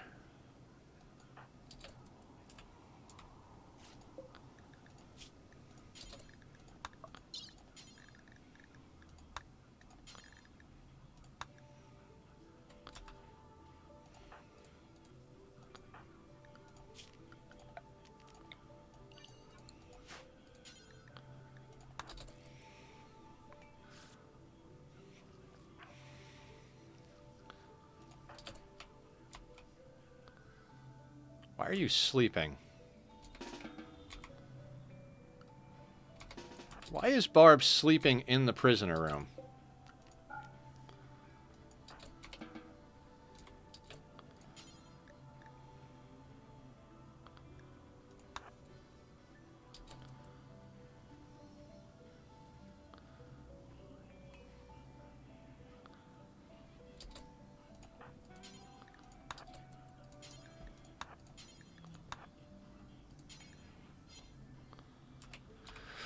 Okay.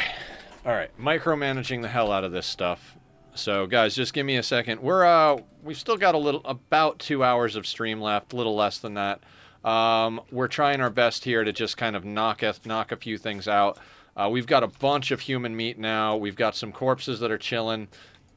It's still just chill enough out here for us to have stuff outside and have it be frozen. We do have to keep an eye on deterioration. We're trying our best over here to get peg legs on these guys so we can get them to be legless blood bags. I'm not sure how hard that's going to be with Barb's medical. Okay, so that seemed to have worked. No, don't tend. All right, if you're going to tend to them, let's do it with no medicine.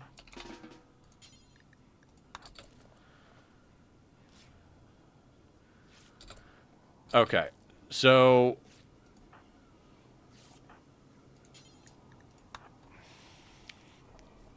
we might have to have Humph go straight back out on the road over here. Uranium ore, more uranium meteorite. Mind-blowing. What even is this playthrough? This is absolutely fucking insane. I don't even understand what's going on anymore. This is just absolutely fucking bonkers.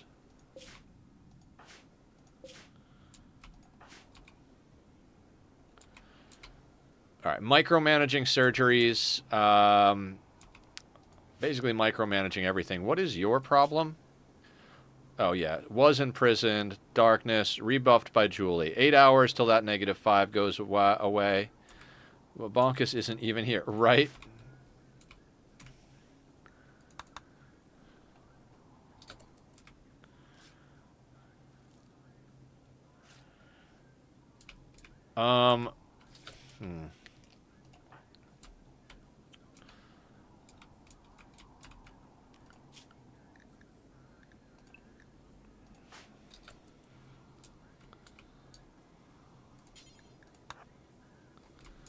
Let's start getting Katsumi to haul things in. We should probably also get Julie to haul things in, although Julie's okay for mood. Let's get you hauling in the weapons so that Killer can actually start smelting things down. This thing can get deconstructed at one point.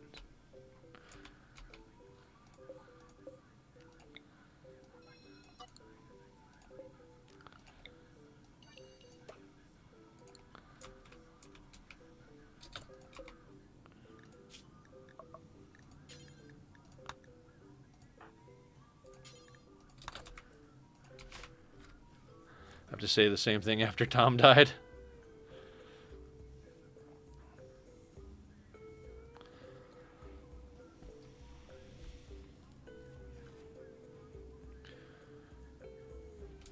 God, today started out as just another day on the rim out in the frozen Arctic, and it has turned into a whole freaking thing here.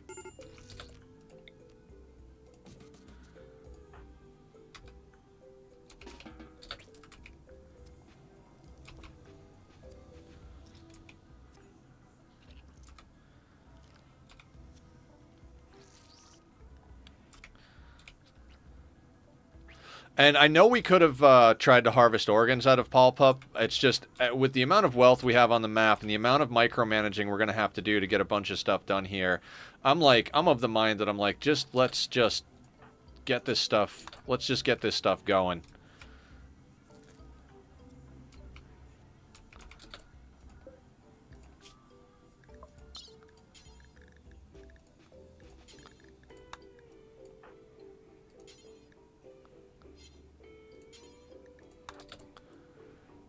I don't mean to push Barb this hard, but she's our best doctor, and I need her getting things sorted out. In fact, she's probably going up in medical. She's an 8 now, which isn't too bad.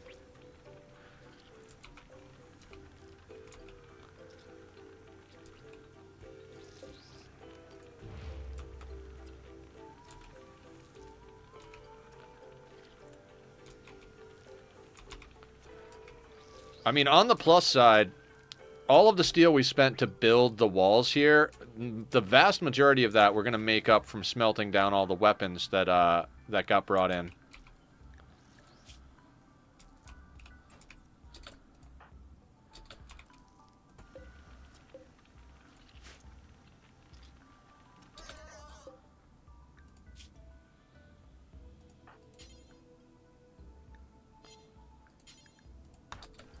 Actually, wait.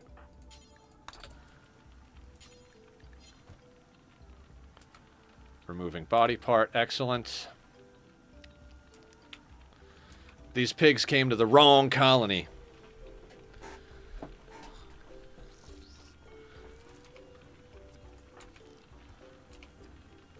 I should have bought a beer or two for Katsumi. Let's get you some food. I know that's part of why you're having trouble. Barb's gonna have to grab food after this.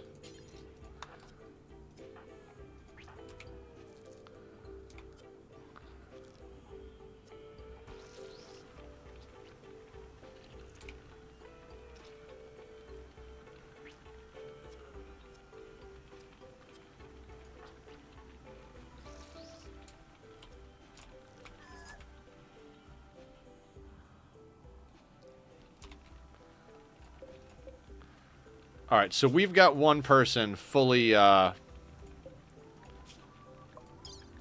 blood bagged. Doctor care, no medicine. After you eat that,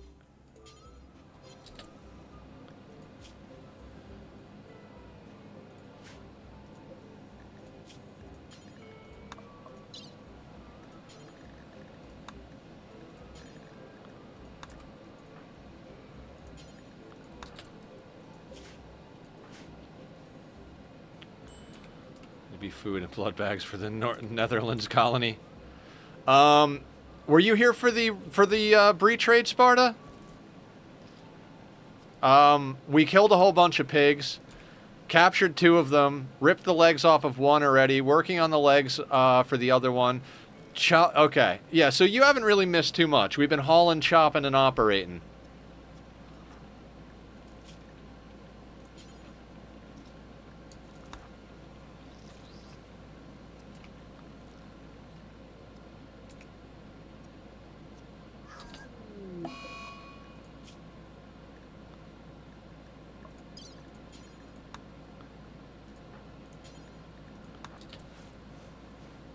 We gotta feed them, that's the problem. True, but we chopped up enough of their friends. It means we're gonna have to shift focus a little bit and make sure that we get down more hydroponics as one of the main goals. But even with building a hospital, but even with building that, we've got a bunch of steel coming in. Yeah. I agree. We're gonna have to get at least 2 more down.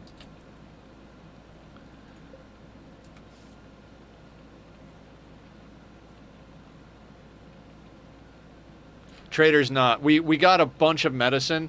Basically, it was chop a person, sell their skin for medicine. Chop a person, sell their skin for medicine.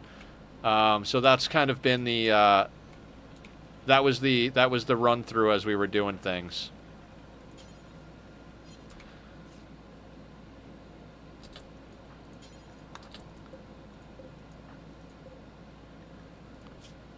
Alright, I have to let Barb sort her mood out a little bit here. I don't want to. Ratty apparel. What's your ratty apparel? Cloth face mask? Alright, let's get that off. We can ditch that -3.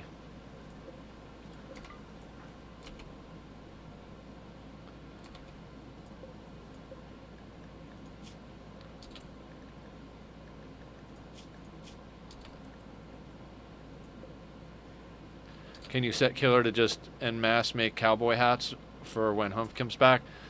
Cowboy hats are not the best thing to make, Sparta. If I'm going to make stuff for profit, I'm going to make corsets. We still need Killer to make another parka. And right now, Killer is smelting down slag, so...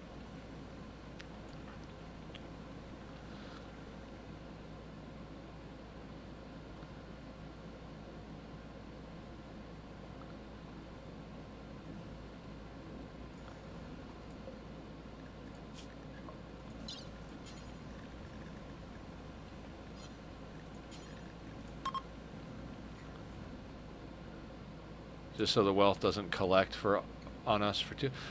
We have no human leather at the moment. All of our human leather is in corpse form at the moment. So, not overly worried about it.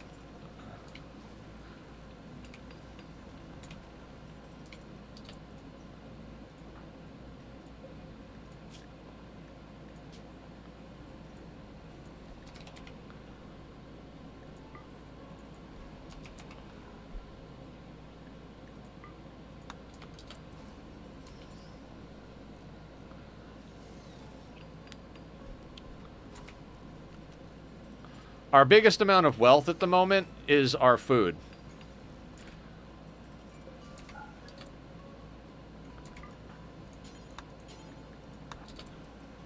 We gotta have Barb do these.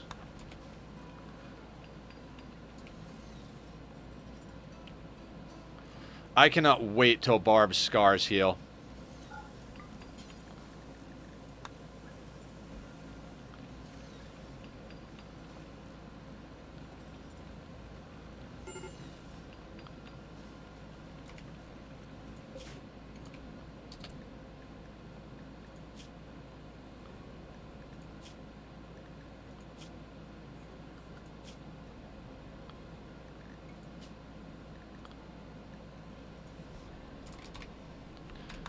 Alright, so he will eat.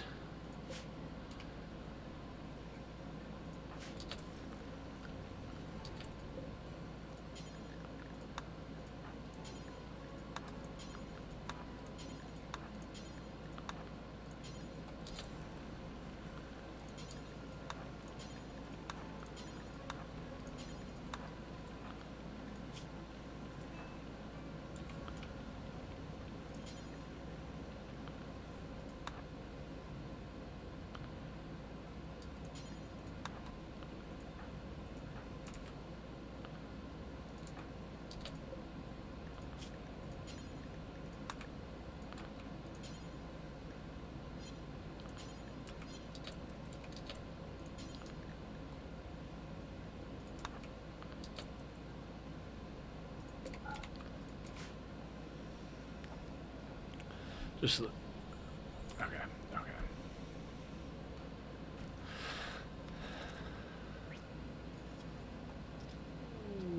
Transport pod crash. What a freaking day. Smith. Waster. Can't really do anything with that. We do not have the means to keep you sorted. What gear did you bring? They brought some Luciferium. They're not part of any faction, right? Not affiliated with any faction. 12 hours. Pretty far out. How's Julie's needs looking? Julie, can you do me a favor and capture this asshole?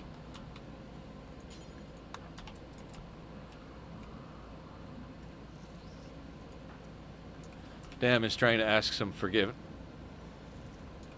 Who's asking forgiveness? Randy?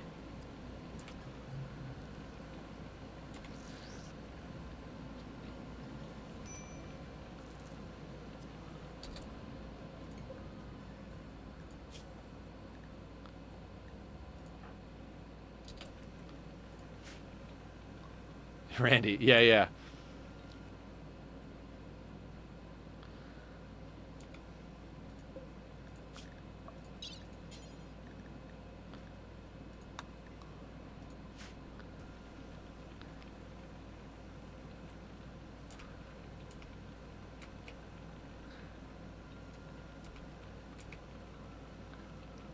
I'm not gonna lie, I've been chugging coffee, and even though we took a restroom break like 5 minutes ago, I'm already ready to pee again.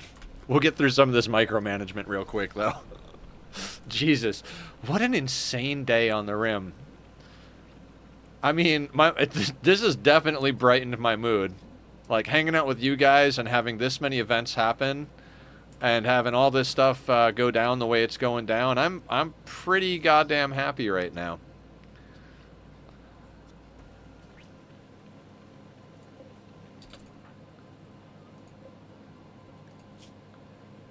Yeah, it's a good one. Okay, there we go. We're gonna let these guys heal up before we slate them to be hemogen farms, but we have 2 vampires.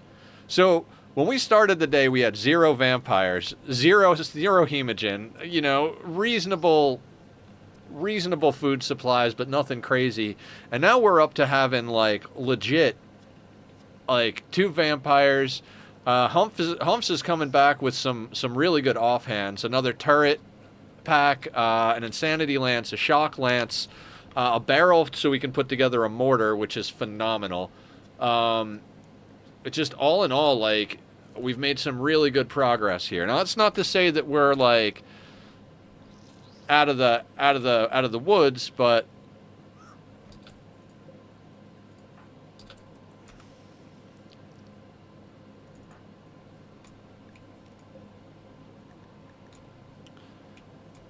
where are you putting the mortar? I mean, the mortar's got to go outside somewhere, so probably like right here so that they can come out this door and hit it. I was thinking of putting it here, but then they got to kind of walk around. There's really no great options at this point, but until we make the biofuel refinery, we can't worry too much about it. Yep, Sparta. As you're typing, I was saying the same thing. We need that biofuel refinery if we're going to do anything.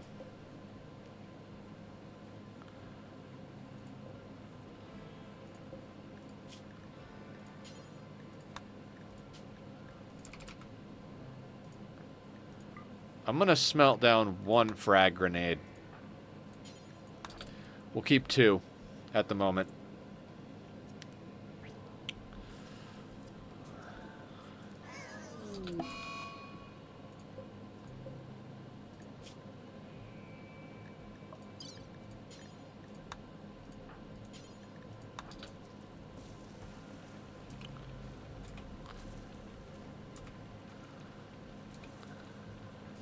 Sam is just puking all over themselves.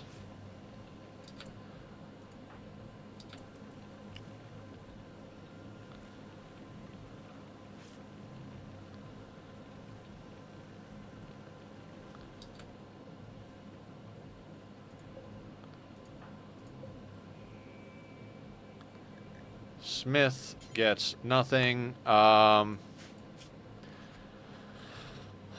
Strip Smith.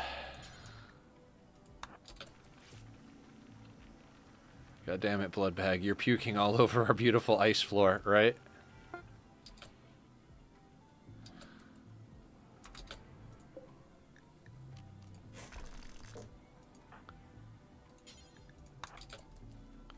Lot of micro on the ice sheet. Lot of micro.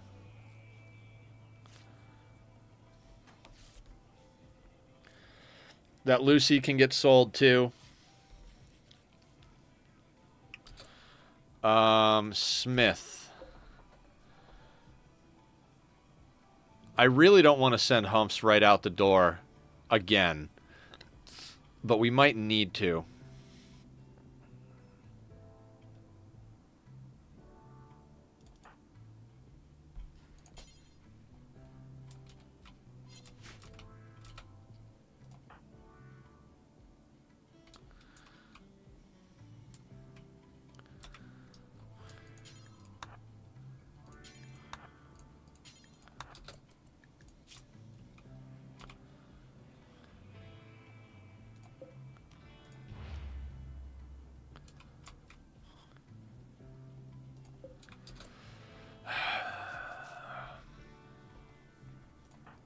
How close is Humps?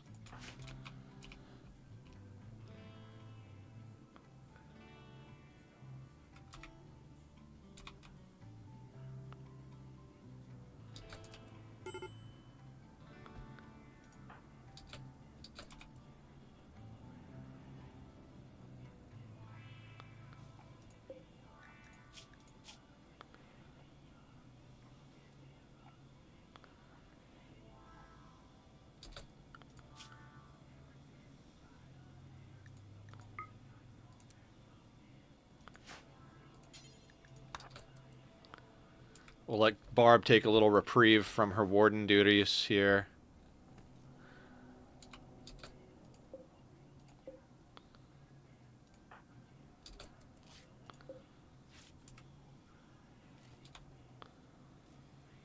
I mean, at least Barb's getting some medical experience out of this whole thing. I mean, not even at least. I mean, bonus, Barb's getting medical experience.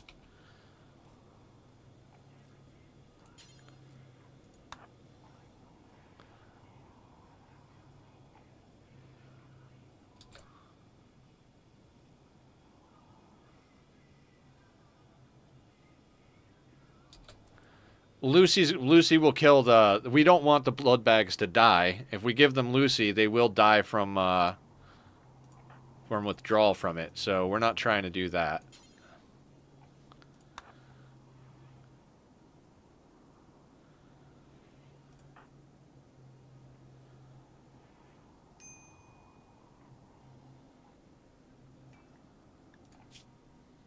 A wise choice. Hey, thank you for subscribing, Cheese Reaver. Much appreciated. Thank you so much. You know, not to be repetitious, but monetary support is always appreciated. Never required, but always appreciated. Thank you so much. This has been my main gig for quite some time now. I'd love for it to become the full-on career, if at all possible, but you know, we'll see how that goes. It's been growing quite well. We've got a lot of new people in here. So the consideration I'm trying to make now is with Smith. Do we try and pull Smith's organs and then send somebody back out? I don't know. Is that worth it? We bought most of their good stuff, but we could buy more stuff.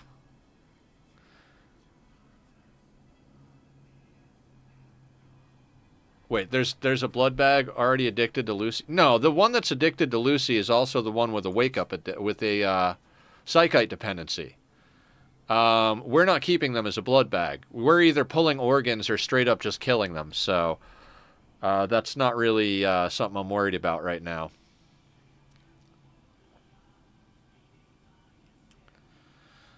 It's just a matter of whether or not we want to try and pull organs.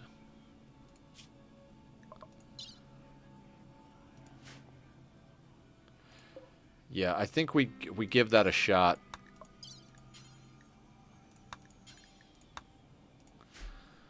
We do have to finish up on swine, though, over here.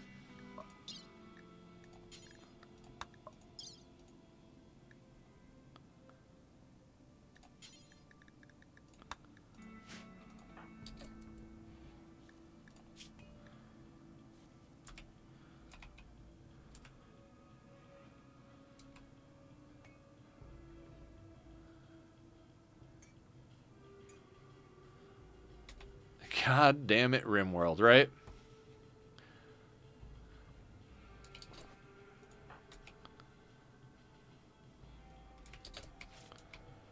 Oh, right, you're bringing the smeltables inside so they don't deteriorate. Good job, Past Nether. That was a smart move.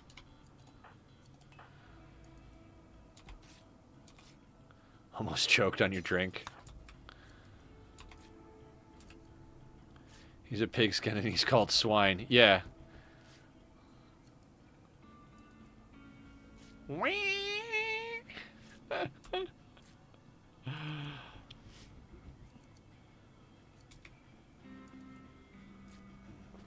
You know what I should have done? We've got 39 bioferret. That would have been the walls for our prison. Wouldn't have had to waste the steel.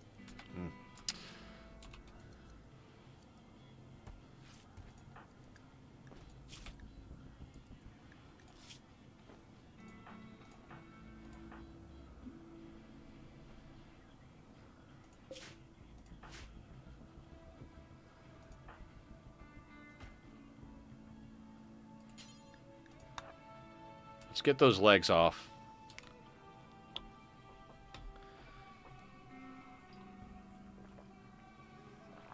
Swine and Sam. Bloodbag pigs. Such a weird day. Such a weird day. Like, on a personal level, I woke up today and I was just like, God damn it, why do I have to be awake? I don't want to deal with having my eyes open even. And then we start up and it's like we come right into a vampire quest and I was so predisposed to say no to it and you guys were like, "No, we need that. And I'm like, "Okay, we do. All right." And in my head, I'm like, we're going to lose the colony taking this quest. Like, I know we're going to lose the colony taking this quest. And we knocked it out of the park. Made 2 people into blood bags. Then we had like all sorts of other random shit happen, and it's like now we've got 2 blood bags, 2 vampires. We've traded off some wealth with Humph coming back with more goodies. Like, I'm not even sure what's going on anymore. Like, maybe Randy heard me being sad about life and was like, "Don't worry, Nether. I might be random, but I you know, I got a little bit of a heart. Let's try to fix your depression."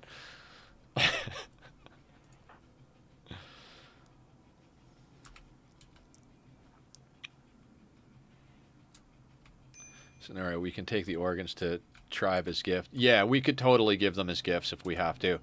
Like I said, I'd prefer not to have Humph on the road. We're only 5 days away from a ritual, though, too.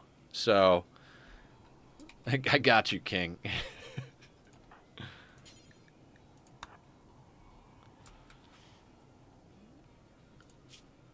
And our wealth is at 38,000. We've been up to like 41,000, 42,000, I think. So,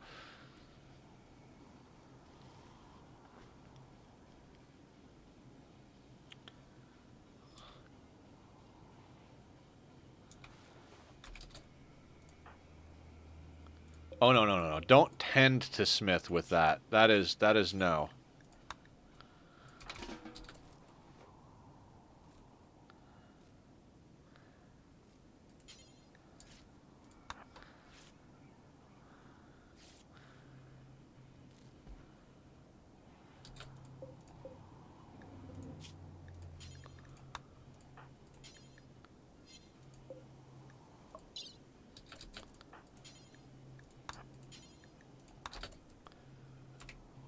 I'm chaotic, but I'm not heartless. Can Barb take a bite out of either? Oh, it doesn't even matter. Barb's doing decent. I'm trying to let them heal up a bit before we start draining blood out of them. Barb's at 54 hemogen, so we're gonna hang for a hot second on that.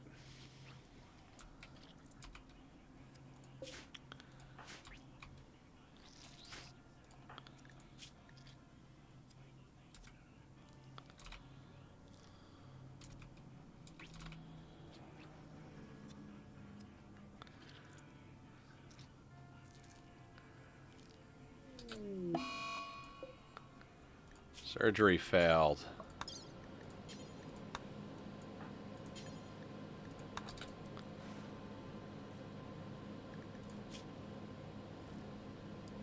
We might legitimately get Barb to level 9 medical just doing all of these surgeries and, like, you know, healing of prisoners.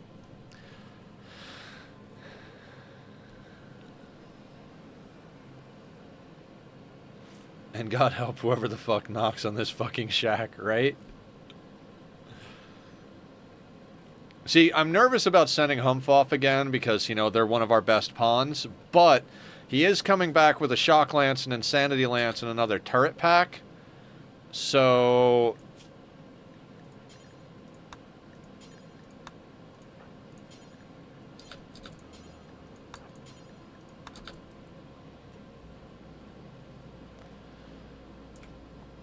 if you had the vanilla expanded vampires and had a Bruxa, dear God. I don't know what that is, but I'm assuming it's OP. Killer and Julie getting their lovin' on over here.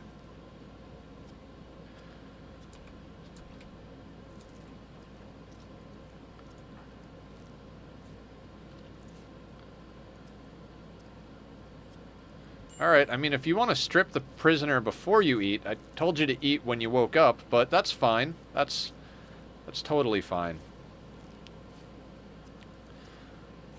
Barb's gonna have to take a break from surgery and cook food real soon, but...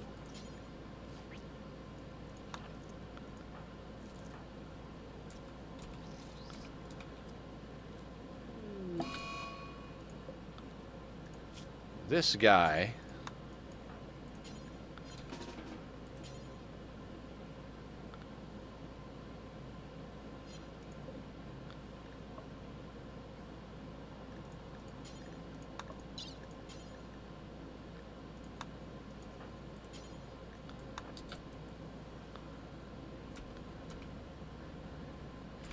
it's so weird that this is our whole life. Just this small section. I always think about that when we're playing this. Like, we zoom out to like, where you can zoom out to, and it's like, that's such a tiny little shack. And then you look all over the map, and you're like, man, there is a lot of map, considering, like, what we're doing here. It's just, it's mind-blowing to me. Gotta set her to mass craft art once we have scanners just to get level 10 in all skills. Right? Yeah, she is just... once these scars start healing up, Barb is going to go from, like, a problematic pawn to our most powerful pawn. Or one of them, for sure. Like, that's just insane. Are you kidding me? Combat supplier? Oh my God. Basically the super sexy vampire succubus. She gives colonists a bite and they get like 20 mood. Oh, cool, cool. I mean, not that we have much we can sell to this combat supplier because we're smelting it down, but let's see what we can do. Maybe we can trade off a Molotov and a couple of frag grenades and something and maybe get ourselves something a little better.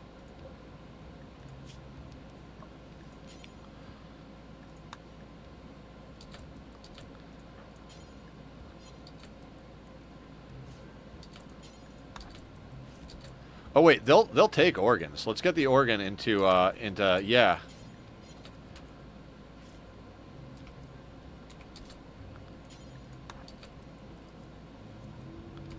I doubt you remember, but I mentioned a while ago that this is how sea ice goes.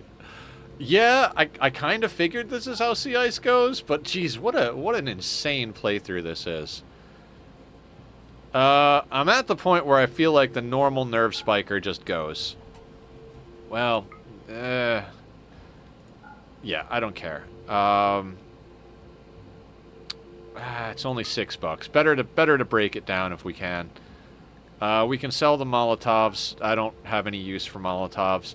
What do you got for us? Do we get a good mono sword? Do we get a good mono sword for Humph? It's probably better than a Thrumbo horn, right? Oh, that's 3,800. We can't afford that. I got excited for a hot second there. Yeah, we don't have 4 grand. We got 400, not 4,000. Oh my god. They have flak though, guys, and a low shield.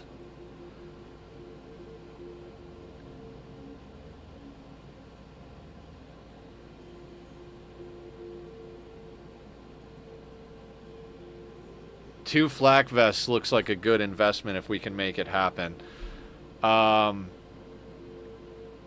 We could sell this bolty. We could sell at least one of these, at least 2 of those SMGs. We could sell the chain shotgun. We could sell the frag grenades. It's not much. That gets us 692. That's enough to buy either... Ooh. We can't buy both of these. Wait, can we? God, we could almost buy both of those.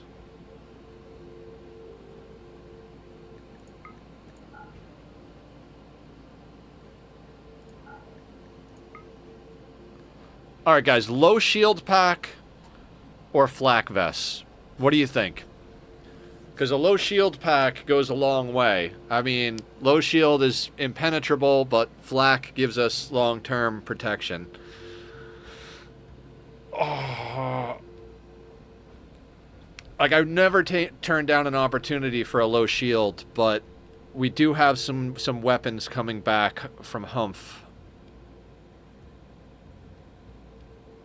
Stream delay. Oh yeah, I accidentally clicked it. Might be against my better judgment. Low shield. Yeah. I'm a big fan of low shield packs. I think, okay, so here's my rationale on the low shield packs. Flak's going to be helpful if we get humanoid raids, but if we get any type of mechanoid raids, we're going to need the low shield. So let's get the low shield. There's a first time for everything though. Hey Ghost, how you doing? Welcome in, first time chatter. How are you today? Welcome to the madness that is 500% sea ice.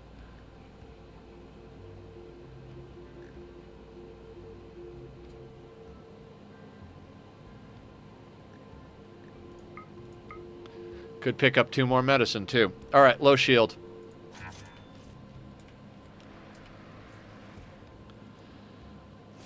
Now, who gets the low shield becomes the question. I think we give that to Killer or Barb. I'm going to say Killer, for the same reason we had him in some other stuff. Killer doesn't break. Barb is still getting some stuff going on from her problems here. So, let's make sure we... the flak isn't worth it for silver cost, but that would lower wealth while directly protecting us. Yeah, I think the low shield was the call. I'm good with that decision.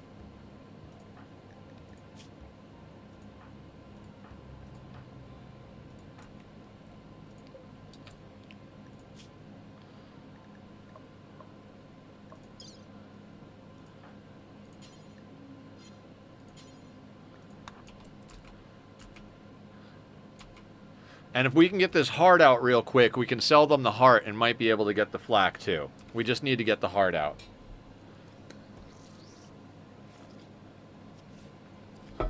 And install a catheter in me, so I don't have to go and use the restroom as often.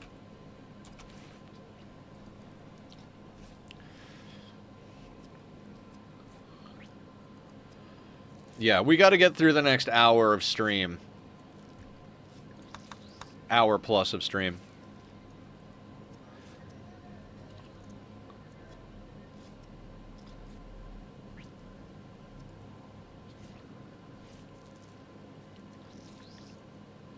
Get the heart, get the heart.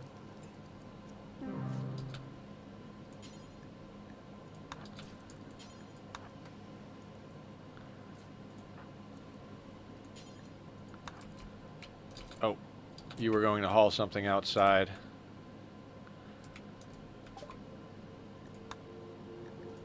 Heart for 625. That gets us the flak, the good flak. 195 left. I don't think there's anything else we can sell to them, so let's see what we can pick up for that.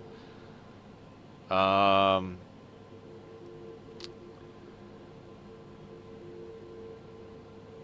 tempted to snag an EMP shell.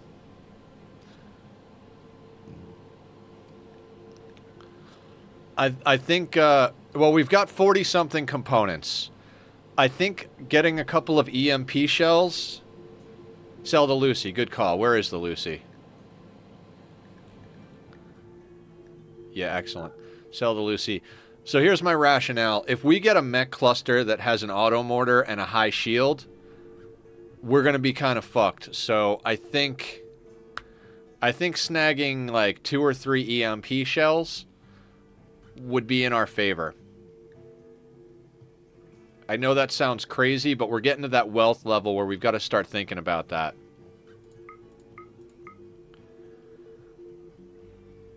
You know what I mean? Like, we've got a barrel coming home. We've got enough materials to make a mortar. Once we get a biofuel generator down, our biofuel refinery down, we can get some chem fuel to top up Julie's backpack, and we can get some chem fuel to make a couple of high explosive shells. But yeah, let's take 3 EMP shells and then snag 1 more medicine. Please don't brain Katsumi. I think Humph already has our best situation as far as, or has a flak chest. We might swap them around, but you've got an excellent, you've got a good. I think we get Barb the flak.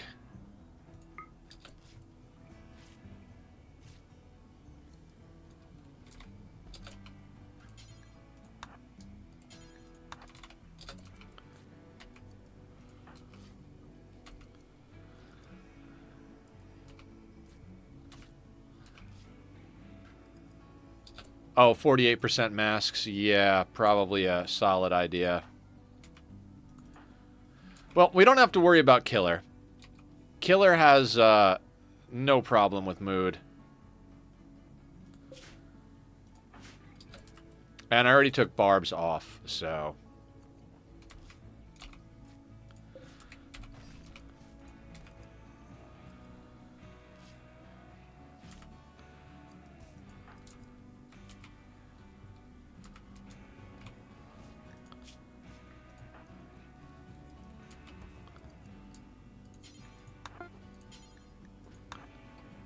Alright, making parka is complete.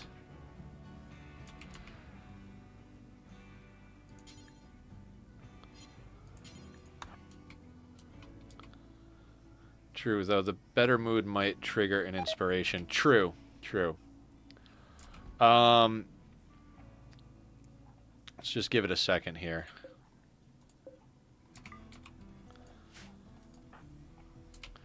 Lot of micro going on here.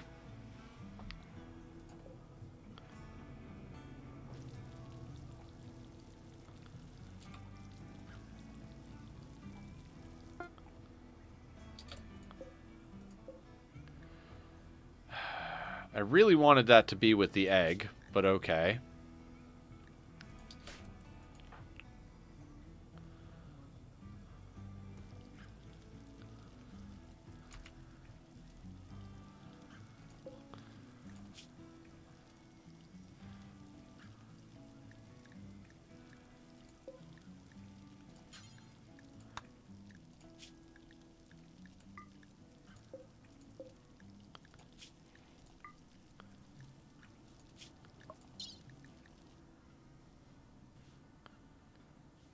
You know what? I'm going to do this right now. We don't want to extract hemogen just yet.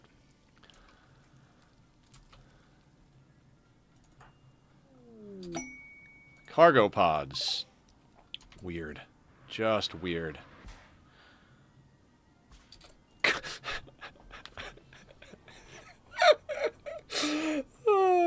3 components. 13 components. 13 components. I I don't even understand what's happening right now.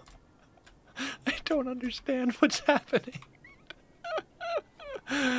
Oh, we've got 41. We just got 13. All right, guys, I hate to take another restroom break, but I am, that laugh almost busted me at the seams, literally. So I'll be right back. I'll make it a quick one, I promise. Go check out Bobby if you like the music. See you in a sec.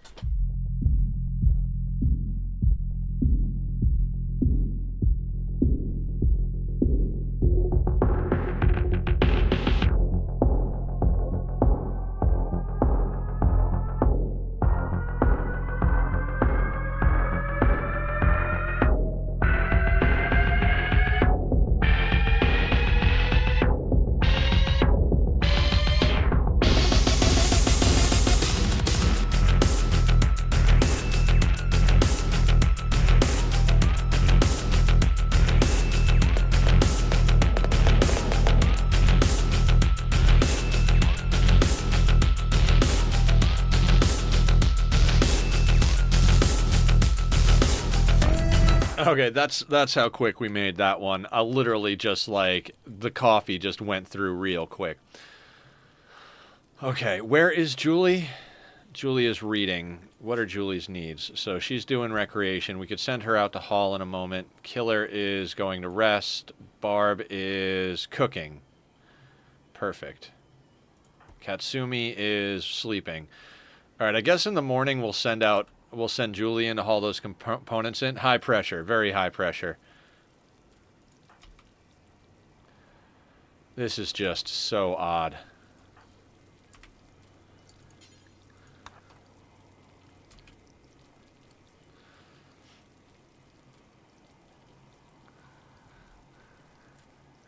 All right, it is 30 degrees Fahrenheit out. So we are just barely below freezing. We kind of got to get some things sorted here as far as this freezer is concerned.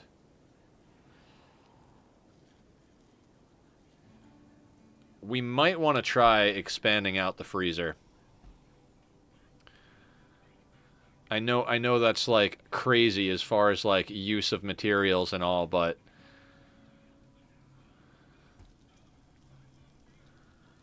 yeah.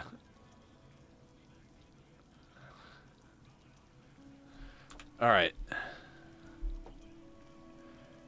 Not until the mineral scanner. Mineral scanner's not coming anytime soon. Because we need the biofuel refinery more than we need the mineral scanner. At this stage.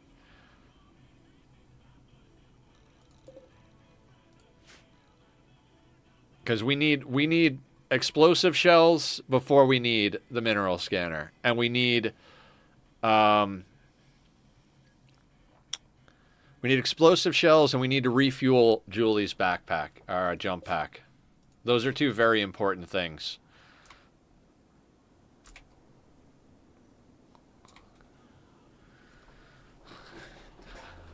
The problem is that we have all these corpses. We have 8 corpses, and we're going to get to the point where they're spoiling soon. And if we chop them up, we don't have room for them in the freezer. Like, we legitimately just don't have room for people over here. 10, 15, 20, 25, 30, 35, 40, 45, 50, 55, 60, 65. The wealth of the rage is giving us a steady supply of guns to smelt. It's bad for resource farming, but free. Yeah.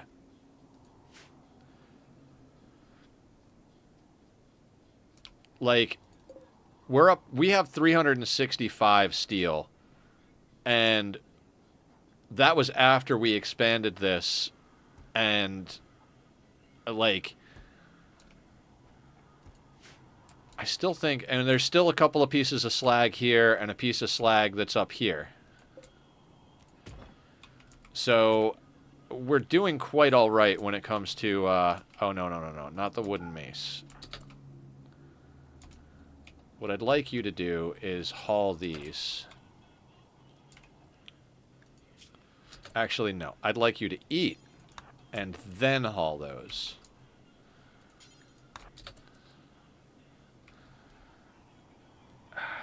Do we caravan trick Julie? I think we might caravan trick Julie. That's probably a good idea, actually.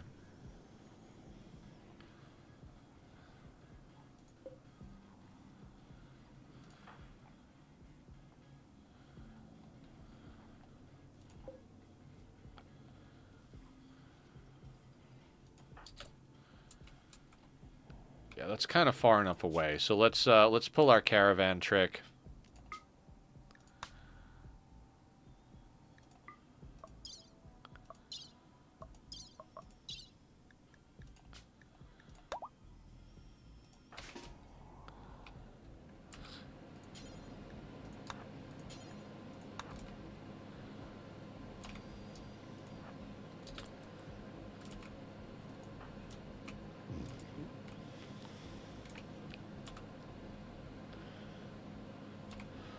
We've got tainted flak vests and tainted flak pants that we can smelt down. We've smelted the vast majority of the weapons, but we've got 3 more slag chunks coming in, so that's 45 more steel. That gets us to 410 steel with just the slag. Plus these, you know, we're going to be 450-ish. And we only need about 65 to make the freezer substantially larger. I think that's probably a good idea. In all honesty, being able to put our corpses on ice is very important. We do need the biofuel generator or biofuel refinery. I'm thinking about putting the biofuel refinery right here because it's near the power. I think that's kind of like the best spot for it at the moment.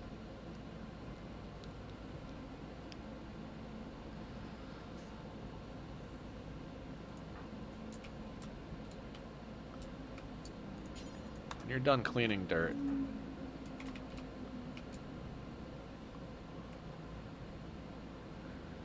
Excess human meat into fuel too. Yes, yes. I love how you put excess in quotation marks. Yeah.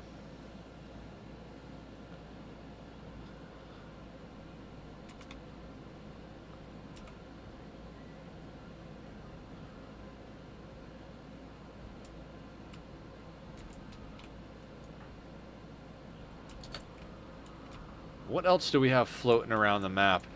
It's too bad we can't seem to get a good miner, because we've got some decent stuff to mine up around the map. Oh, and we deconstructed the ship over here, too. Well, that'll be the next place Julie goes before she gets out of her caravan. I forgot we deconstructed the ship. I wasn't even paying attention to that. Barb did that without me even microing it. Which is scary, but she is a vampire now, so it's not nearly as scary as it was.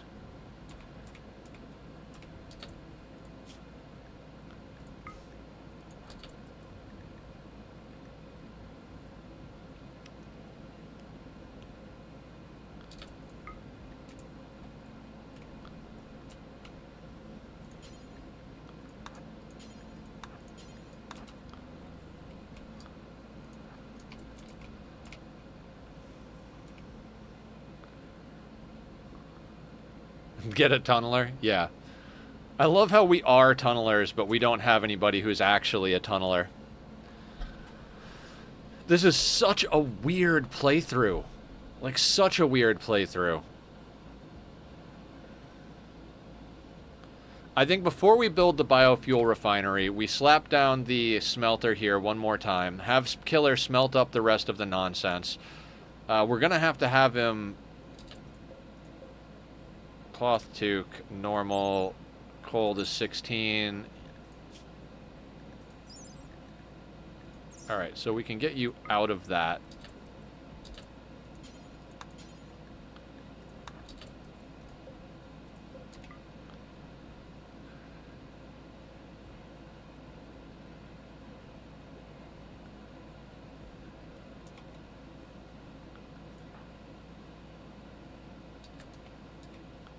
Familiar Magpie Lubricants was the name of that combat supplier.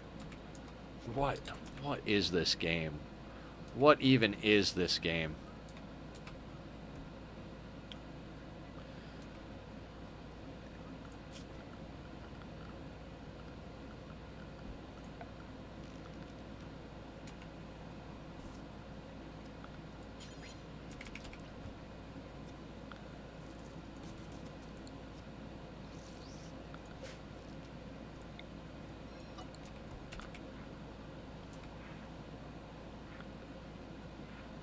Hi, ABC. How you doing? Be interesting dealing with the Diabolus, if you call it. Yeah, I mean, it's more of a when we call it, but yeah, I hear what you're saying. We will eventually call it in, but it's, Diabolus is definitely... I think a Diabolus on its own is not the worst thing in the world to deal with, but a Diabolus with all of its minions becomes the problem.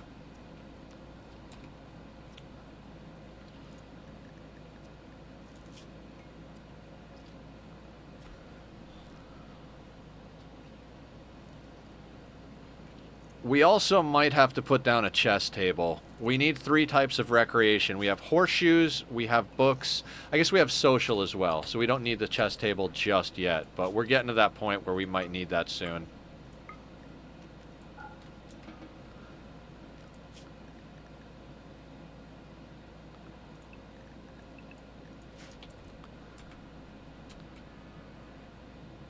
Anomaly is on, but it's set to ambient. So we don't have the monolith going, meaning that the way it's set by default, 8% of threats will be anomaly. We've got some chimeras. They seem to have a few items for trade. This just keeps getting better and better.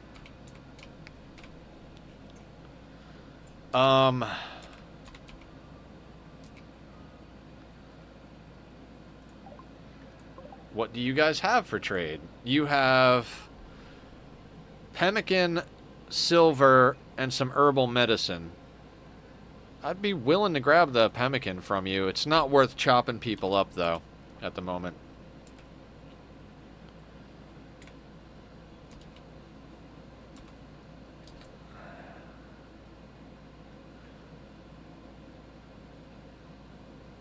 I do believe they're from, Teotoria.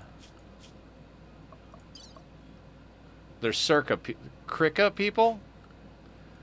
Who are the Krika people?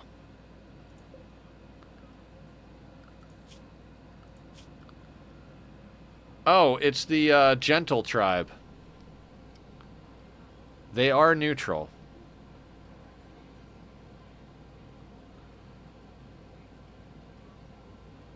We could kill them and piss them off.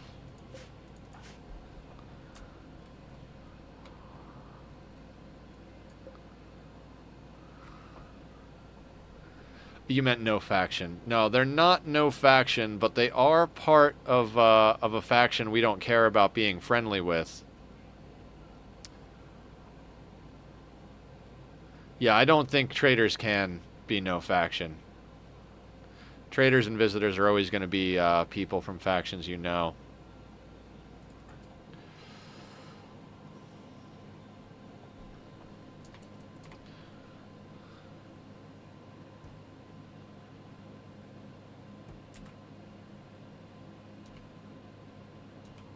I see food and organs again. Yeah. God,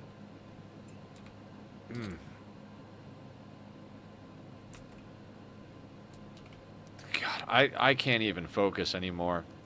We need to expand this freezer. Can we... We really do need a door that goes outside. It sucks that we're going through the freezer to do this, but I can't really see a way of going outside without the door there. Maybe we put it here instead, just so that it lines up with this one. That's the problem, is like you kind of get locked into a few different things. We've got 37 plasteel. 5, 10, 15, 20, 25, 30, 35 plasteel.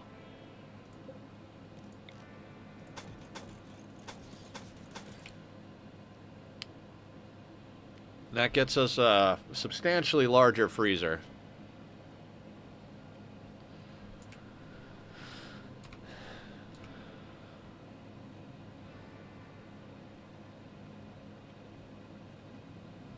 Yeah, we got to make that. We got to do that.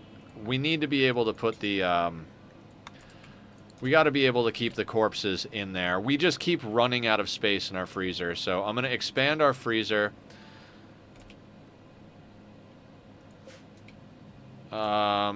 We've got a little bit of light now, but we're still negative at the moment on power, so... Couldn't you do a shelf outside for meat, at least during the cooler months? That is a good point. Could we get away with adding shelves instead of expanding the freezer?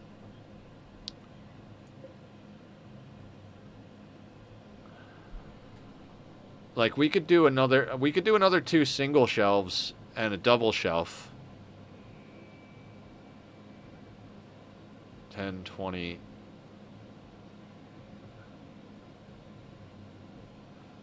Building with plasteel makes me cringe. Yeah, me too, but you know, it is what it is.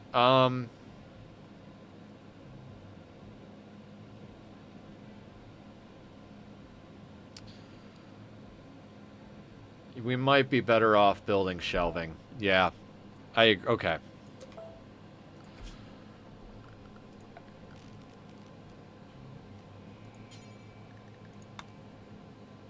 I mean, we're going to build the shelving out of plasteel. What's the growing speed on hydroponics?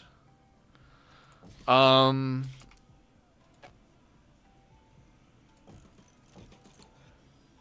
on 1 second, and I'll look it up.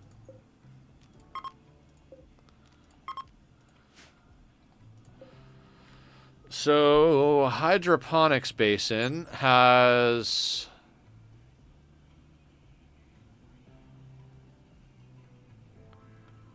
It doesn't say, but it is definitely fertile soil. Like, it's better than fertile soil, basically. 280%? Yeah, that makes sense. And welcome in, Trist. How you doing? Yeah, hydroponics are really strong. With these eight, if we were to be just doing rice, that would be, and we had no meat to cut it with, that would easily support 4 colonists indefinitely, probably a full 5 colonists. Being that we have 2 hemogen farms, we got to come up with a little bit more food, but you know, it's one of those things where we're just trying to figure out every little trick we can to make the most of our resources. That's why I'm building shelves out of plasteel at this point. Like, we don't actually have anything we can put plasteel into. So I'm like, okay, let's get some plasteel down. Production, biofuel refinery is 150 and 3 components. Yeah, let's wait on that a second. I want to get the I want to slap the smelter down for a hot second, and then after that we'll do the thing. Let's trade with these guys. We should be able to sell them enough garbage and whatnot so that we can pick up their pemmican.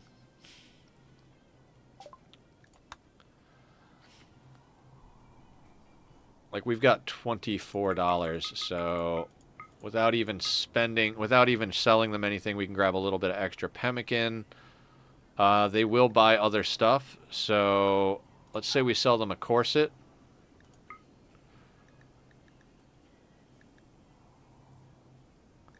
That gas mask we could smelt. That gets us 35. 72. I think 72 gold and 59 pemmican is pretty good. Do we grab the herbal? It's not a bad get.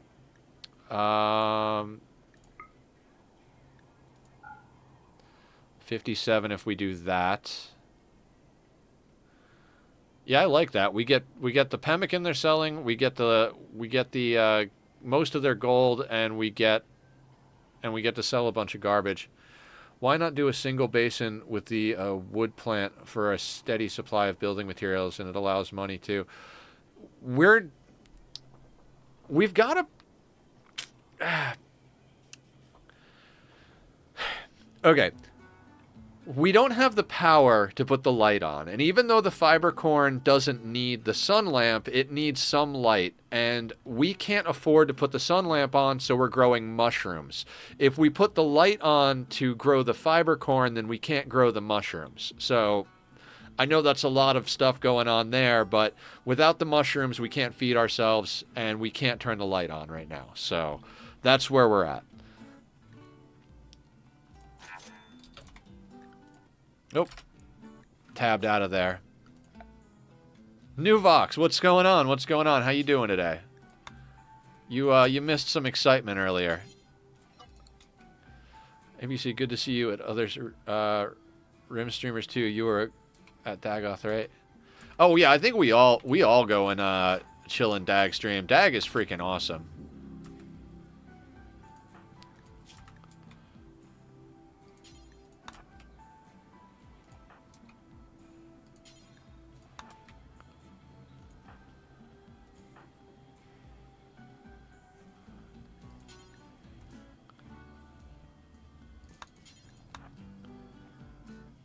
It's so chill to watch. I'm playing City Skylines 2 at the moment. Awesome. Yeah, Killer was playing City Skylines 2 earlier.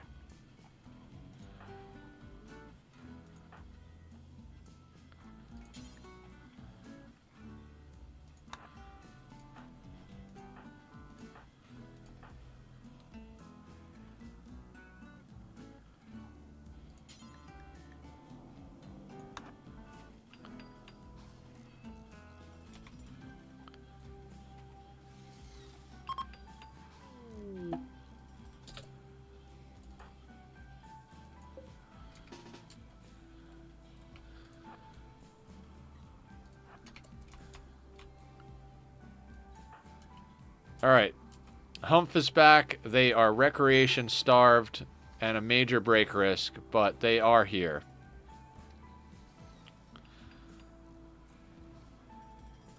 Oh, I've been enjoying it. It's forcing me to use the tech at each level instead of rushing guns. My 10% research speed playthrough. Interesting.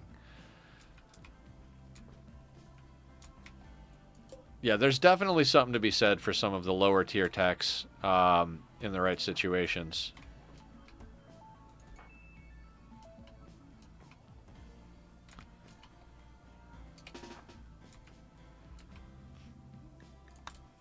We've gone without Humph for so long that I'm just over here like, oh, we have another vampire back. Mixed with combat extended, I've been scavenging guns from raiders and utilizing bows and arrows. Very cool. Yeah, I think regardless of whether you're playing with or without mods, scavenging guns is definitely one of the top tier ways to get good stuff early on.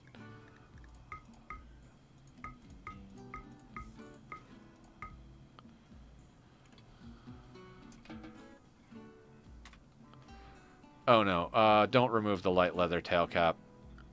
Dang it. Manage policies. I forgot they were wearing a tail cap.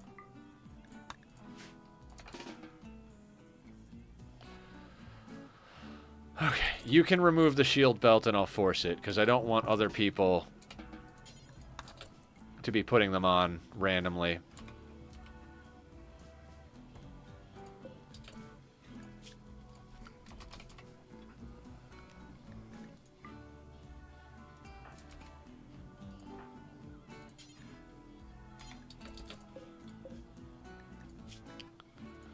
Pretty sure the run would have been over if not for her. I've been heavily relying on our Psycaster against... Yep. Yeah, Psycasters are just next level. I love a good Psycaster.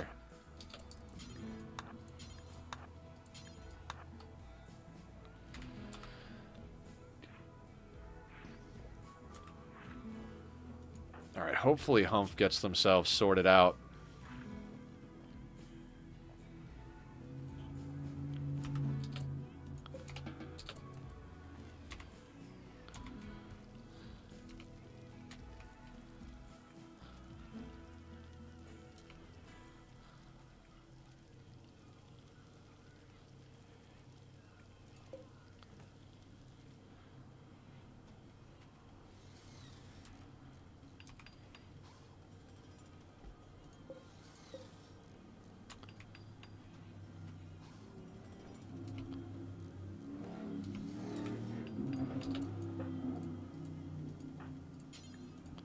No, Barb is our better builder. Let's have her work on that.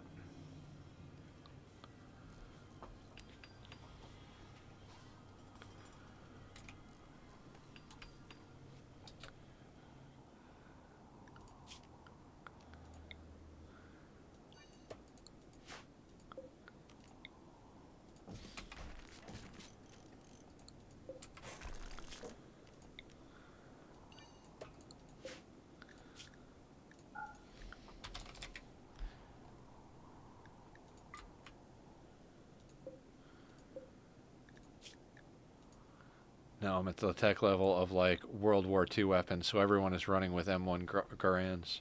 Excellent. Very excellent.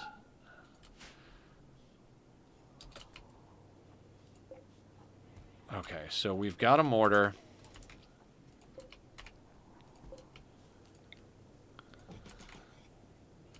Let's get that in there.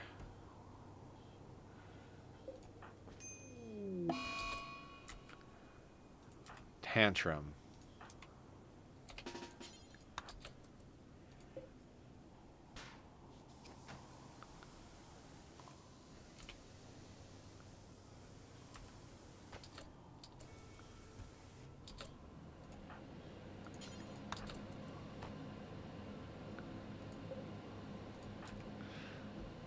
Him throwing a tantrum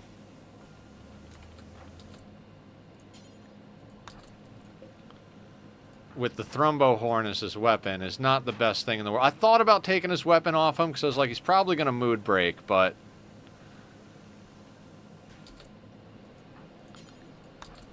that's going to be the end of our light ball, probably.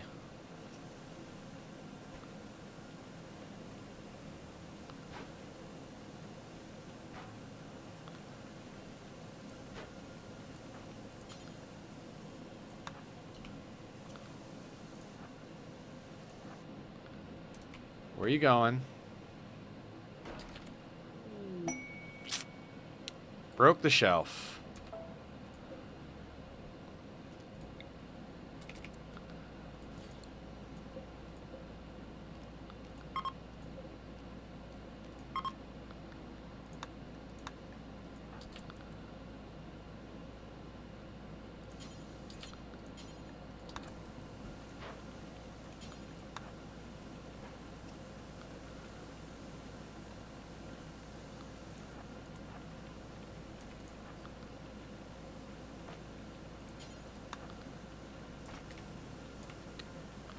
Come on, buddy.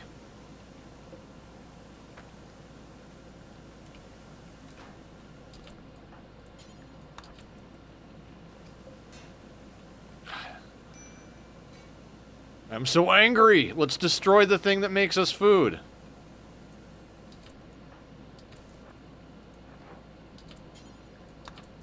Come on, dude.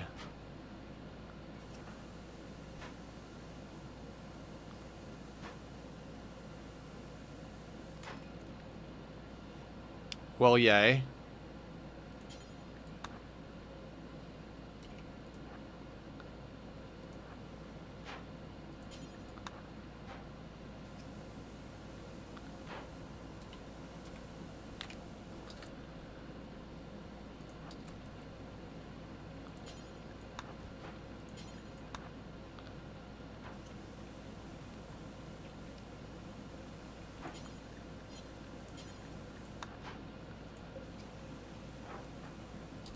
I had a guy punch an anti-grain mortar because he slept on the floor one time. Yeah.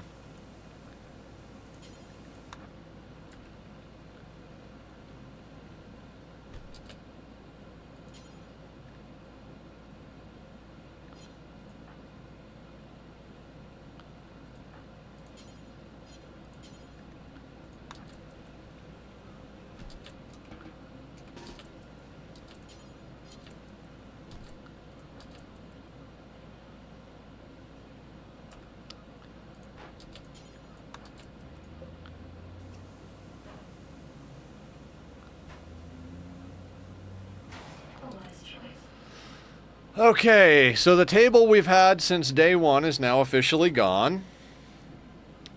Blue, subscribe. Thank you so much for the Prime sub, Blue. Much appreciated. That's how you do a heart? You know, I completely forgot I had this. Thank you so much. That means a lot to me. Thank you, thank you. You shitbag. Can we stop smashing things now? You've broken several shelves.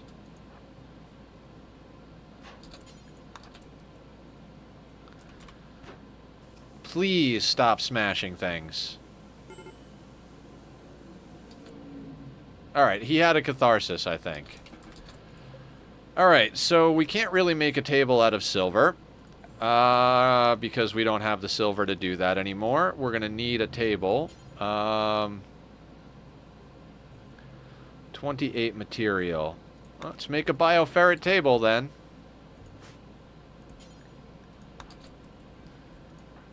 Now you should have a catharsis. Good, good. Hey, miss, how you doing? We've made some progress since last you were here. Crazy day. Crazy day. Like, I can't even explain how crazy today was.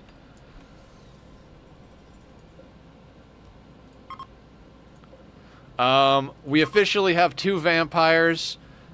It hasn't happened to me until now. Just terrible luck. Nah, you shock lance them, there's always a chance of brain damage. Can I plead the 5th because I kind of want to rant and rave? Yeah, of course, of course. So what's happened today? First thing we did was a quest to get vampires. We gave our melee blocker the vampire gene, and we gave Barb the vampire gene so we can fix some of her problems. We had a manhunter event, a chanting cultist problem.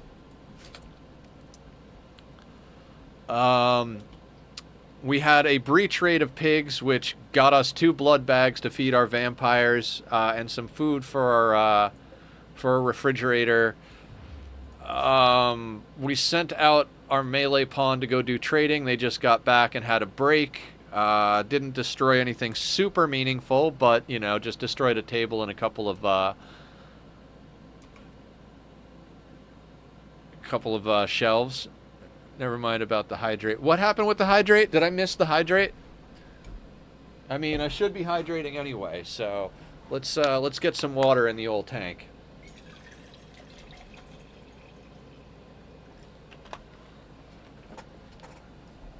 Cheers, everybody.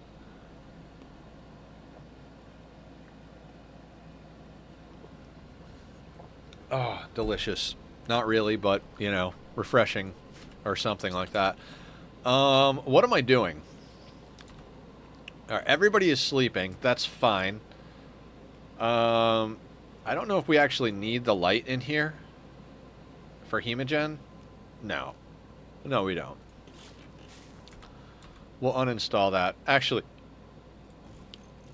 we'll install it in there for when we need to do speedy butchering.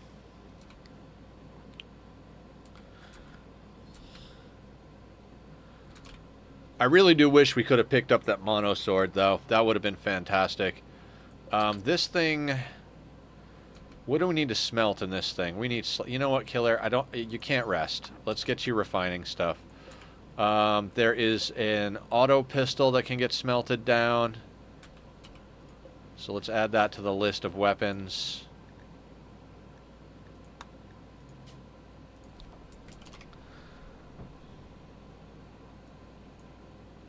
Oh no, that's apparel. Oh, damn it. Well.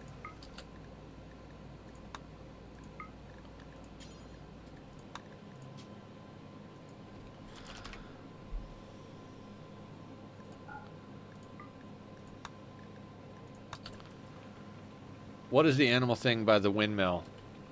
Oh, that's a chimera from Anomaly. It's been frozen on the ground for, like, a long-ass time. Dead for 28 years. So it's been dead and frozen for half a year. In theory, we could chop it up, but the twisted meat isn't good for anything except feeding the ghouls and making serums. And the leather... There's a huge debuff for wearing things made of the leather, and nobody will buy it without it being processed into something. So there's just a whole bunch of nonsense to deal with there. What do we got to steal? 395. Getting the slag sorted.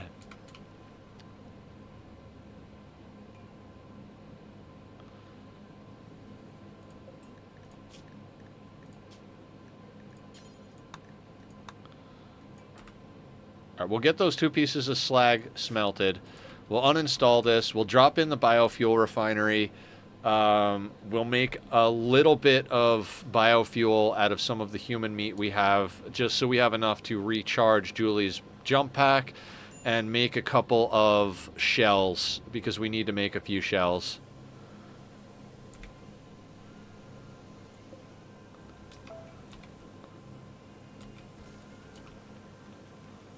multiple issues, multiple use for dread leather, but all of them can be done by another leather. Yeah. If you're late enough in the game where you can afford to like hang on to things for a little while, making it into corsets or sashes or any of those things,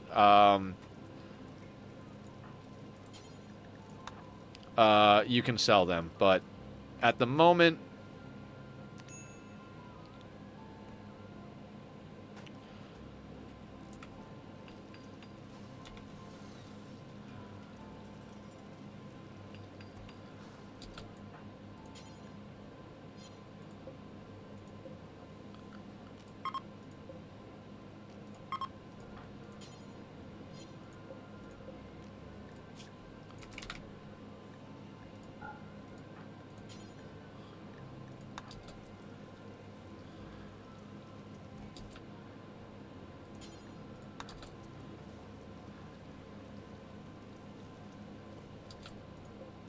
what is that? Machine pistol? That's got to go.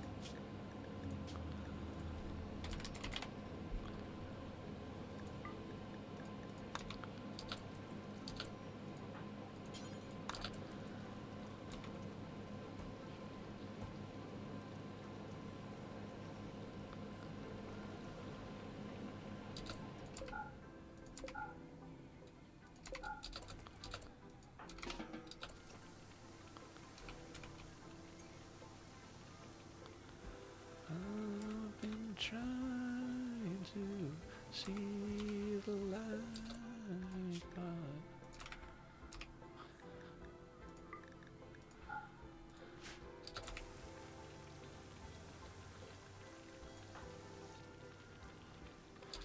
multiple. I've seen Adam doing an endgame raids for entities, and he ended up putting down 2 butcher spots with 2 dedicated pawns, just chopping away. Yep.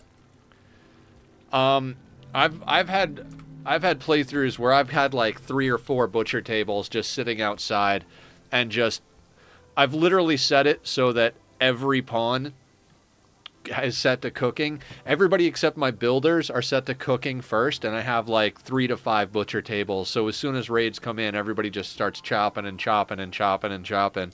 A builder's repair. Everybody else chops stuff up. Why is there? Oh my god! I don't think the settings.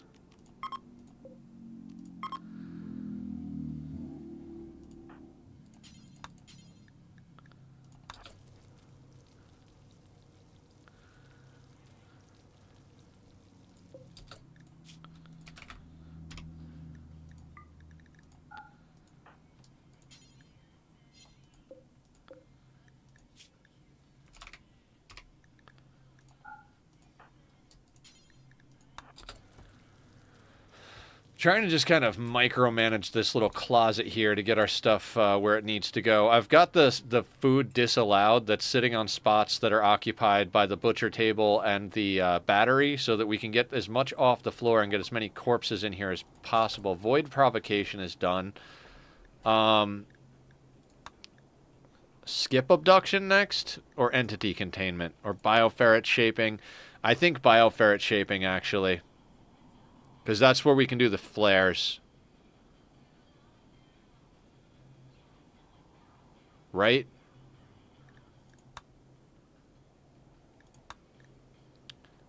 Oh, disrupt. Yeah, because we need bioferret shaping and entity containment for disruptor flares.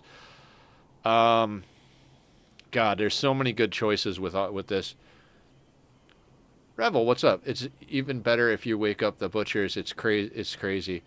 Yeah, the butcher, like having people butcher is such a useful thing when you get to end game between entities and tribals and stuff like that. You wind up with so many corpses that need to get taken care of, because if you butcher them, you don't have to worry about lung rot.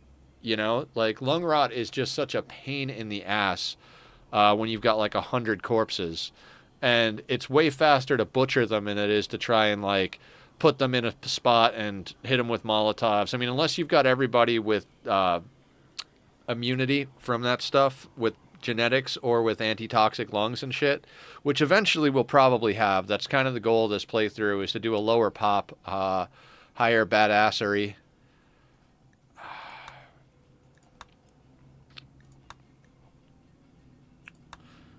I want to get chronophagy, because chronophagy is super helpful. No matter if rain comes, the incinerator destroy corpses on every jet. Yeah, incinerator's a good one for destroying stuff, I do believe. The disruptor flares are going to be so important, but it's another thing that we have to build. Chronophagy is going to help. Skip abduction gets us more people, but requires a lot of bioferret we don't have. Jesus, the number of I think okay, we gotta go towards disruptor flares. There's just too many threats that can hit us.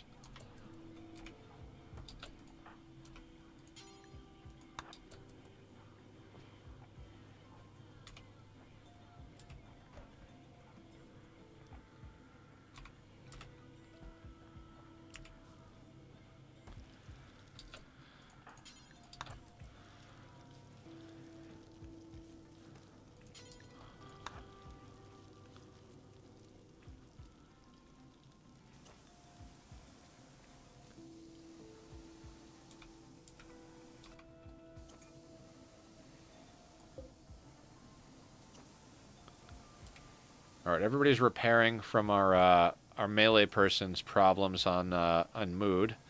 That catharsis is awesome. That minor pain is going to go away as soon as their old gunshot heals. I'm not sure how long it takes for scars to heal with the sanguiphages. Oh, we can't actually make that plasteel shelf. Cool.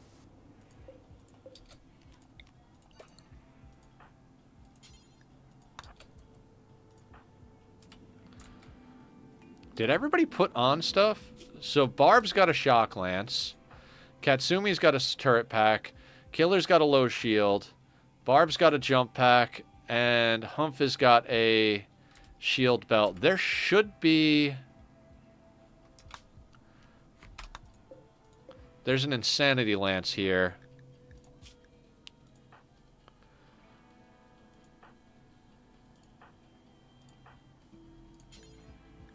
I think we put on the Insanity Lance instead of the Shock Lance. Both are powerful, but I think the Insanity Lance is more likely to save us with large groups.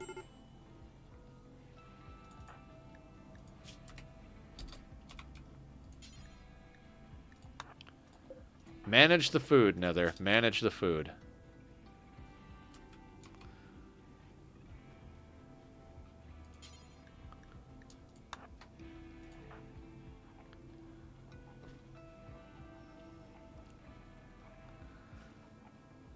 So what we've been doing is when we had pemmican as our main food, I was letting them handle their food needs themselves. Because they'll only eat as much pemmican. No, Barb. Let's go to the table to eat. No, these fucking assholes.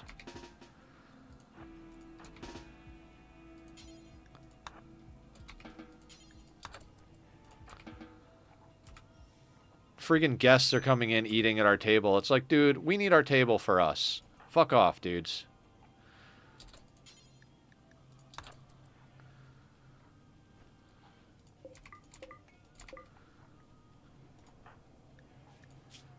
So what I was saying before I was so rudely interrupted by royal tribute collectors that think they own the goddamn place, with the pemmican, they're only going to eat enough to top themselves off. So if they don't need 18, they'll take 16 or 17.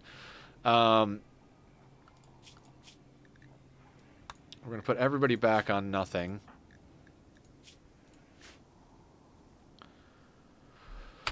Okay. Let's take a second here. Let's take a hot second. Because we wound up making parkas and stuff. We've got good parkas. These things are at 103 degrees of insulation from cold.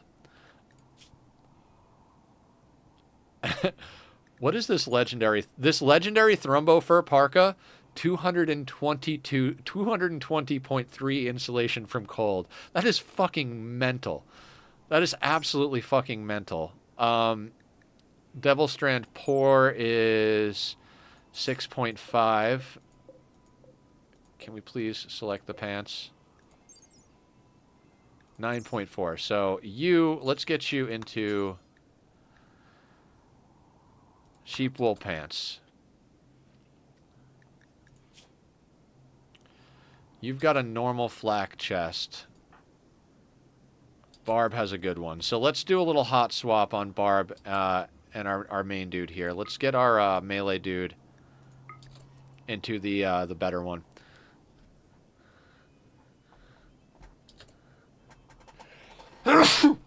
Ooh, there we go. All right. Let's go Forswear flak. Forswear flak. And now who has the worst parka? Human leather parka isn't going to be even remote. Well, it's an excellent human leather. You've got a normal sheep wool. 93. 51. So let's get you a sheep wool parka.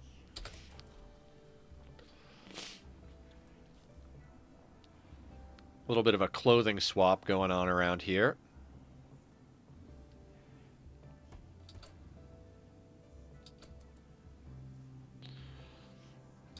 All right, next up on the list, who has... You've got a poor sheep wool at 84. That's a good sheep wool, so that's legit just a straight upgrade there.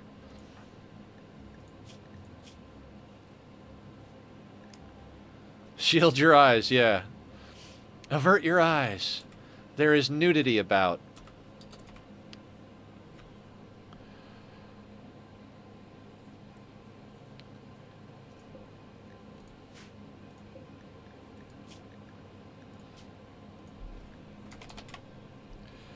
Alright, I want to do the normal quality nerve spiker. Because we don't need the normal quality nerve spiker. Let's get that smelted down. We'll keep the masterwork one.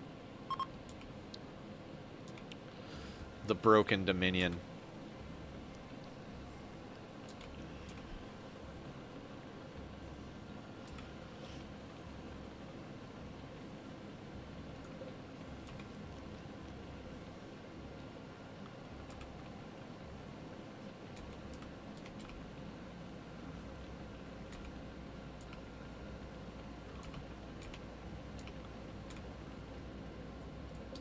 $10 bioferret. I will take it.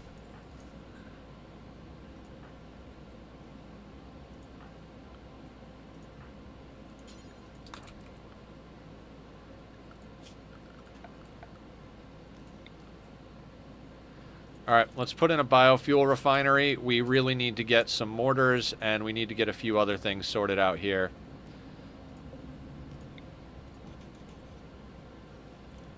Gonna do a little bit of flip-flopping of a few things, move some stuff around. Let's put you...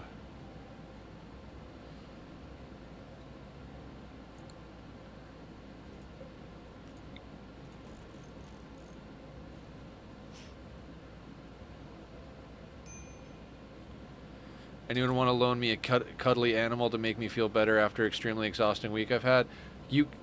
Tack will always cuddle with people, miss. Come on over. He wants attention all the time. He is a two-handed kitty if there ever was one. So, and I don't know if it makes you feel any better, but I started off the day having like one of the worst days in a long time today. When I got on stream, I was very much like, I am feeling absolutely shitty about life right now. Total like existential dread, like just very unhappy with things, and being on stream has helped a lot. So you're in good company with some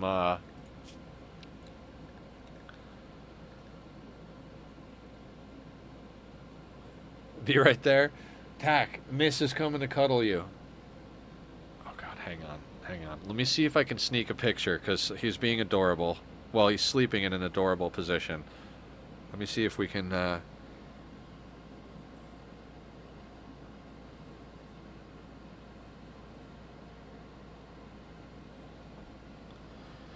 Alright. Let me post that to the Discord. Guys, if you're watching back on the VOD, this is a good time to click down on the description and come to the Discord. We got cute animal pictures in spades. Let me go over here. Let me go down here. Cute aminal pictures. There. This is him right now, if anybody wants to see how he's got this thing where he's like sleeping with his head propped up. Good, I'm glad you were still streaming it up. Yeah, I stream until 6 o'clock, so we're about, 10, 15 minutes away from the end of stream. I wish I had the energy to stream a bit myself. I wanted to try TikTok streaming because every streaming there is low effort, but I'd need 1,000 followers at least. Yeah, Ghost, streaming is a whole thing, right? Like, I've been streaming a lot. For a year and a half. I've been streaming 6 days a week, 6 days a week, 6 hours a day, and it has just been insane.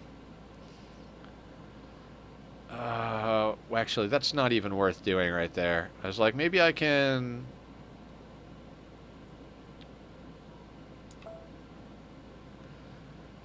Make sure these aren't getting too much light. There's the Discord. Thank you, Blue. Appreciate it. Anybody in chat, the Discord's posted up. Anybody watching the VOD back, Discord and YouTube will be down in the description. I upload all of my VODs of these Rimworld playthroughs and my Oxygen Not Included playthroughs up to YouTube. On Discord, we all hang out, chill, have some fun together, all that nice stuff. But yeah, if you guys want to join us, come and join us. Always down to have new people. You know what? I could move the horseshoe pin, right? Let's just move the horseshoe pin. And then it won't be so bad to put the,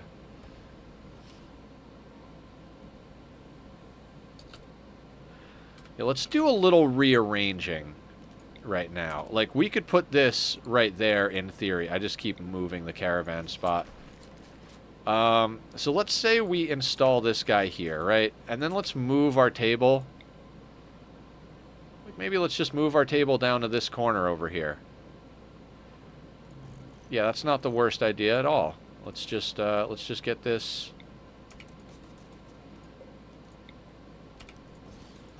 That thing doesn't need to be there. And then we've got a little bit more space to do a few things.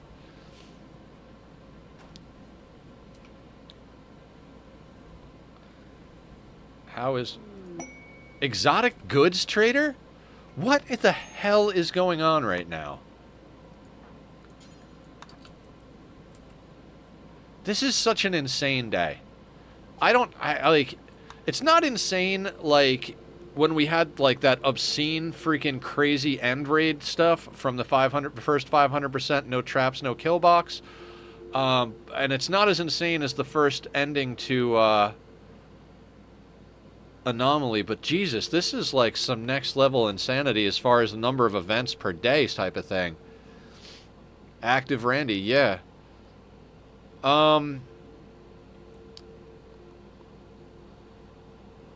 don't think we can afford really anything. Maybe some Glitter World? We could afford a couple of glitter... Ooh, Psychite Tea.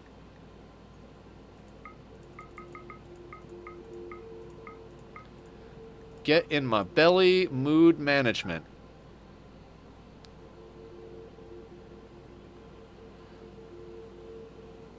I'd love to snag another shock lance, but we don't have the money. Yeah, 100% the tea. That's going to keep us going nicely. We could sell the bioferret we have, but it's not worth a goddamn thing. Yeah, let's just grab the tea. We have enough medicine from the last time. Wait, okay. Oh, hands off. Waiting.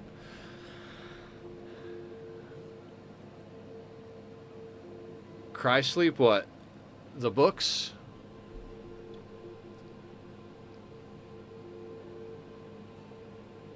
Ooh, right.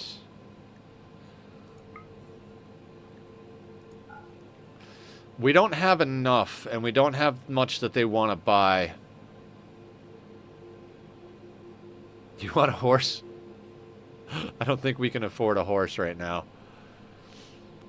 I think we just got to go with the tea, Blue. I would love to research the crypto sleep stuff, but between the power, the materials, the time it's going to take to actually read that, I think we're better off grabbing the tea.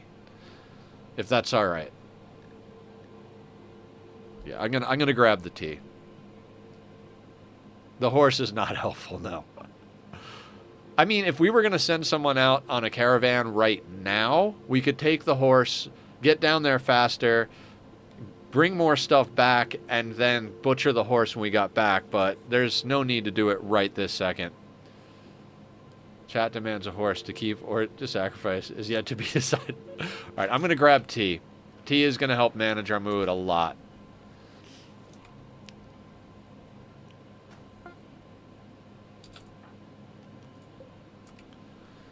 $35 chem fuel.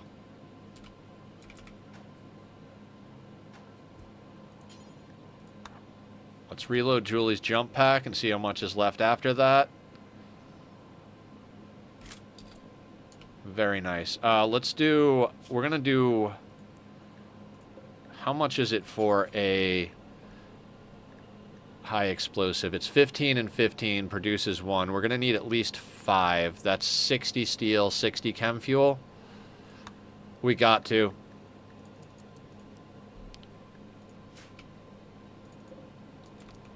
Yeah, so this gets us 35, 45. Alright, we're going to have to do that twice more.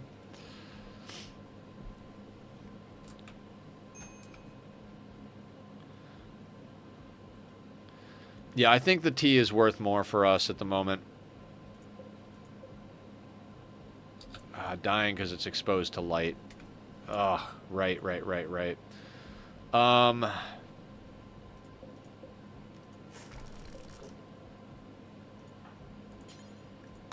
We'll just swap it in here.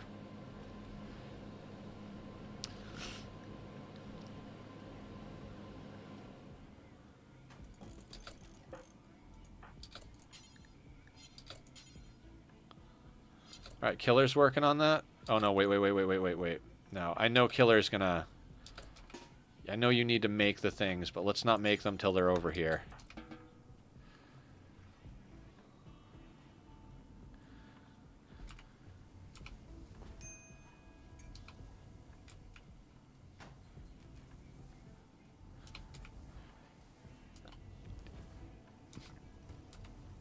Baitbot is by the cooking station. They helped Humph haul some things. How is Baitbot doing? Have they been helpful? They have been helpful. They went on a caravan with Humph, and it allowed us to take a lot more with us than we would have been able to without him. So he definitely did some good stuff. So for a small hauling bot with no way to charge outside of sitting and waiting to self-charge, they've been really helpful. Yep, absolutely. Like, just so weird that that's like... Entity escape.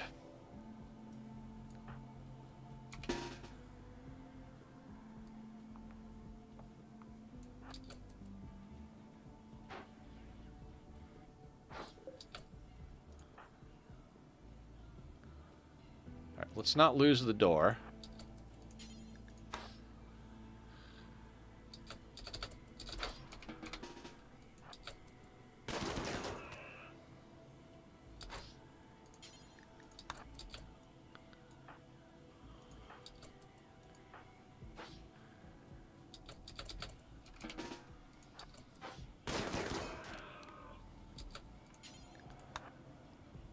Are we for real right here?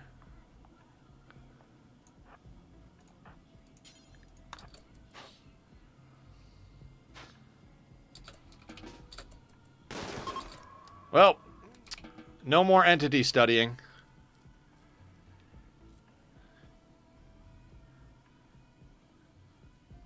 Yeah, I didn't realize they could go without their master.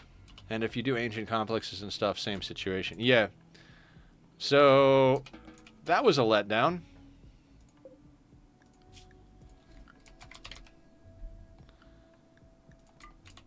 Well, of all of the things...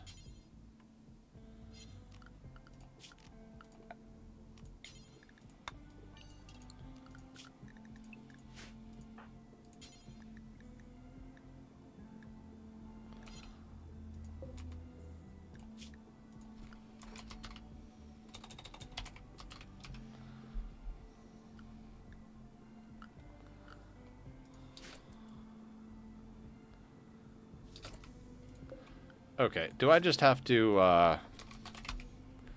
all corpses?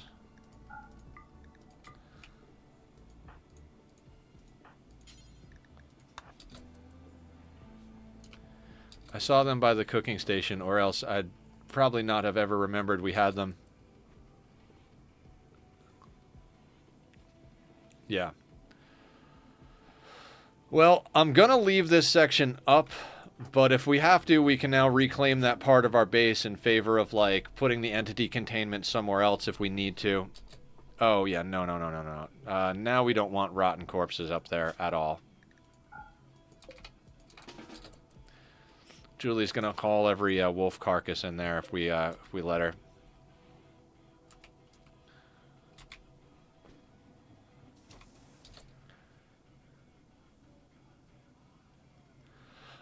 We have to provoke the void and down them. Basically, you get entities the same way you get prisoners. You have to down them and capture them. So we would have to get a random anomaly event, which is set to 8% of the events right now, or we'd have to do a void provocation ritual, which I don't even think we... Yeah, we have void provocation, so we can put down a ritual spot.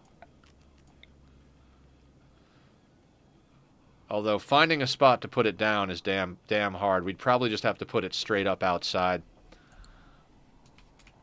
We'll worry about that next week, though. All right, real quick, what's our food situation like? Let's get our food topped off if that's everything we need.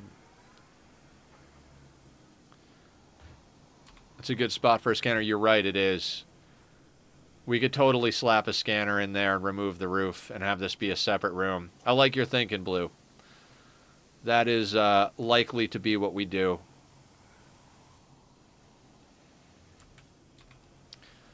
Because then we could totally put the containment somewhere else. Move that outside or something. You know, make it a separate building. Oh my god, why are you... Hold on.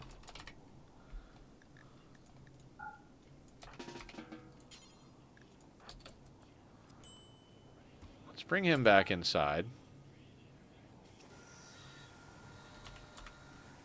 Okay. Okay, so let's just take a quick look at everybody's needs, see where we're at. 8 without a table, of course. Ugly environment, mediocre, outdoors. We've got a skull spike bonus going on. Killer's the happiest person in the colony because they're eating people, wearing people, and boning their wife. So they're happy. Ratty apparel. What ratty apparel do you got going? Let's get that off of you. Alright, that should sort your ratty apparel out. You're doing good over here. Boning their wife. I don't know. I'm trying to come up with more words to say things, you know? You're not doing too bad as far... Okay, so your clothing is well sorted. I think we're in a really good spot to call it for the day. Our caravan was successful. We've got a freezer full of corpses and meat. We've got 2 prisoners to serve as blood bags for our 2 new vampires. Our base has gotten a little bit of an expansion, you know, as far as that stuff goes. I'd say all in all, I mean, we lost the ghoul. The biggest negative thing for the day is losing the ghoul for research, but next week we'll try and do something. Maybe we'll do a void provocation ritual if we can. We've got a mortar up. We bought a few EMP shells in case we have to deal with mech clusters. Killer is making a handful of high explosive shells. That's going to eat through a good amount of our steel reserve, but is a necessary evil. Yeah, we're doing pretty good. How far are we out on our rituals? So yeah, when we come back next week, we'll be able to pop off our rituals reasonably soon and see if we can get more people or at least some Uber Eats deliveries. There's a long-term goal for this playthrough. Credit screen. We want to win. So we are most likely going to go for the royalty ending because we haven't gone for the royalty ending in a while. But we want Psycasters, and without a anima tree to meditate at, the only real way to do Psycasters is to go down the royalty chain. The plan is to eventually go royal as we expand outward and have the capability of supporting more people, more wealth. We can afford to buy more resources or pull more resources out of the ground. We'll start to get to a more normal base. And what we're going to do is we're going to use a little bit of, we're going to exploit the death refusal stuff. We're going to make people royals, get them all the way up the chain. We're going to have them set an heir to be someone else in there. Then we're going to kill them after we give them a death refusal. Their title will pass to the next person. We'll bring them back to life, so they'll have all their Psycast but not their title. The other person will do the bestowing ceremony, get level 6 Psycast, rinse and repeat. Declare an heir, death refusal imbued, euthanize, resurrect, pass their title, and we're going to do that until we've got like everybody as a Psycaster.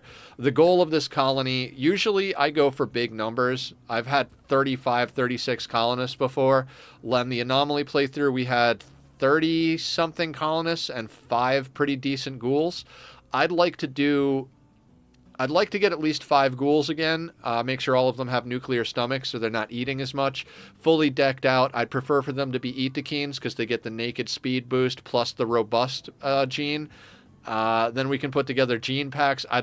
We're going crazy. We're going to do full bionics on everybody. We're going to do gene splicing on everybody. We're going to make everybody Psycasters. The goal is to have like 20 to 25 super soldiers living on sea ice sustainably for as long as we can do it.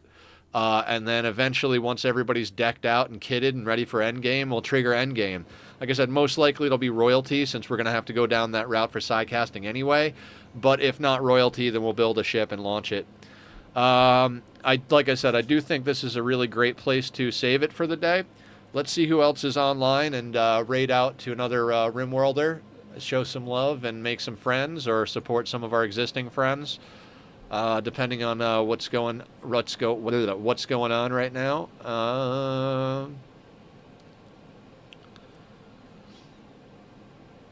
Night Killer, you have an amazing evening. If you guys see me on Discord, feel free to pop in and say hi. Let me see who's playing Rimworld right now. If you don't have any money, you know what? Let's go make a new friend. Not sure who this guy is. Looks like they're playing reasonably early on. Well, not reasonably early. Let's go say hi to Digwood. Never met them before, but let's go make a new friend. See how their Rimworld experience is treating them. Always good to check new people out, right? So thank you guys all for hanging out today. It's been a wonderful day. We're going to be back tomorrow. It's a Saturday, so we're going to be playing Hollow Knight because we've been working on a playthrough of Hollow Knight. And our normal schedule is Monday, Wednesday, Friday, Rimworld, Tuesday, Thursday, Ani. So if you guys want to come see some platforming nonsense, see you tomorrow. If not, I'll see you bright and early on Monday so we can continue our Sea Ice playthrough. Take care, everyone, and be well.